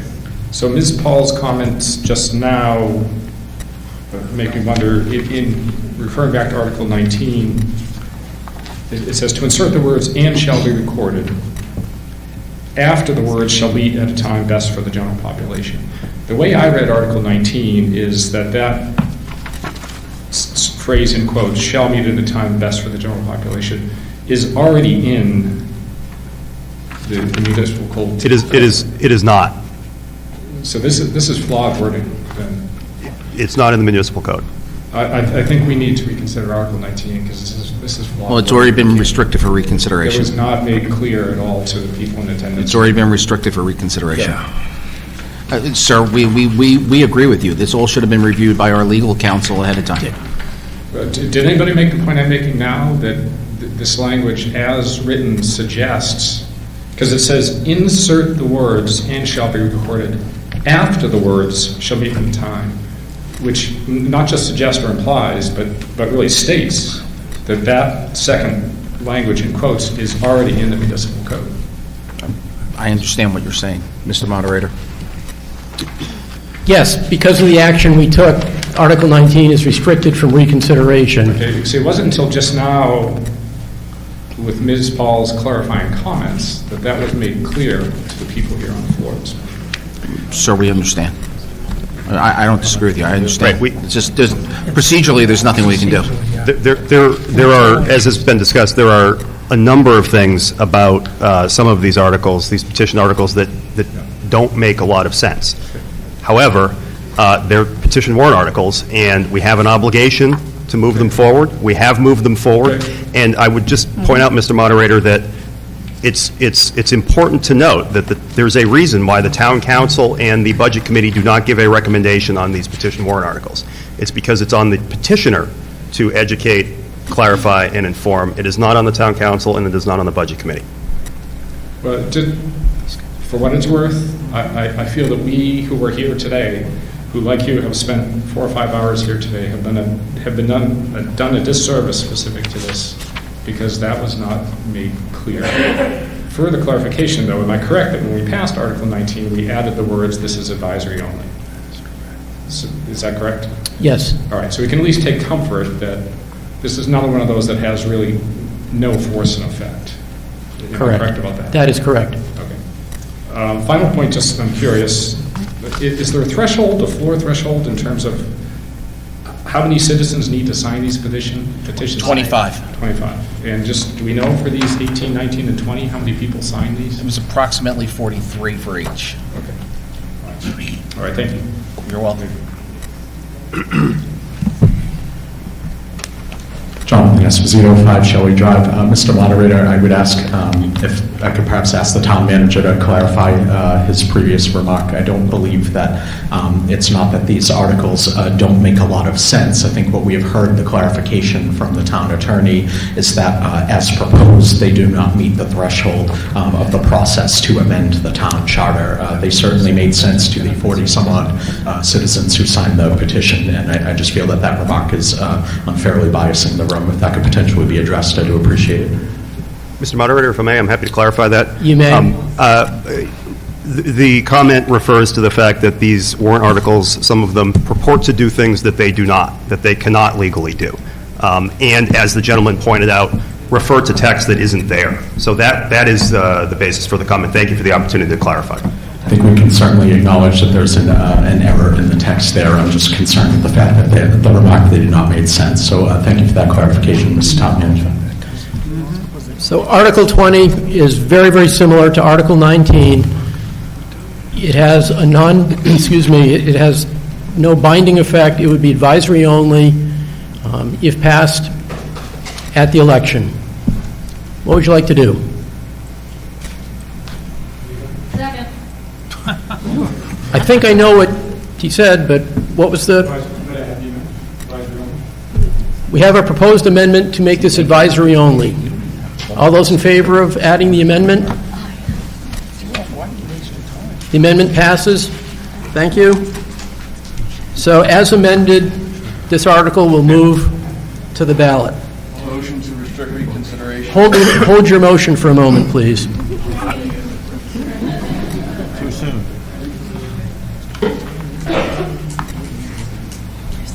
When you voted, moderator, you had somebody waiting to speak. He did not restrict. You had someone waiting to speak on that article. Okay, the article is... Clarification, that's all it is. Okay. It's, the word recorded is understood to mean audiovisual recording, correct? The word is the word. Recording is what it says. Okay. It's not specified. But I would take it's understood to mean audiovisual, not audio or whatever. Okay, thank you. So the article, as amended, is moving to the ballot. Yes, please. All those in favor of restricting reconsideration? Reconsideration is restricted.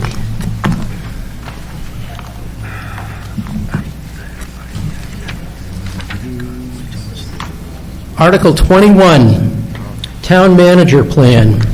Do you favor the continuation of the town manager plan as now in force in this town, submitted by citizens petition? This article has no tax impact, and therefore the town council nor the budget committee will make a recommendation. May I please have a motion from the council to open it for discussion? So moved. Second. This article is now open for discussion. The petitioner care to comment on this one?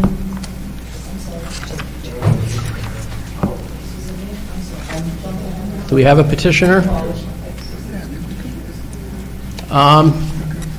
Seeing no petitioner, we have no presentation. Ms. Carrier, is there anything we need to know about this one?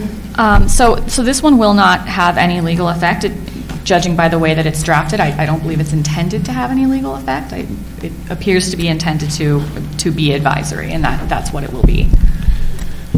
And as written, it would be advisory. Yes. It's a yes, no, do you favor, do you not favor? So we have no need for an amendment? That's right. Okay. Sir. Richard Belinsky, 89 Hall Road. This is not my amendment. But somebody has sent me something they want me to read into the record on this, so I'm going to do it as a citizen. Any amendment to this article is a violation of state statute and changes the intent, which spells out in statute RSA 37:15, which spells out specific language to invoke the town manager form of government. State statute has specific language, and it will to be included on the ballot, and any changes to this is a violation of the intent and state statute and illegal. Also been told if we try to make it advisory, the process is spelled out in the state statute, and this is not a charter change, but a change to the town manager plan. I didn't get it. If the town allows an illegal amendment, it will result in a lawsuit. RSA 37:15 is controlling. Just to have it on record. Thank you. Ms. Miles. Tara Miles, 11 Lancaster Drive. Thank you for allowing me to share my comments. I'm concerned by this citizen petition. The town manager is under the management of our elected town council. The town manager is hired and fired by our elected town council. Although I may not share the same views of some of our councilors, they are all good men. And from what I've seen as a citizen, what's best for Londonderry is at the center of how they operate and the decisions they make. With this in mind, the citizen's petition has no purpose on this ballot. It's a petty attempt to shame a town employee in the most public way possible. And it perverts the diplomatic process that helps govern our town. Nothing comes of it. There is no outcome of a yes or a no vote. It is simply petty. With this in mind, in the spirit of Mr. Malagudi's earlier statements, and as I know how our council already operates as such, I'd like to propose the following amendment to language. I propose changing the language of this advisory warrant article to state, should the elected officials and employees of the town of Londonderry put what is best for the citizens of Londonderry at the center of every decision and action.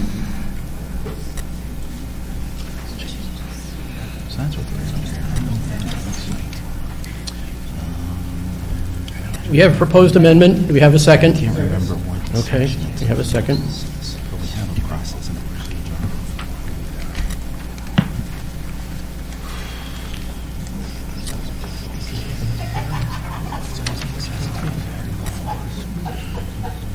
We're going to need a few minutes here. Not about proceedings, not about Get a little loopy back.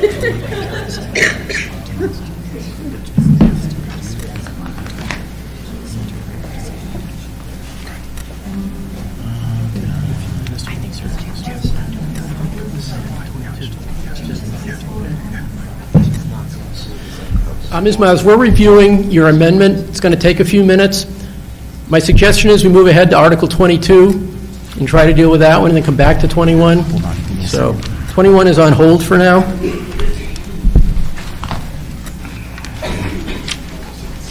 Article 22, amend the Londonderry Municipal Code, Title V, Administrative Code, Chapter 3.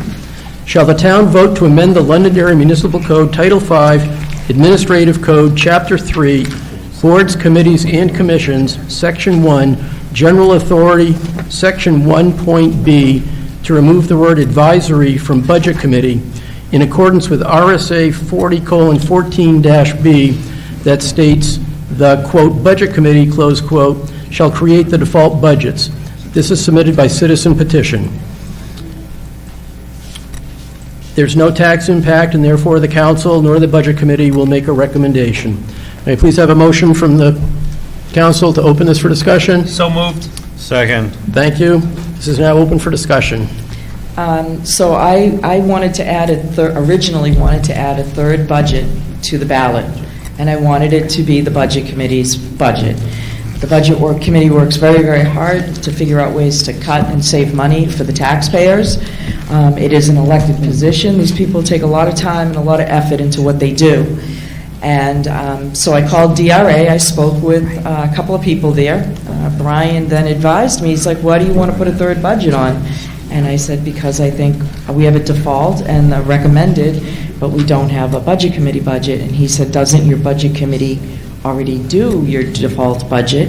And I said no, and then we talked and we looked it up, and it's because of the word advisory. And so he said, well, why don't you try changing the word advisory to be in compliance with this RSA, which is RSA 40:14-b, that says that the Budget Committee shall create the default budget. And I thought that made perfect sense, because right now, Justin creates both of them, and it would be more democratic to have somebody outside who is elected, who is going through this, to also look at the budget and actually have some teeth to what they do. I mean, they've come forward with tons and tons of recommendations that seem to all be denied, and that was the whole thing behind putting this citizens petition on the ballot. The article is open for discussion. You gave a lot from opinion on the impact of this one? Yeah. Yes, Mr. Moderator, bear with me a moment.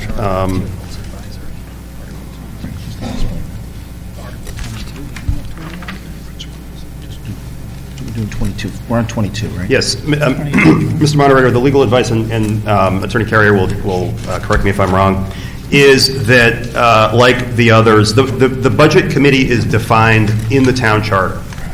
We are a charter community. The Budget Committee is an advisory committee in the town charter. And in order to change an advisory budget committee in a community with a town charter to an official budget committee, that needs to be accomplished by charter amendment or revision. And so, like the other articles that we've discussed, or most of the other articles that we've discussed, this one would have no legal effect and would be advisory only. I just want to go on the record as saying that when I was speaking to DRA and the New Hampshire Municipal Association, small changes in the charter can be done by the town council. They have the power to do those changes. So if the people vote for the articles that I've put in, even though you've called them advisory, the sitting town council can make those changes if they wish in the charter without having to put together a charter commission and without having to open up the whole charter. They can address just small sections to make alignments to fit certain things. At least that's what I've been told, and I'm feeling pretty confident about that. So thank you. Mr. Moderator, that is incorrect. Yeah, I mean, my understanding is substantive charges or substantial changes, we've been advised in the past that would need to go to the ballot. That's what legal counsel's advised us. But, we're certainly willing So, John, to listen. as a council, we've never made changes at all to the charter? No, that's not what I'm saying. What I'm saying is that if there's a substantial amount of changes to the charter, the advice we have received from legal counsel in the past is that would require a charter commission. Okay. Whether that comes forward or not, I don't know, but the advice we have received in the past, that if there is a multiple changes to the charter, which effectively moves towards changing the form of government, that would need to be able to go to the ballot. That's what we've been advised in the past. Well, I'm just going to say it's not a change of government, really, except for the one of them. It's your opinion, For and one of that's them. fine. And I just think that if the citizens vote for it, the council should at least engage in it, and if they don't, then next year I will put together a citizens petition to put together a charter committee to open up the charter. Thank you. Mr. Moderator, if I may. Please.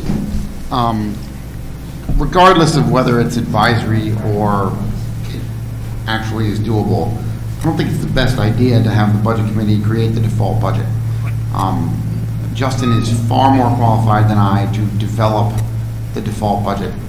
And I do think that Budget Committee, as it stands now, has had input in this process, and that input has been received well, both on the town side and on the school side.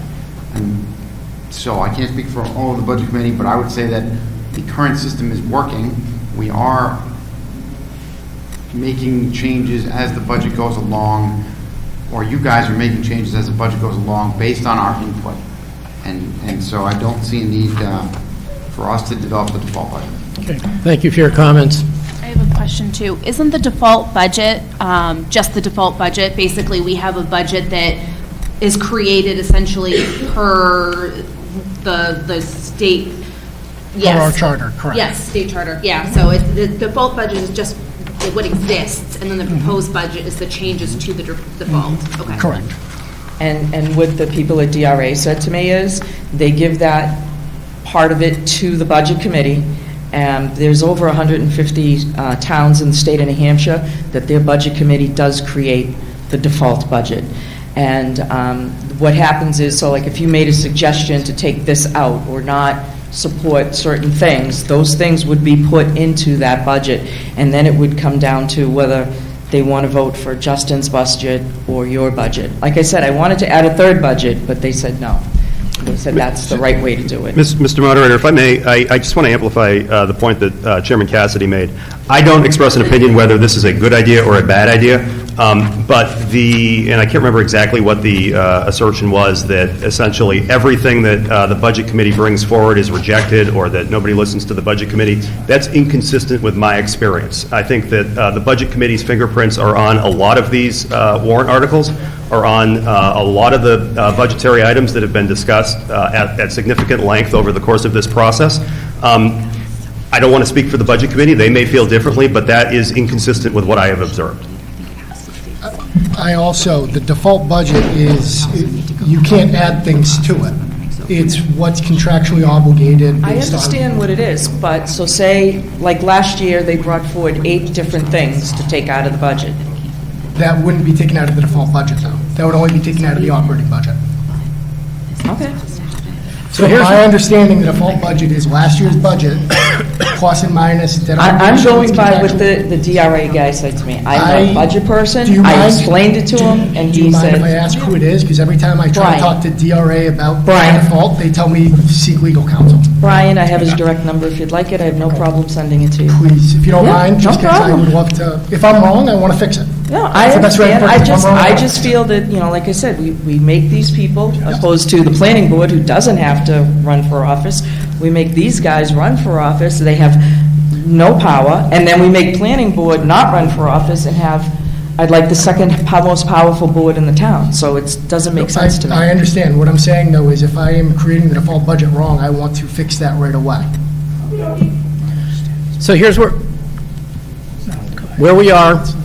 We have a proposed warrant article by citizen petition that would be advisory only based on the way it is presented, like the other 4 that I think we had. So we can either move it to the ballot as written, or we can move it to the ballot as amended. Your wishes. The other amendments were to make it clear this is advisory only. However, that's not necessary. Wait a minute, I'm on the wrong one. I am. All right. This one would be advisory only. Do we want to add an amendment to that, to make that clear?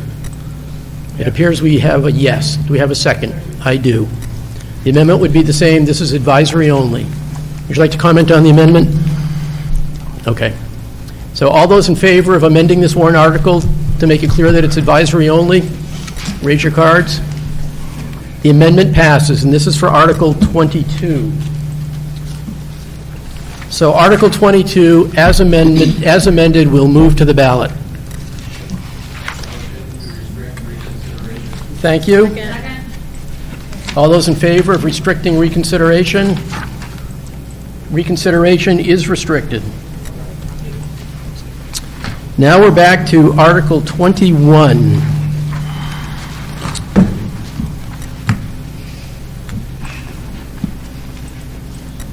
So the language is prescribed by statute, which means it cannot be amended.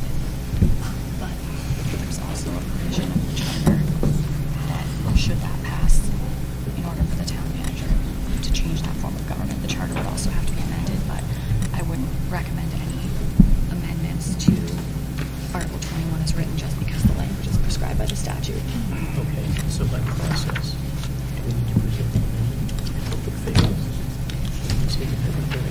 I think we say we can't accept it. The law says that you can't. There's case law out there saying you can't amend where the language is prescribed by statute and it's. Did you see that? I'm happy to say that. Okay. We're back to Article 21, which is to change, are we in favor of the town manager plan? And our legal counsel has reviewed the proposed amendment, which reads, I propose changing the language of this advisory warrant article to state, quote, should the elected officials and employees of the town of Londonderry put what is best for the citizens of Londonderry at the center of every decision and action, question mark, close quotes. I'll ask Ms. Carrier to please address this. Yes, so it is correct that the language of this particular warrant article is prescribed by statute. It is prescribed by RSA 3715. The law says that when the language of a warrant article is prescribed by statute, it cannot be amended. So I don't think that the town can lawfully adopt any amendment to this article. Okay. Thank you for the opinion and taking the time to... Can we get some clarification on this question? What, by town manager plan, do they mean our current form of government? Could you advise us on that a little bit? I'm reading what you're reading. This is what was submitted by the citizen. Mr. Moderator, can you ask the petitioner to come and explain the intent of this article? I don't believe the petitioner is here. So the petitioner put this in, and they're not here to explain it. And they didn't come to the council meeting to explain it either. So what we have is the article as written, which will move to the ballot as written, because we're unable to amend it. So Article 22, I'm sorry, let me put my glasses on. 21. Article 21, thank you, will move to the ballot as written. Thank you, please. Second, we have a motion and a second to restrict reconsideration. Those in favor? Reconsideration is restricted.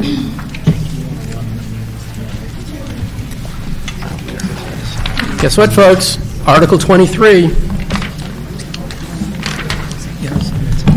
Article 23, transaction of other business. To transact any other business that may legally come before this meeting. No business enacted under this article shall have any binding effect upon the town. You have a motion to please open this for discussion from the council? So moved. Second. Did you want to say something, Mr. Town Manager? I have no presentation, Mr. Moderator. Okay.